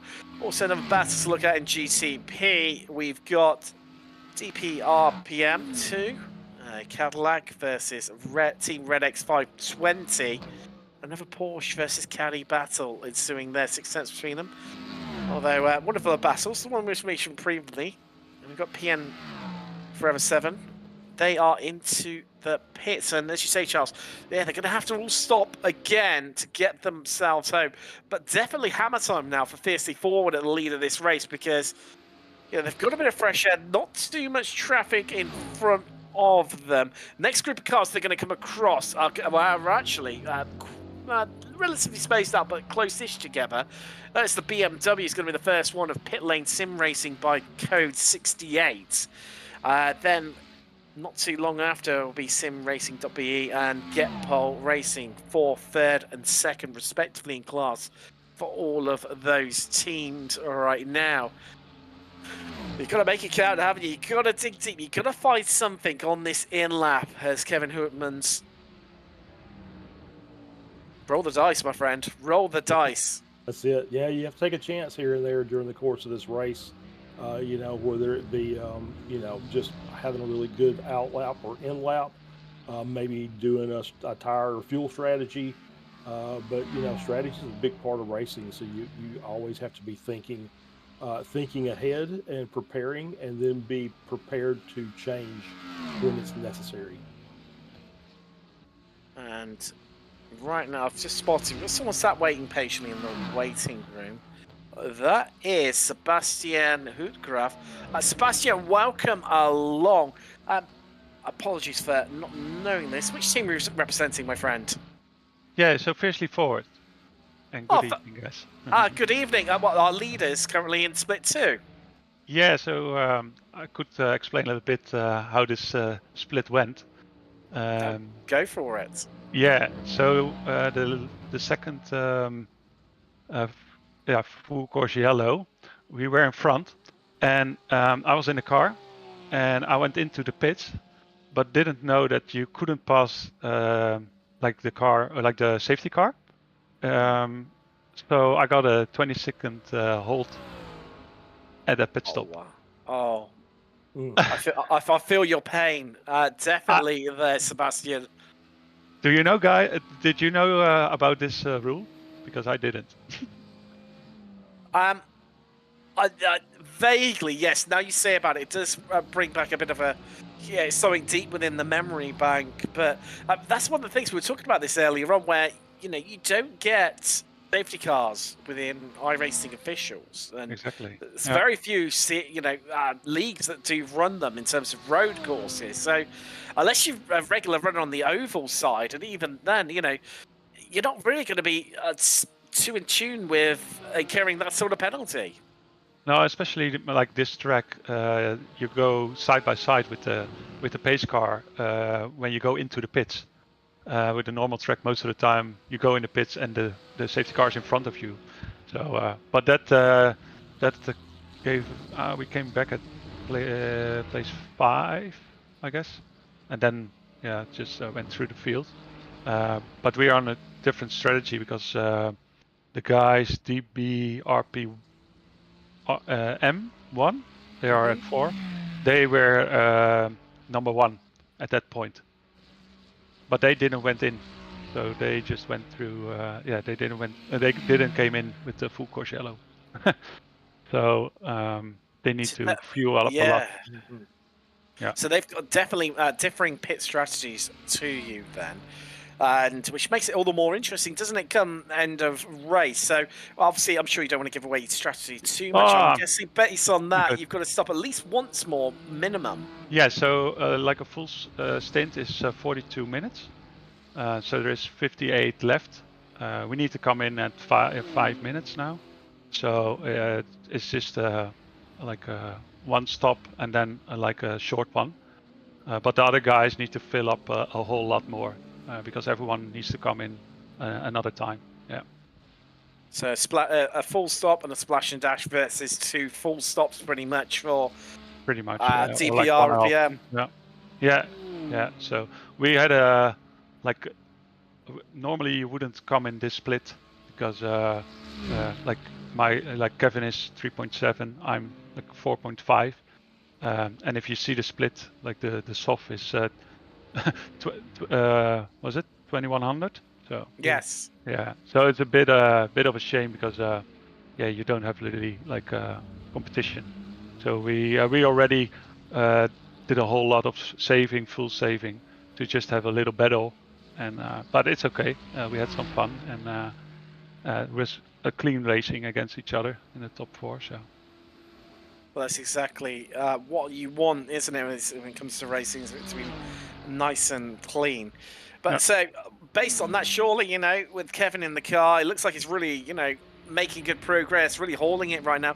You've got to be surely pretty confident in securing victory here today. I know never say never until the checkered flag flies, but you're looking in a strong position.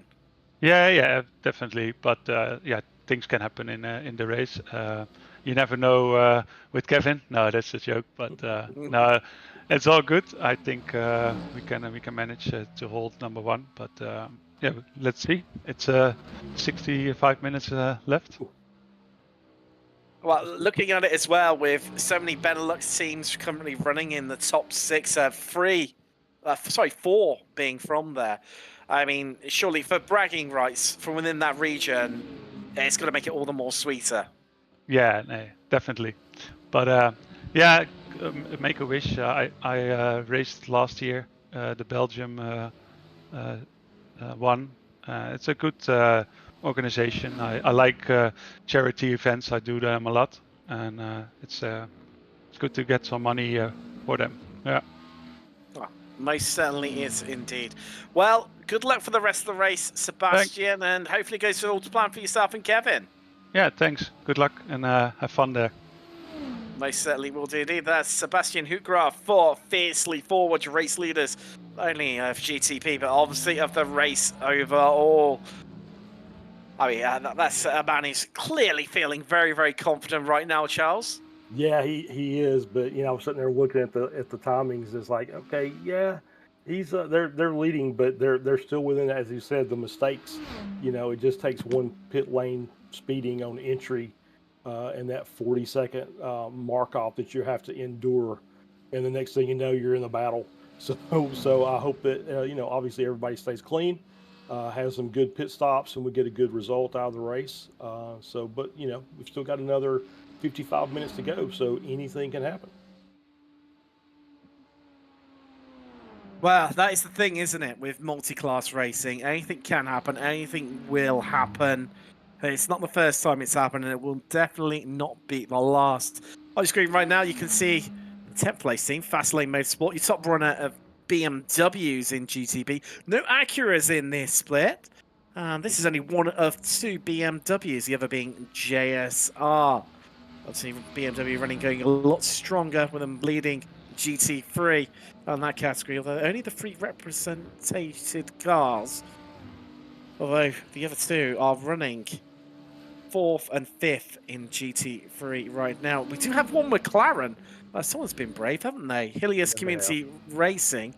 Although, yeah, that car is still going, isn't it? Only the 2 retirements in the split being Team Red X 519 and also, well, the other 2 Team Red X cars by the looks of things. Both Porsches, both from GT3. Yeah, the only retirements so far. I mean, oh, and also we've got a Lamborghini, apologies, as well. I was about to say that. We do have a Lamborghini out there on track. Potato Nation Russets. I do like a Lamborghini. It's what's missing from Split 1. It was. Yeah, the McLaren, I think that might have been a decision based off of the last endurance special event that iRacing had. The McLarens were very strong at Fuji, which also you just got that very long front straight. It's kind of a flowing track, but it's a fast track. So they might have thought, you know, maybe that transfers over to Le Mans. I love your logic, Charles, and I'd run with that too. You would say, for them being in 29th, that maybe hasn't quite panned out for them. There's Fearlessly Forward in for their last full stop. So we're speaking to Sebastian Hoekgaard earlier on, their Kevin Huijman's co-driver. They will need a splash and dash come the end of the race. And just spotting, we've got someone sat waiting in the interview rating room. We'll see if we can drag them in, have a little bit of a chat. LA Singh joins us now. Is it Eli or Ellie? It's Eli. What's going on? There we go, Eli. There we go. Wow, there's a voice that you can get behind, Charles. Absolutely, absolutely, Eli. So how's your race going thus far? You know, it was going pretty decent. Those yellows definitely had a shot to get us back into some decent position, but unfortunately, while we were under safety car, out of nowhere, my internet company decided to come in and hijack the day and shut me off for 2 minutes. So we had a 10-minute tow on that second safety car. Otherwise, I think we were going to do pretty all right. We probably could have crawled ourselves up to the maybe 15th or so. Okay. This one's competitive.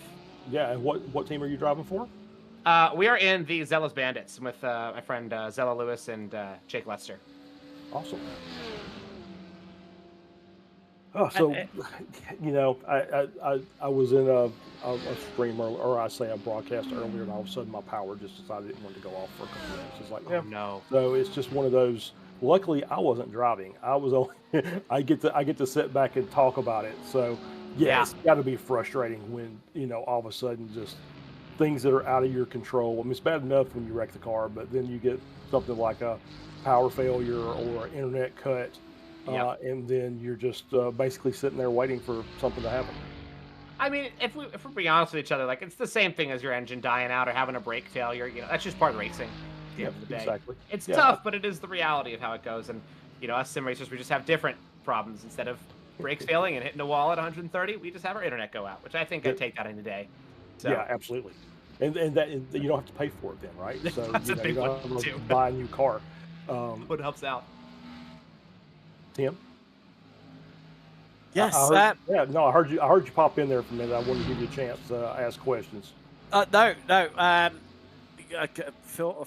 More than feel free. So, I mean, obviously, how talking about obviously your race so far. I mean, race start always a bit of a challenge in sort of this event. Did you achieve the goals in the first half of the race that you wanted to? I think we were close to. Like, we started out hot off the gates. The first lap was pretty intense, and then we had a little spin. We started catching up a little bit, and we were getting close, especially under that caution. The first one, we had a really good chance. But then, unfortunately, it's one of those races where it's just kind of everything's gone wrong. You know what I mean? We got hit in the first caution, and then as the second caution is beautiful timing. I was literally coming out of the pits as the yellow flag was waved for the second caution. So I didn't even get much advantage there either. So it's been one of those where it's definitely a character building race. That's how endurance racing goes. I've won 2 endurance races this year, and then for this one to go and we're pretty much stuck P last. It's funny how that works. It is. It's weird how it works like sometimes. And just speaking about the cautions, something you don't tend to get within iRacing, within road racing. How have you managed those? How have you found them? Honestly, I love it. I wish more officials would have something like that because Amen to that. You get through 8, 10, 24-hour races, and it just gets honestly kind of grueling. Like when we did Daytona earlier this year, we were 4 laps in the lead, and it's like, well, what are you going to do? But yeah, cool, we're 4 laps in the lead. We could finish literally 4 laps early. But it also kind of gets a little bit boring, and the spectacle just isn't there. And so, I come from a broadcasting background, so I love a close race. And I would rather have to fight for it for 8 hours straight than because of all these cautions than have it easy. So I love it. And well, Eli, good luck for the rest of the race. We'll let you crack on, and well, hopefully it all goes a bit better for you for the last 50 minutes or so of the race. I appreciate it. Thanks for the broadcast tonight, guys. All right. It's been awesome. Take care of yourself. Well, battle ensuing right now in GTP. Teams get built on PN Forever. They've been locked in a little bit of a battle for a while now. There's this Caddy versus Porsche battle, but PN Forever just can't seem to. Yeah, they're like the big bad wolf, Charles. They've got to the red brick house. They're huffing and puffing, but they can't seem to blow that house down. Yeah, they're huffing and puffing and flashing their headlights, trying to distract the driver in front, but it doesn't seem to be working thus far. See the lights again. I think that's just to let the Lamborghini know they're coming by. And so yeah, it's just one of those things. It's you get up to a car and you've made some moves, And now, so now you're just kind of thinking, all right, what do I need to do to get around this guy? Do I need to sit behind him maybe and wait for him to pit, and then try and do a couple hot laps on low fuel to kind of overcut a little bit?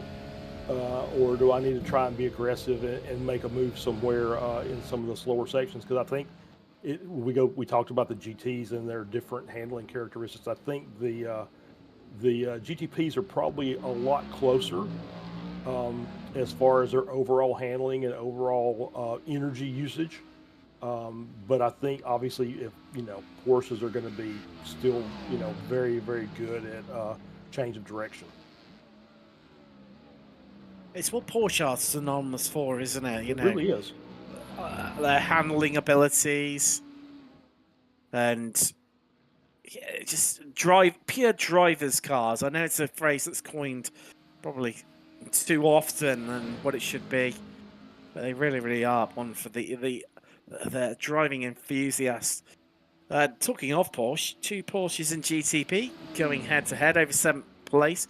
Eagle Speed Academy Esports versus Team Redx 517. We've got Alex Bairns for Eagle Speed and Jonas Janum for Team Redx, who, well, might be an 8th at the moment, but looks like they're going to head into 7th incredibly shortly, although, well, just backing out of it.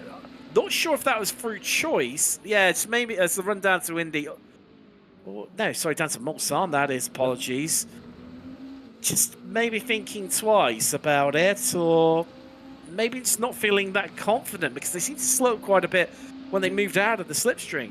Yeah, when that wall of air, when you move out from behind the car and that wall of air hits, it makes you have to kind of rethink about, yeah, I was gaining on him, but now that I've got, that extra air, as we see it move to the inside there. Oh, elbows out as well. Yeah, just very tight. Wow. And Bairns there for Eagle Speed, just dropping behind. Well, already a second clear, Jonas Janum. Yeah, I was going to say, I think maybe when he got moved out and realized that he didn't have the overspeed in order to make the pass, maybe he's just running a little higher downforce on his car. And he said, okay, well, we'll just kind of hold back here. But then when he got to Indianapolis, he was able to just take it to the inside, and the car stuck and was able to make the pass.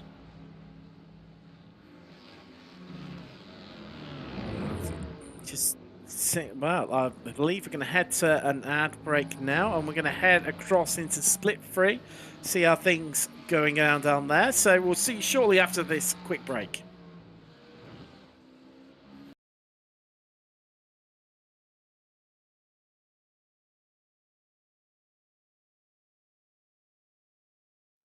Ciao Make-A-Wish, io sono Mirko e dato che in questi giorni è scoppiata la guerra in Ucraina, ho deciso di cambiare il mio desiderio in modo che i soldi che sarebbero dovuti andare per il mio viaggio sarebbero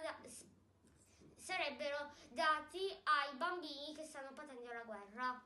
Ciao!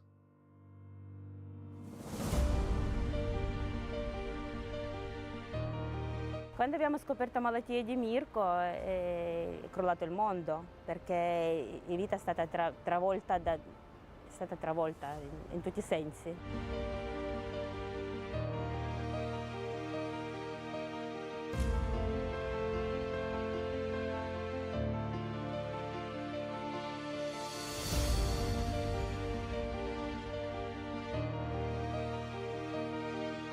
Mio marito, parlando con genitori con bambini con malattie oncologiche, in oncologia, ha saputo di questa associazione di Make-A-Wish. Io penso che Mirko ha cambiato desiderio sicuramente sentendo i miei discorsi con mio marito in casa, visto che sono di Ucraina, e a quel punto mi ha detto che mamma, io vorrei aiutarti.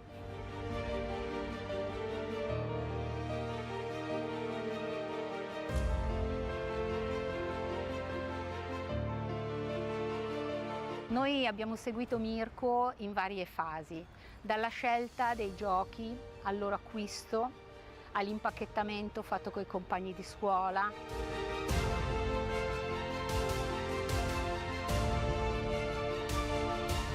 È stato un lavoro d'equipe perché noi volontari abbiamo lavorato a stretto contatto con lo staff. Ci siamo anche avvalsi dell'aiuto di una onlus presente sul territorio ucraino, Sole Terre, e che si occuperà della fase finale, cioè quella della distribuzione dei giochi negli ospedali. E questo non può stare nel furgone, quindi questo mi sa che è per te.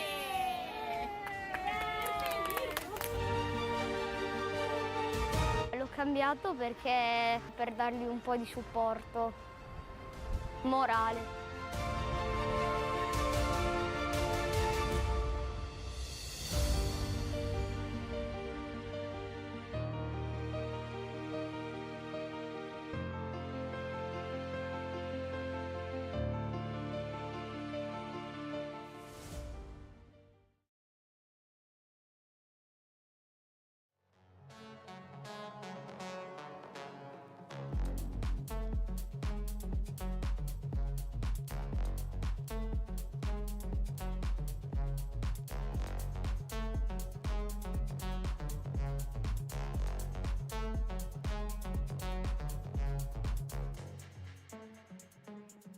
That's what I'm saying.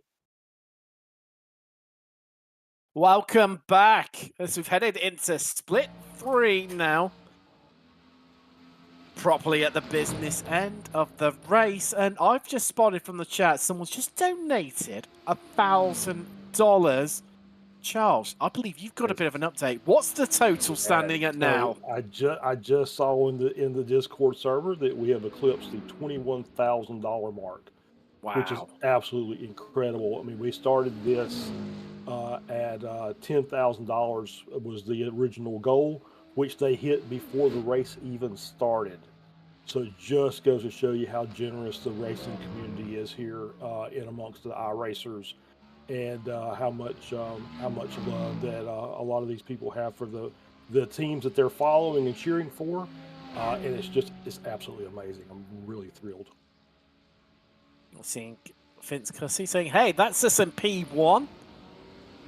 I could see running high. What bit of a change of scenery here. So, in terms of GTP, we've only got the 7 cars running. We've had retirements from VGTR Esports in the Porsche, Vermilion Racing in the Cadillac, so 4X Racing as well. And then we had 4 Porsches go missing at the hands of LDR, ISMC, VGTR Esports, ISMC as well, a Cadillac of Air Tasker, and one GT3 retirement. By the looks of things, actually, no, yes, just the one. Fusion Racing in the Ferrari. So still got 20 runners going in GT3, just a 7 in GTP, and good to see we've got Acura. I was seeing reading in the chat earlier on, someone put that the Acura does suffer down the straights, but it's got tons of downfalls in the corners. I saw that tricky conundrum. Sometimes, Charles, it just comes down to what you can be most consistent in and feel the most comfortable in, isn't it? Yeah, it's like an old slipper, isn't it? You know, it's your old friend. It feels comfortable. I mean, you know, you loathe to throw it out because it just feels comfortable. It's got your groove, your imprint in it. Absolutely, yeah, it's exactly right. It's what, you know, what car are you comfortable with? What amount of downforce are you willing to sacrifice for speed? Some people don't like it when the tail gets a little happy. They want a nice snug car underneath them. So this, you know, you sacrifice a little of that top end speed for some good cornering, and it's the same way with the GT cars. You know, some people just love those front engine Germans, the Mercedes and the BMW, and then some people prefer the cars with the motors in the back, which is always weird. You know, the basically all the rest of them, the Ferraris and the Porsches and things like that. So yeah, it just goes to you know, what's your level of comfort, what's your driving style, and then you build the setup from there, and you try and maximize your speed. I said about the Porsches, Southside Slider saying in the chat earlier on, he owns a 968. Most, well, of course, the cornering being the most notable thing about Porsches, but however, it was the parts cost that hates his wallet. I can absolutely imagine that. Yeah, oh, definitely. Dirty Panda Racing saying too fast in GT3. have big high and lows here in this split of racing, and well, to find out how they're getting on their race, Vince Cussy, he's popped up in chat a few times. He's dropped into the interview waiting area. So Vince, welcome along. It'd be great to find out how you're getting on in this split so far, and talk about your race so far. Yeah, well, first of all, I want to say it's an amazing opportunity to be able to do this race, and yeah, it's been really fun so far. Hasn't gone perfectly, but it's been really fun, and we've raised a bit of money, not too much, but we're trying our best, and we're having fun while doing it, and that's the most important. So, Currently, Vince, yep, apologies, which team are you from, my friend? the High Velocity Racing team. Oh, well, there you Leaders go. in the GTP. Yeah. Wow. Brilliant, even better. And well, you say you haven't raced too much. Hey, every little counts when it comes to charity and makes a big difference. And well, you say about leading. How's it? How have you come to sort of get there throughout those stages? Has it been play sailing, do you feel, or has it been a bit of an emotional roller coaster? Like Very much the endurance opposite. racing? Yes. Yeah, well, we started well. We got pole position, which was nice, but unfortunately in the start, I was struggling a bit with the cold tires, and we lost a bit. But we managed to get back to the lead, and we were in a good fight with another team at the beginning. Fortunately, they disconnected, which is kind of sad because I enjoyed the fight. But then, I think after the first caution was about to end, unfortunately, my other driver, Reese, he accidentally spun it about right before the green flag, and we had some damage, and the toe accidentally made us do a whole nother lap, so we ended up a lap behind, which wasn't great. So we had to really fight back to get back onto the lead lap, and luckily the second caution came at a good time, and I got some good laps in. But right before that, our driver Reese's internet failed, so we lost another minute. So we really had to stress to push hard and try and get back on the lead lap, which luckily we did. And after the second caution, we were in P4, right behind the other guys, and then I managed to take the lead, and from there we've just been able to pull away. So it's been quite eventful. Well, all that considering, the fact you're 1:50 in the lead over Flanders Racing Team, that is an absolutely man of effort from yourself and Reese to hold that Cadillac all the way up there. I mean, the Cadillac seems to have been the choice car when it's come to GCP. For this event, and it's leading every single split in GTP. Is it a car that you normally go for, or do you tend to flit around between the different GTPs? Well, I usually go for whatever I'm comfortable with at the track. Like the Cadillac, it's very strong at pretty much every track, but there's still a few tracks that it doesn't suit. And then I tend to go for the Acura or the BMW. But the Cadillac, you can always trust it, and around a track like this, it's kind of overpowered, to be honest. And it definitely helped to getting us this lead. But yeah, I mean, it's a bit. It depends on the track, really. Well, definitely. So, obviously, I assume you're normally IMSA racer. I mean, talking about the full course cautions, it's definitely been a talking point of this event, and a lot of people have said, they'd love to see it more in road racing. Do you race much ovals at all and get to experience it in that, or has it been a real sort of a trip of discovery for you in terms of having these full course yellows? Oh, it's my first time ever been in a caution. I've raced a bit of oval, but it's mostly the rookie series. I'm mostly a road racer, but I do enjoy a bit of oval from time to time. I just haven't had much time since most of the combinations, especially this season of IMSA, they've just been too good to miss out on. So I haven't done much oval racing now, but yeah, it was quite something to get a caution on a road race. It was definitely something I needed to adjust to. And I was horrified the entire time because in the first caution, there was a GT3 who went into the back of a GTP full speed because they didn't see him. And I was at the back of the pack of our little group of GTPs, so I was kind of scared for my life the whole time. But I gotta say, it of course helped us a lot, and it was really a fun twist. And I feel like in endurance races especially, it would be a great addition to the road racing. Well, definitely. It seems to be a thought that's been echoed a lot from everyone we spoke to. Vince, I've got someone else sat waiting. We're going to let you go. Good luck for what's looking like a really commanding position. Yes, thank you. That's Vince Cussy there of High Velocity Racing Team 480 leading in the Cadillac.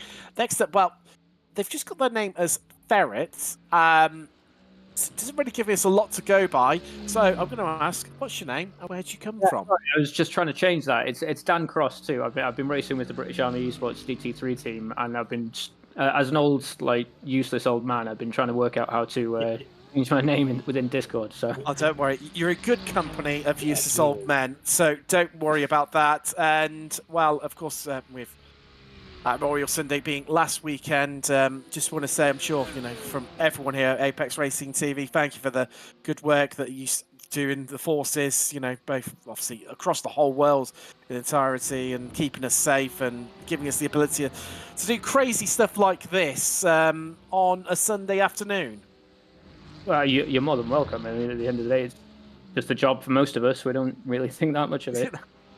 No, it means so much to all of us. But I believe you're running in Split 1. Am I right in saying from memory, or was it Split 2? We are, yeah, we are in Split 2, Split 1 rather, and it's been a bit rough for us, to be quite honest. Yes, I did spot. I think while we were actually in there, you dropped quite a few places. I think you must have had a bit of an incident. Yeah, unfortunately, we had a bit of a software issue with one of our drivers on the second stint.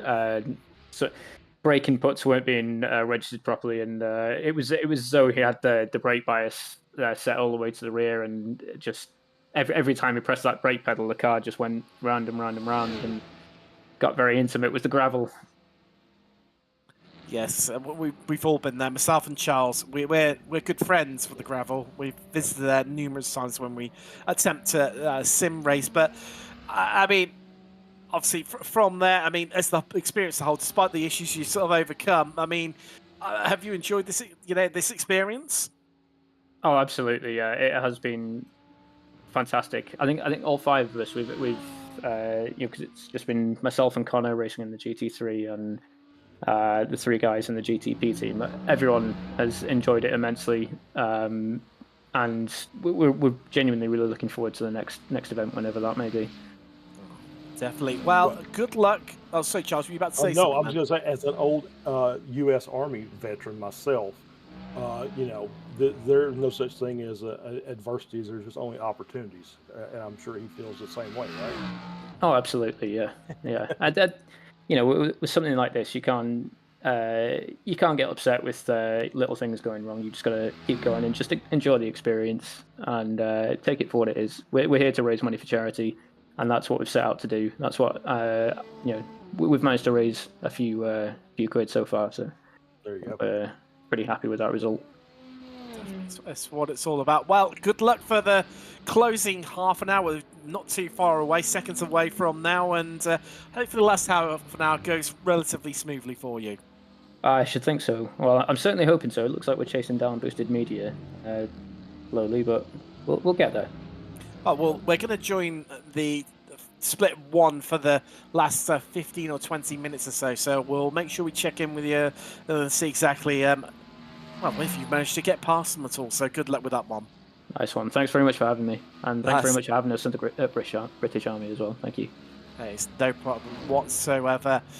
Well, Charles, I mean, it's definitely a fight right to the end. It's always crazy. It always amazes me about endurance racing, how we can go 7.5 hours and still have battles out on track that come down to tenths. Yeah, and it's basically, okay, I'm not going to get first, but I can battle this guy that's 3 seconds ahead of me to try and get seventh, and so that's what we're going to do. So we're going to try and get the best result possible, and so obviously the British Army guys aren't going to quit, right? They're going to go to the very end. Oh, definitely, and well, that's why. I'm not going to do that. I was going to bring in a bit of, intercontinental army, this rivalry there, saying, well, our guys are the best, but no. Okay, they haven't quit since 1778 or 9 or something like that. But that is very true. That is very true indeed. But no, in all seriousness, obviously Memorial Sunday being, last weekend, thank you for all the great work that the forces do across the whole globe in keeping us safe and allow us to do crazy stuff like this and raise money for such a great charity where every penny does count. And Even when we do, absolutely. Well, I was thinking about this when you were reading out the totals when we joined this split, Charles. We've raised, during the broadcast, more as money has come in than what the original target was set at. $11,000. It's come in, you know, 10,000 was the original target, aside of what had been done before then. Astounding stuff. It's fantastic. It's one of the reasons that I kind of made time to do this, because it is obviously just a fantastic charity. The work they do is just amazing for children and their families. So you know, I wanted to be here at least for a little while to at least support it. Yeah, like I said, phenomenal work. We've kind of basically already doubled and then some on their original goal. So, you know, great work to all those out there who have donated. Definitely indeed.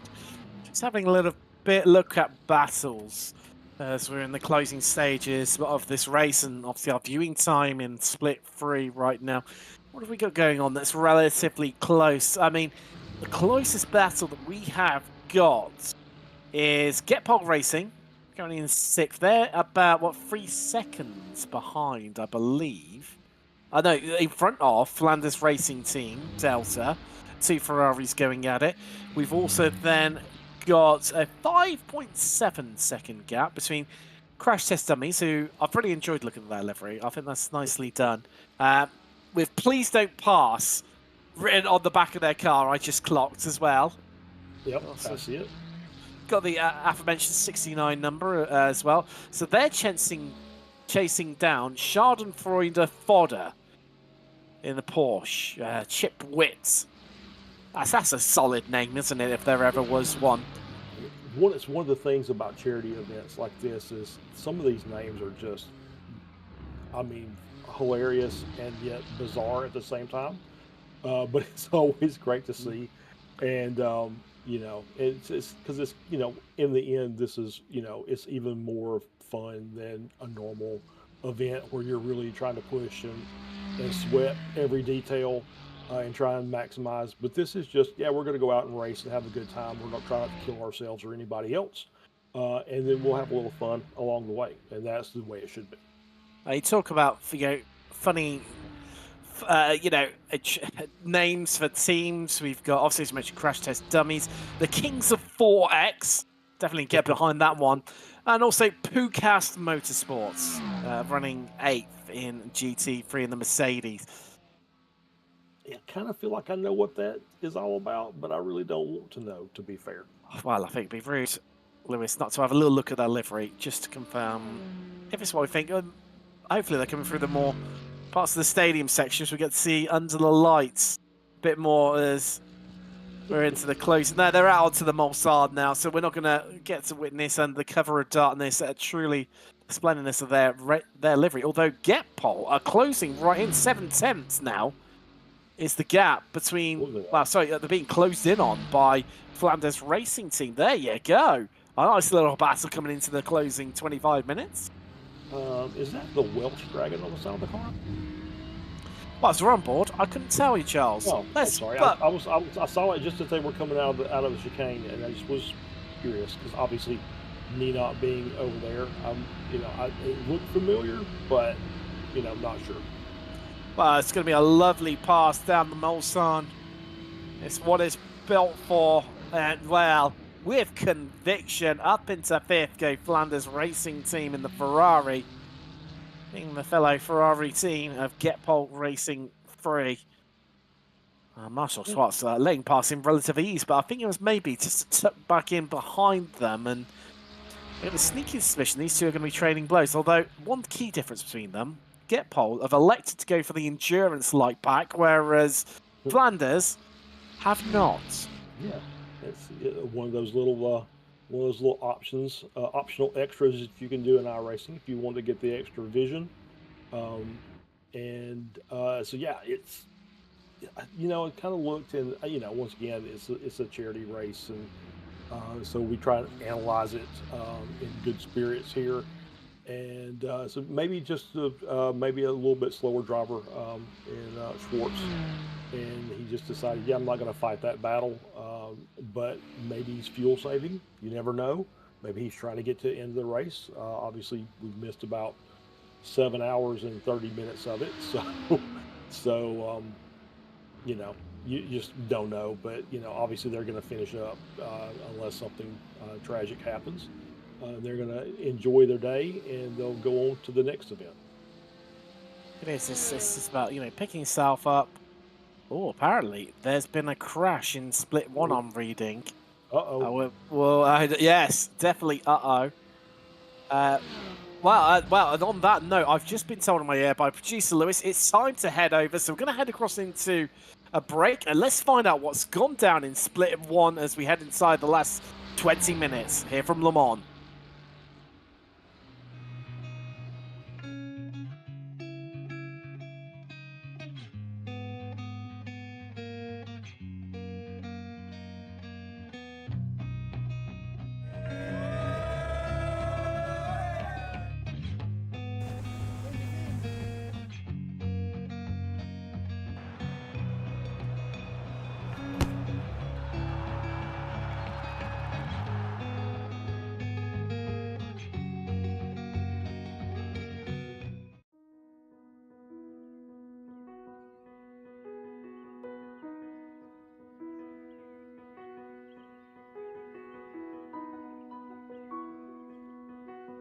On my hard days, I usually don't think about it. I just try to get to the next day and hope that the next day will be better. My legs don't work like other people's, so I have to be in a wheelchair. I take the needed medicine for everything that's going on in my body.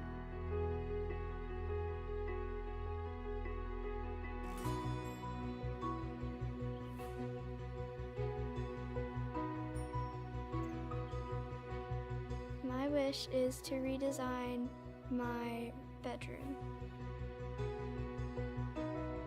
My wish is to remodel my backyard.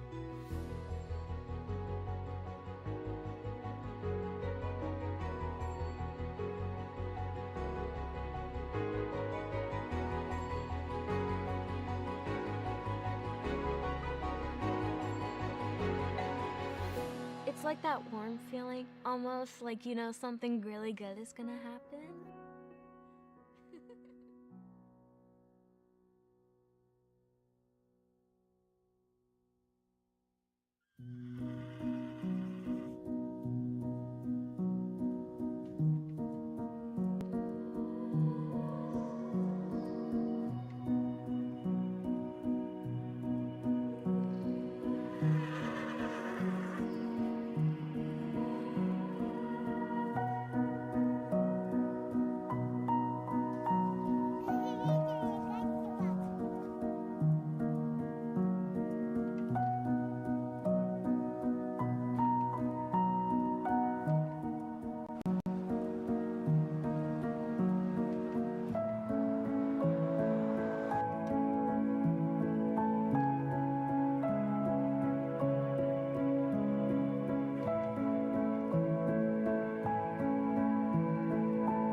Welcome back. We're back to split one. Lap 1, 2, 3. Lap 123. 7 hours, 43 minutes in here on Apex Racing TV with Drive for Wishes. Charles, well, we said there's been we saw from Make-A-Wish International in the chat. There's been a crash. I haven't quite picked up, but it's been all changed, definitely. Really shuffled around in GTP. Also, let's have a look into GT3 as well. Not too much of a change there in terms of the top two, although Mr. Apex Predators have moved into third place. But yeah, the top, Effect Simulations 909 have moved to the forefront. It was Hydra Race GEODESIC, excuse me, leading. And, well, they're appearing in 21st, so I'm guessing they were involved in the crash, so I think we've lost our leaders. Oh, wow. That's just... Oh, no. Yes, yes, because we've got 2 Hydra Race. That's what confused me. So, yes, it is. I think it's our leaders that have gone. So it's the Cadillac outfit. Oh, wow. That's, it's that's a tough way to end the race, is getting into a crash inside the last 30 minutes of the event. Yeah, it happens in real life. I think we saw a Toyota LMDH, basically just conk out on the last lap of the actual Le Mans race, 24. So it's part of racing. It's even part of sim racing. That you'll get into something that's not of your making, and you're just a innocent bystander. And then you just got to say, okay, we're done now. Let's get ready for the next one. Well, yeah, and we saw it in the closing stages of Sebring 12 Hour in real life in IMSA this year, involving the top two of the top GTPs coming to blows and skating across grass, then collecting 2, well, actually 3 in total GTDs involved in that incident. Really shook things up, and well, we're seeing here again an Effect. Well, looking like they're walking away with this one. 12 seconds. No, make that 13 actually, very nearly over who line in second. But Owen Carroll has dragged that BMW Propaganda BMW GTP well up. So when we left, they were running in 7th, now on the podium. Yeah, they've made a nice comeback. Of course, obviously the incidents helped a little bit as giving us a given position. But yeah, Owen's doing a great job. They're only 4 seconds behind P2, 4.5, and with a nice comfortable gap behind. So he can look forward and see if he can close out even further in the last 15 minutes of this race. Well, I tell you what, we're a real high company at the top end of GTD. For the Bernstoff Band DT team, we've got Emil Bernstoff in the car, who real life, well, turned Twitch streamer, but raced in German Formula 3, FIA European F3, ADAC 4 Mile Masters, British Formula Ford, to name but a few. And also GP2 as well for Arden, GP3 for Carlin. I mean, this is the beauty of sim racing, isn't it? Average Joes like you and I, well, maybe not you and I because we're not that good, but, normal people can race against real life racing drivers. I mean, I don't Norby Kiss, you're not multiple European FIA truck racing champion, absolutely rapid in an LMP2 on iRacing. Yeah, I mean, you're absolutely right. I mean, we were sitting here, with my team as we were kind of getting Olympus Esports started. Charles, I'm going to pause that conversation very, very briefly, because the British Army Esports team that we were speaking to earlier on, this is them getting past the Cornish Lawnmower Racing team, the Cadillac versus the Porsche. And well, they said that they thought they might be able to catch them. We've caught it just in time for them getting the move done. Carry on, Charles. No, that's what I was just going to say. We're going back to how sim racing and real life racing meet. Obviously, we've got some current and former racers who do a lot of sim racing because it's enjoyable to them, and it's we were setting up sessions to do practice sessions for 12 hours at Bathurst, and we were all sitting there one day, and Louis Delatraz, WEC, LMP2 champ, I believe, this year, it pops into the server and runs some laps with us for about a half an hour. That was just, you know, mind-blowing for us. That was the first time. Ooh, that was close. Oh, Well, talk about the counter-attack almost coming in there from Cornish Lawnmower. Wow. Yeah. Spectacular stuff being played out here. That was a great catch because that car was sideways coming through Indianapolis, and he managed to catch that car and hold it and not make contact with the British Army Esports car in front. And so they both get to fight another day.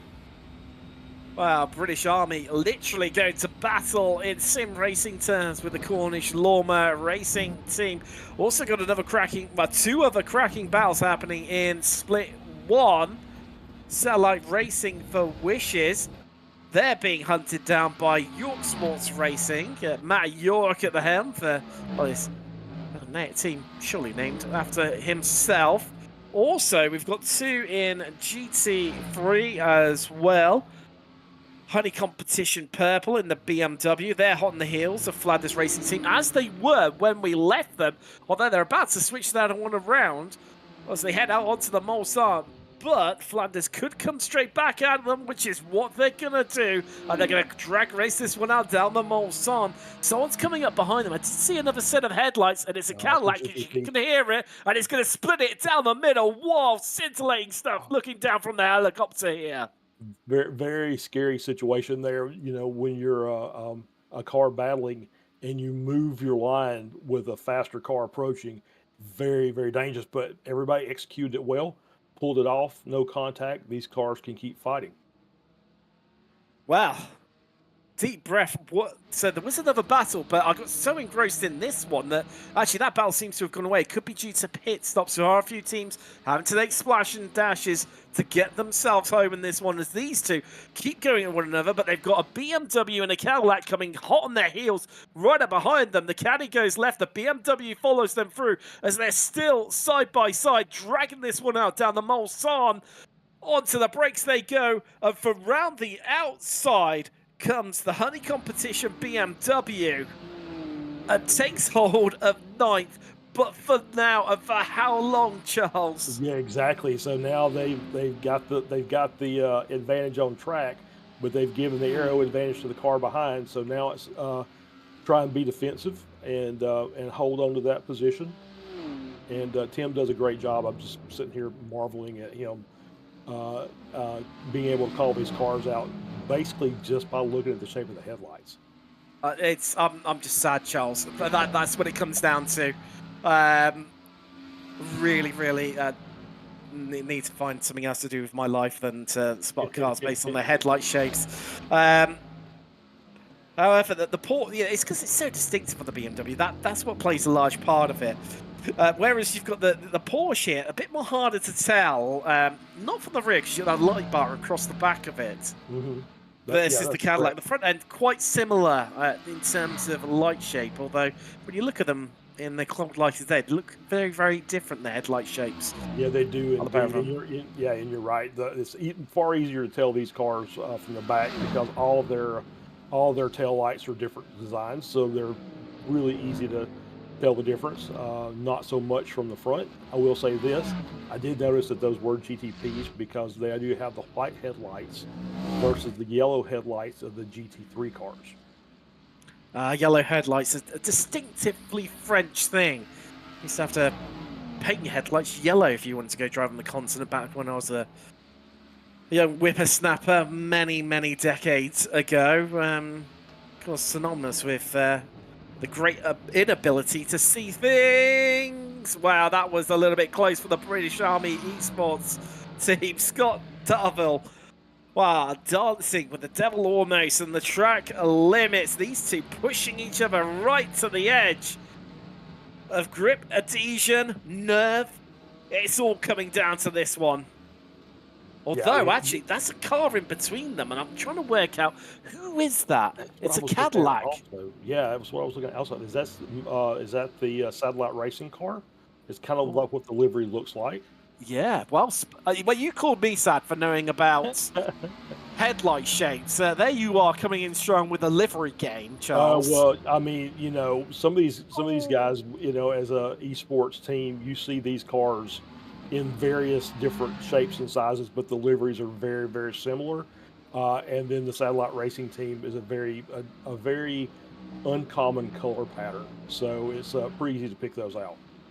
That definitely makes commentators' lives easier when you have a unique colour combination. But I tell you what, Scott Darville absolutely holding his own right now.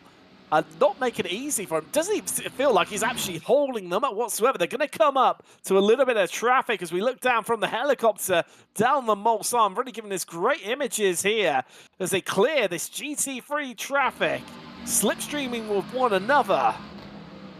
Onto the brakes. Oh, this is going to be challenging. Oh, and they're going to have to carry on.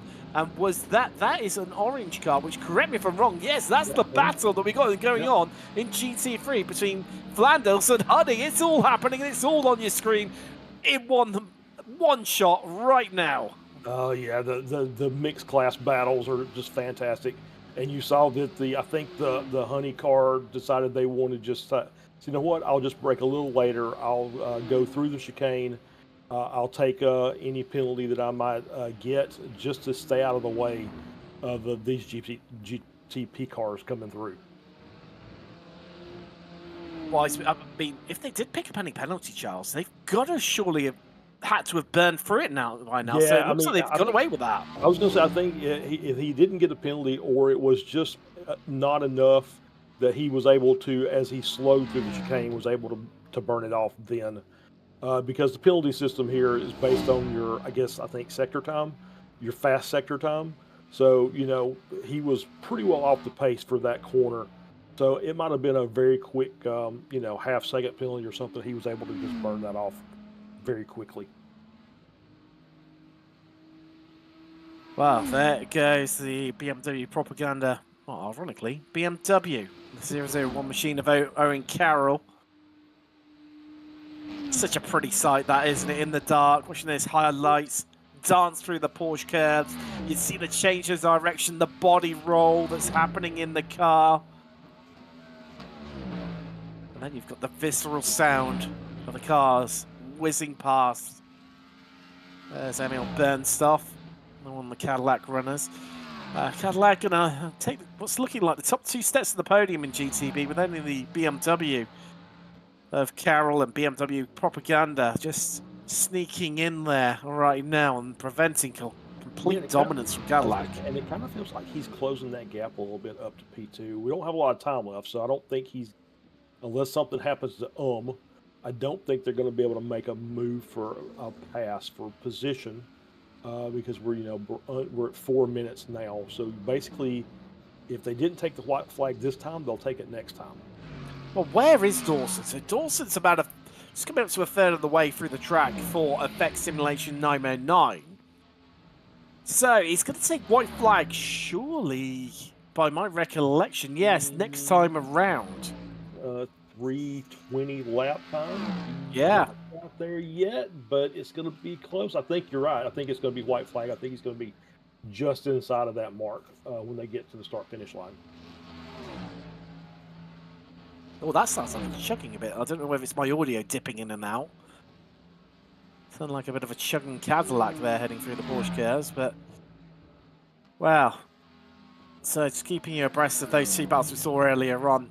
British Army Esports just pulling out a few more attempts over Cornish Lawnmower. Huddy competition, same story with them against Flanders as those two BMWs going to battle over 9th place in GT3. Well, Charles, I'm a bit gutted, really, that we've only got, well, I'm gutted I've only got to experience this short time. Just keep them, just stick AI in, just keep them lapping, just leave me here all night, and I'll still be here rabbiting away. You'll be broadcasting for the next 3 or 4 hours, and, and you'll be happy with it. Don't mind me, but look at this. British Army, they've lost about half a second, and Cornish Lawnmower, well in strike range now, down the Mulsanne. And they're getting a bit of a drag from the car in front of them, which is going relatively slowly, certainly compared to these two. Maybe they've just been running the car in attack mode in terms of their electrical deployment and just having to build a bit more back up or just playing it safe or concede the battle that's ensuing behind them right now, and just want to try and make it as easy so they can pass in a relatively safe place, but they're going to catch down into Mulsanne corner. Onto the brakes we go. Darvel versus Ball, British Army Esports versus Cornish Lawnmower Racing. Who's going to take it? Under 2 minutes left on the clock here from Le Mans in the Drive for Wishes race.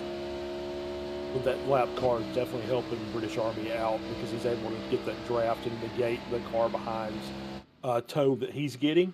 So that's keeping things kind of status quo. Now, obviously, I think that the car that's in front will probably move over and allow those two cars to finish their battle before the end of the race. So that's what we should probably expect to see before on the last lap. As we see our battle here between Honey Competition Purple and Flanders Racing Team Charlie, as these Honey still got that advantage as they're coming down the second straight. I always call it Toyota Straight, but I'm not really sure there's a name for it. So as they head down the run down into Indianapolis, and then the final sector of the track. Just seeing, apparently we're up to almost 23,000 now. Wow. Thank you, William Awesome. Brennan. Coming in, we've hit it now, definitely, he's just posted. So thank you for bringing those updates to us as, well, Honey Competition trying to invoke the spirit of the Honey Badger to keep at bay Flanders Racing Team. Meanwhile, on the final lap, they go. Effect Simulation 909. The rise to the top. Oh, wow, that was close for Turtle. Yeah, that was very close. That the lead GTP car that had a little wiggle and had to correct it, and was already kind of wide coming out of the Corvette curve there, and just lucky he didn't loop the car and collect somebody else. So keep your debate on that British Army Cornwall Lawnmower battle. They've been split up 2.8 seconds the gap. Honey Competition, Flanders Racing still close, 9/10. The gap between those two. Half a lap remaining for the lead car here from Le Mans. There is that battle. Out onto their final lap, out onto the white flag lap. 8/10. Kevin Suffrey, you got to give it everything you got, my man. Mm-hmm. 1 lap to do it in. Yeah. Wow. It's a 4-minute lap for the GT3 cars, so you've got 4 minutes to try and find your way around in order to get that spot. Can they do it? That's the big question. That's maybe stacked against them. Need to find something they haven't found yet in the last few laps, or they've just been building up, just waiting for this final lap to get the job done. Yeah, and what you don't want to have, either one of these teams are basically saying, "Oh, look, you know, we've got our position here. We can't afford a slowdown. You've got to keep the car between the lines, because I think that would be the end of this battle for either car. Should they get one of these slowdowns coming out of the chicane or coming out of Mulsanne corner." There we go, just one of the Cadillacs going past them there. It's down to 1/4 of a second now, the gap. Here we go. Is this going to be the move for Flanders? Are they going to wait to the end of the Mulsanne? They pull out. They just make sure that they know that they're there. But here with the win, the rise to the top continues for Effect Simulation 909. The team that's come in. And wow, they're putting the cat amongst the pigeon and making a great noise and take victory here from Le Mans for Drive for Wishes in Split 1. Congratulations to Andrew Dawson and Paul Busby in doing so. Second, Carroll for BMW Propaganda finishes 3rd. Meanwhile, down in GT3, there is your winner, Lies Esports. They win it. Fury Simsport 2nd. Spice Baby looks like they're good enough for 3rd. But that battle's close up again in GT3. GP between British Army and Cornish. Also, Honey competition still ahead of Flanders Racing. Oh no, and it's all gone wrong right at the death for British Army Esports. Oh, such a shame. Yeah. It's just it just looked like he may be. Oh no, he's waiting. Is he waiting? No, that's one. No. Did he wait for him? Yeah, he waited for them. Wow, wow, that is sportsmanship. Absolutely. For you. Great sportsmanship there. Now we've got to head back to producer Lewis knows it as well. They've got just under a quarter of the track left, and there's 3 attempts between the pair of them on board with Flanders Racing Team BMW. What do you got, Kevin Sufru? Can you do it? Into the Porsche curbs we go. Can Anthony Chapelet hold off the Honey competition purple? He's not got long left. As we head through, oh, there's one in the GTP just passing him. That could give the chance now for Flanders. It's going to just hold up Honey competition enough, but it might give them the edge as they were both boxed in, only the 4 curves to go. Really bounce it across the chicane. This is where the BMW excels, and it's, despite the late lunge, it's not going to be enough. And Honey competition holder Flanders Racing Team at the line. Wow, what a finish between those two. And it's after 8 hours of racing, it came down to 3 attempts, and it was all over 9th position. And that's why we come sim racing. Absolutely. That's exactly right. Yeah, it doesn't matter if you finish first or almost dead last. As long as you're battling at the end, you can say that you've done a great job. You've completed an endurance race. I think everybody's first endurance race is special. And I'm sure with these guys for this charity event, they're happy to get a top 10 or P9 out of this, and I'm sure they'll be looking forward to the next one also. Wow, what have we just witnessed? What have we just witnessed? I can see there's a massive queue forming already in the waiting room. First off, we're going to speak to our race winners here in Split 1, Effect Simulation 909, Andy Dawson and Paul Busby join us now. Gents, I mean, when we left you, it wasn't looking too clever, but then in the end, we come back, the leader's gone, and you're 11 seconds clear at the front. Hi, Tim.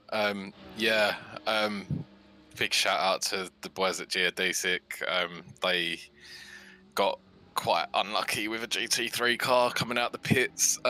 We feel quite bad for them. It was setting up to be one hell of a battle at the end, but with them getting put in the bin, it kind of opened it up for us to cruise it home and take the victory. So yeah, Andy done a great job, and it was fantastic. I mentioned it in the commentary, it's been a real rise, a real year for you guys at Effect Simulation, and I know, Paul, I've many years, you're in the first race that I ever commentated on. The rise that you guys have had, it's another feather in your cap. First time in top split earlier in the year at the Sebring 12 hour. Where does this stop for you guys? Don't know, mate. We just try and put as much effort in as we can. Constantly improving. Driving with Andy for the last sort of year or so has really brought me on. Guy's an absolute alien and does silly pace while saving fuel and all the rest of it. And yeah, I'm just trying to learn from him. And yeah, sky's the limit, really. Yeah, I mean, if you look at some of the names that you guys have beaten today, thoroughly deserved. Congratulations, Andy. I mean, what a mega stint come the end. Did you ever feel like maybe it wasn't going to go your way at all, or do you feel like you were quietly confident and had this one in hand? Yeah, I mean, the gap kept on going up and down, just depend on like how we were catching the traffic. I think overall I might have had a few tenths on Graham, but I don't think it was slam dunk by any means. So I think really it would have come down to, I would have said probably half a second by the time that Graham it got up to speed for the last stint. But honestly, I feel so bad for those guys. It should have been a great finish, but it was quite comfortable in the last 20 minutes. Well, in the end, worked out an absolute treat to you. Congratulations, Sandy Dawson and Paul Busby from Effect Simulations 99, your winner overall in Split 1. Charles, we've got another team sat waiting by, of which I've just got so engrossed in what's just happened, what we've just witnessed, these closing stages that, yeah, I hold on, bear with me. I'm going to save myself here potentially because where we've taken notes throughout and taken pictures, I believe they were from Split. Were they Split 2? I Maybe think they were Split 2. They were definitely Split 2. They were leading in the end, and I'm trying to fiercely forward. That's who's standing by. And Charles, yeah, I'm going to love you. You have the pleasure of interviewing the winners in Split 2. Sebastian, Kevin, congratulations. Split 2 win for Fiercely Forward. So obviously, since you guys are in here, kind of anticlimactic for the last little bit of the race. Yeah, I know. Sad. Very sad. I wanted to end it different, but yeah, it had to be. So great race overall for you guys. I heard, just had some really good pace. And Sebastian, anything that stands out during the course of your race from that you want to mention? No, not particularly. Just a huge, congrats to the organization and how they got 3 splits together. And yeah, happy that we won it, but nothing else to say. Oh, there you go. Yeah, I know. After 8 hours, you're probably just like, okay, I think it's bedtime now. It's 12 o'clock here, so. Yeah, and so Kevin, Sebastian, congratulations, great job. I think everybody had a great time, whether they finished first or last, and I'm sure you guys enjoyed the event. Seems like everybody did. Yeah, sure. Yeah, for sure, Thank you man. very Thanks much. for the broadcast. Yes, sir. Thank you, guys. See you, man. Well, Charles, we'll hang around for a little bit and see who else pops in for a bit of a chat. I tell you what, if I run through some race results on Split 1, do you want to have a little look and go and find out how much we've managed to raise? Yeah, let me check that real quick. Oh, so it's appearing blank at Lewis's end. So I can. Well, I'll reel off anyway. What we've got, I can definitely see. So, Effect Simulation, as we spoke to them earlier, taking the victory in GTB. They were second, making the Cadillac 1-2. There we go. That's what we're talking about. BMW Propaganda, Owen Carroll, who I believe actually might have done this by himself. If he did, you mad lad. But congratulations either way. I mean, third place by yourself. Astounding results. Bernstorff, Banditi, they came home fourth. Another Cadillac and the fourth Cadillac inside the top 5 for PGZ. That was our top Porsche finisher in GTP. It was Hydro Race Geodesic Racing Echelons. French Schmidt had run well earlier on. A bit disappointed to not see them a little bit further off because after the safety car, they were really, really close and looking potentially like it. Let's go for Satellite Racing for Wishes. Came home 7th. Then it was York Racing. So York Sports Racing. Cecil Sim Racing, Sampsoid Kanan, our good friend of the show. David Sampson doing that one in the Cadillac. And then we had ST Racing, Rocket Sim Sports, Sim City, Geeks Energy Fiercely Forward, DS Grizzle Racing, Carolina Lawnmower Racing, Texas Sim Speed, who were the first team 1 lap down in 17th. 18th were the British Army Esports GTP. The epic battle they had with Cornish Lawnmower Racing right to the end. It kept us right on the edge of our seats. Can you believe it? 8 hours of racing and it came down to tenths. It's what we love. It's what we love. AZR Motorsports and Zayla Bandits. That's right. Last can't leave that then. Into the retirements. Hydro Race Geodesic Racing. They retired on lap 120. We completed 128 laps here today. We lost mindless traction all the way back on lap 73. Let's have a little look across now into GT3 or GTD. Depends which side of the pond you're from. But Lies Esports won out convincingly, 23 seconds in the end over Fury Sim Sports. With Mercedes winning, and then a second and third for Ferrari, being brought up by Bice Baby. 1 minute off the pace in the end. Geeks Energy and Missed Apex Predators. A fourth and fifth for Mercedes, and then it was another Ferrari in the form of Fury Simsport 169. Hyperion Racing, it was 7th and ETT. Honey Competition Purple in 9th, and their brilliant battle right to the end with Flanders Racing Team. That was another highlight that will definitely live with me in the memory all over 9th. Altus Esports were 1 lap down, so were AZR Motorsports. Eagle in 13th. Team Red X 515 were 2 laps down, so were Maradnis Oceana Coffee. Ava Racing were 3 laps down, so were British Army Esports and Boosted Media. And then into the retirements, I think now 8 laps down were Texas Speed Sim Racing Red and Team Red X 513. Well, they finished all the way, but well, retired 100 laps ago. Charles, do you have an update? I have a not necessarily recent update. So the last number I go see, for it. As of about 40 minutes or so ago, was $22,140. So and so I'm hearing from producer Luis that we're over 23,000, which is once again fantastic. You're talking about setting a goal at 10,000 and then doubling it almost 2.5 times what you set out to get for today. And just like I said, it shows you how generous the sim racing community is and how they band together. And when we set a goal to do something, we go out and do it. We do. We're together for the greater good and for charity.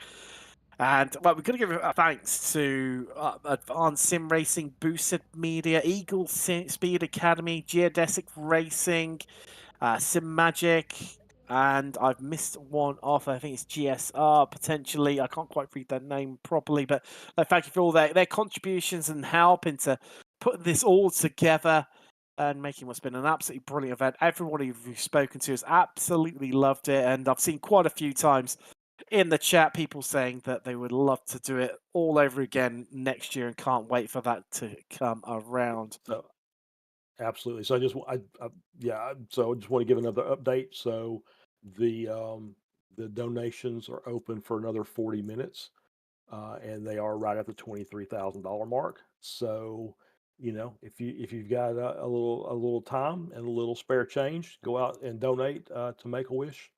Once again, fantastic organization, and so yeah, every little bit helps. There's a link down below in the description for where you can head to make a donation. Hyperion Racing with the 1,700. That's astounding. That is a brilliant amount there, William Brennan. Thank you for that, and everyone else who has contributed. Echo your points, Charles. Just every little helps, doesn't it? And just goes to show when we can all come together as sim racers what we can achieve. But wow, after 8 hours of epic racing drama from second one through to the 8th hour, it delivered every step of the way. I've been Tim Cox with Charles Bushell, Lewis Ryer, and thank you to our producer early on, Jonathan Grabowski. We had Aaron Smith, Ron Mounds. We had Sam Fitzpatrick all popping in, helping a lot with the commentary.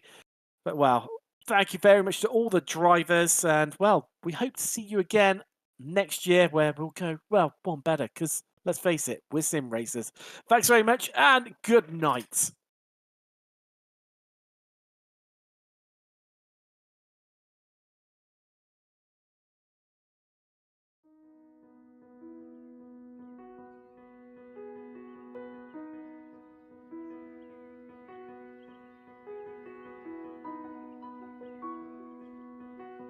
On my hard days, I usually don't think about it. I just try to get to the next day and hope that the next day will be better. legs don't work like other people's, so I have to be in a wheelchair. I take the needed medicine for everything that's going on in my body.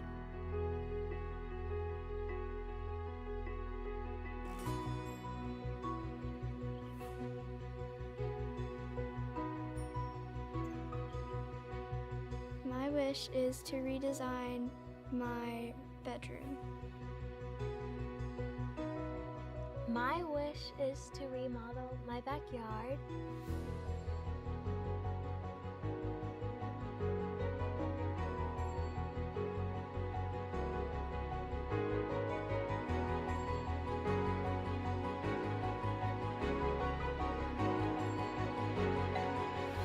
It's like that warm feeling, almost like you know something really good is gonna happen.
Hello? Ghostbusters?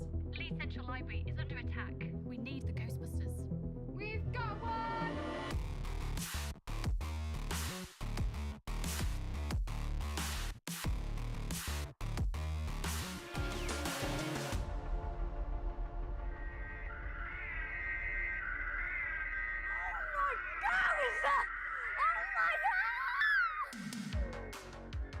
How you doing, George? Good to see you. We've got you your own proton pack. Thank you! This is insane! Best day of my life by a mile!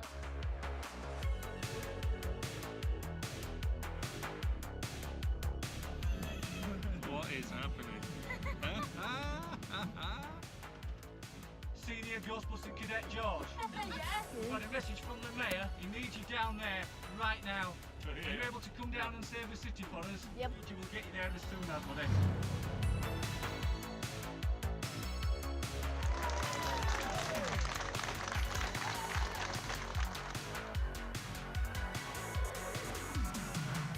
I'm definitely picking up something here, George. PKA valences are off the chart. It's burying the needle. George was born with a complex congenital heart defect. His heart can never be repaired. You know, I've heard stories about this place. This place used to belong to a very wealthy family, and apparently the maid, she still haunts this place. So we need to be careful. So far, it's been 3 open heart surgeries by the age of 6. His first open heart surgery was when he was only 36 hours old. And each time it's to try and improve the function of the half of the heart that works and to raise his oxygen levels. He's doing really, really well at the moment, but there will be more surgical interventions, and potentially we're looking at a transplant further down the road with him. Okay, there's signs up there, right next to that picture up there. He's a lovely, kind, friendly guy, and when you speak to him about his sort of hopes and ambitions, a lot of it is helping other people. It does affect him. Aspects of life he finds harder than other kids his age. He's a lovely personality, and he'd much rather see the fun side of things than the serious side. Some hand marks right there. Some hand marks. Yeah, Human or spiritual? spiritual. Spiritual, okay, well. That's why I had to put the ghost goggles down. Okay, let's go.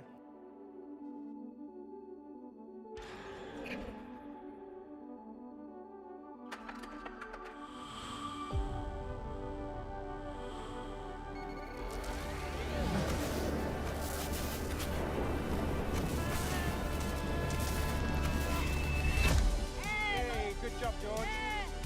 We've got one! Yeah. Get it in there, George. Put him in there. George has been absolutely amazing. He's saved leads. We didn't want Marshmallow Man to come and take town hall down, and George has nipped it in bud. George as a Ghostbuster is fantastic. You know, he may have troubles with his heart, but he's definitely strong of heart. For anyone who's thinking about wanting to get involved with Make-A-Wish, make wishes happen for other kids, I 100% would implore you to do that, because it's something that, you know, I'll personally remember for the rest of my life. Thank you to the East Midlands Ghostbusters, all the police officers that helped, I don't know, just everybody that helped make my wish come true.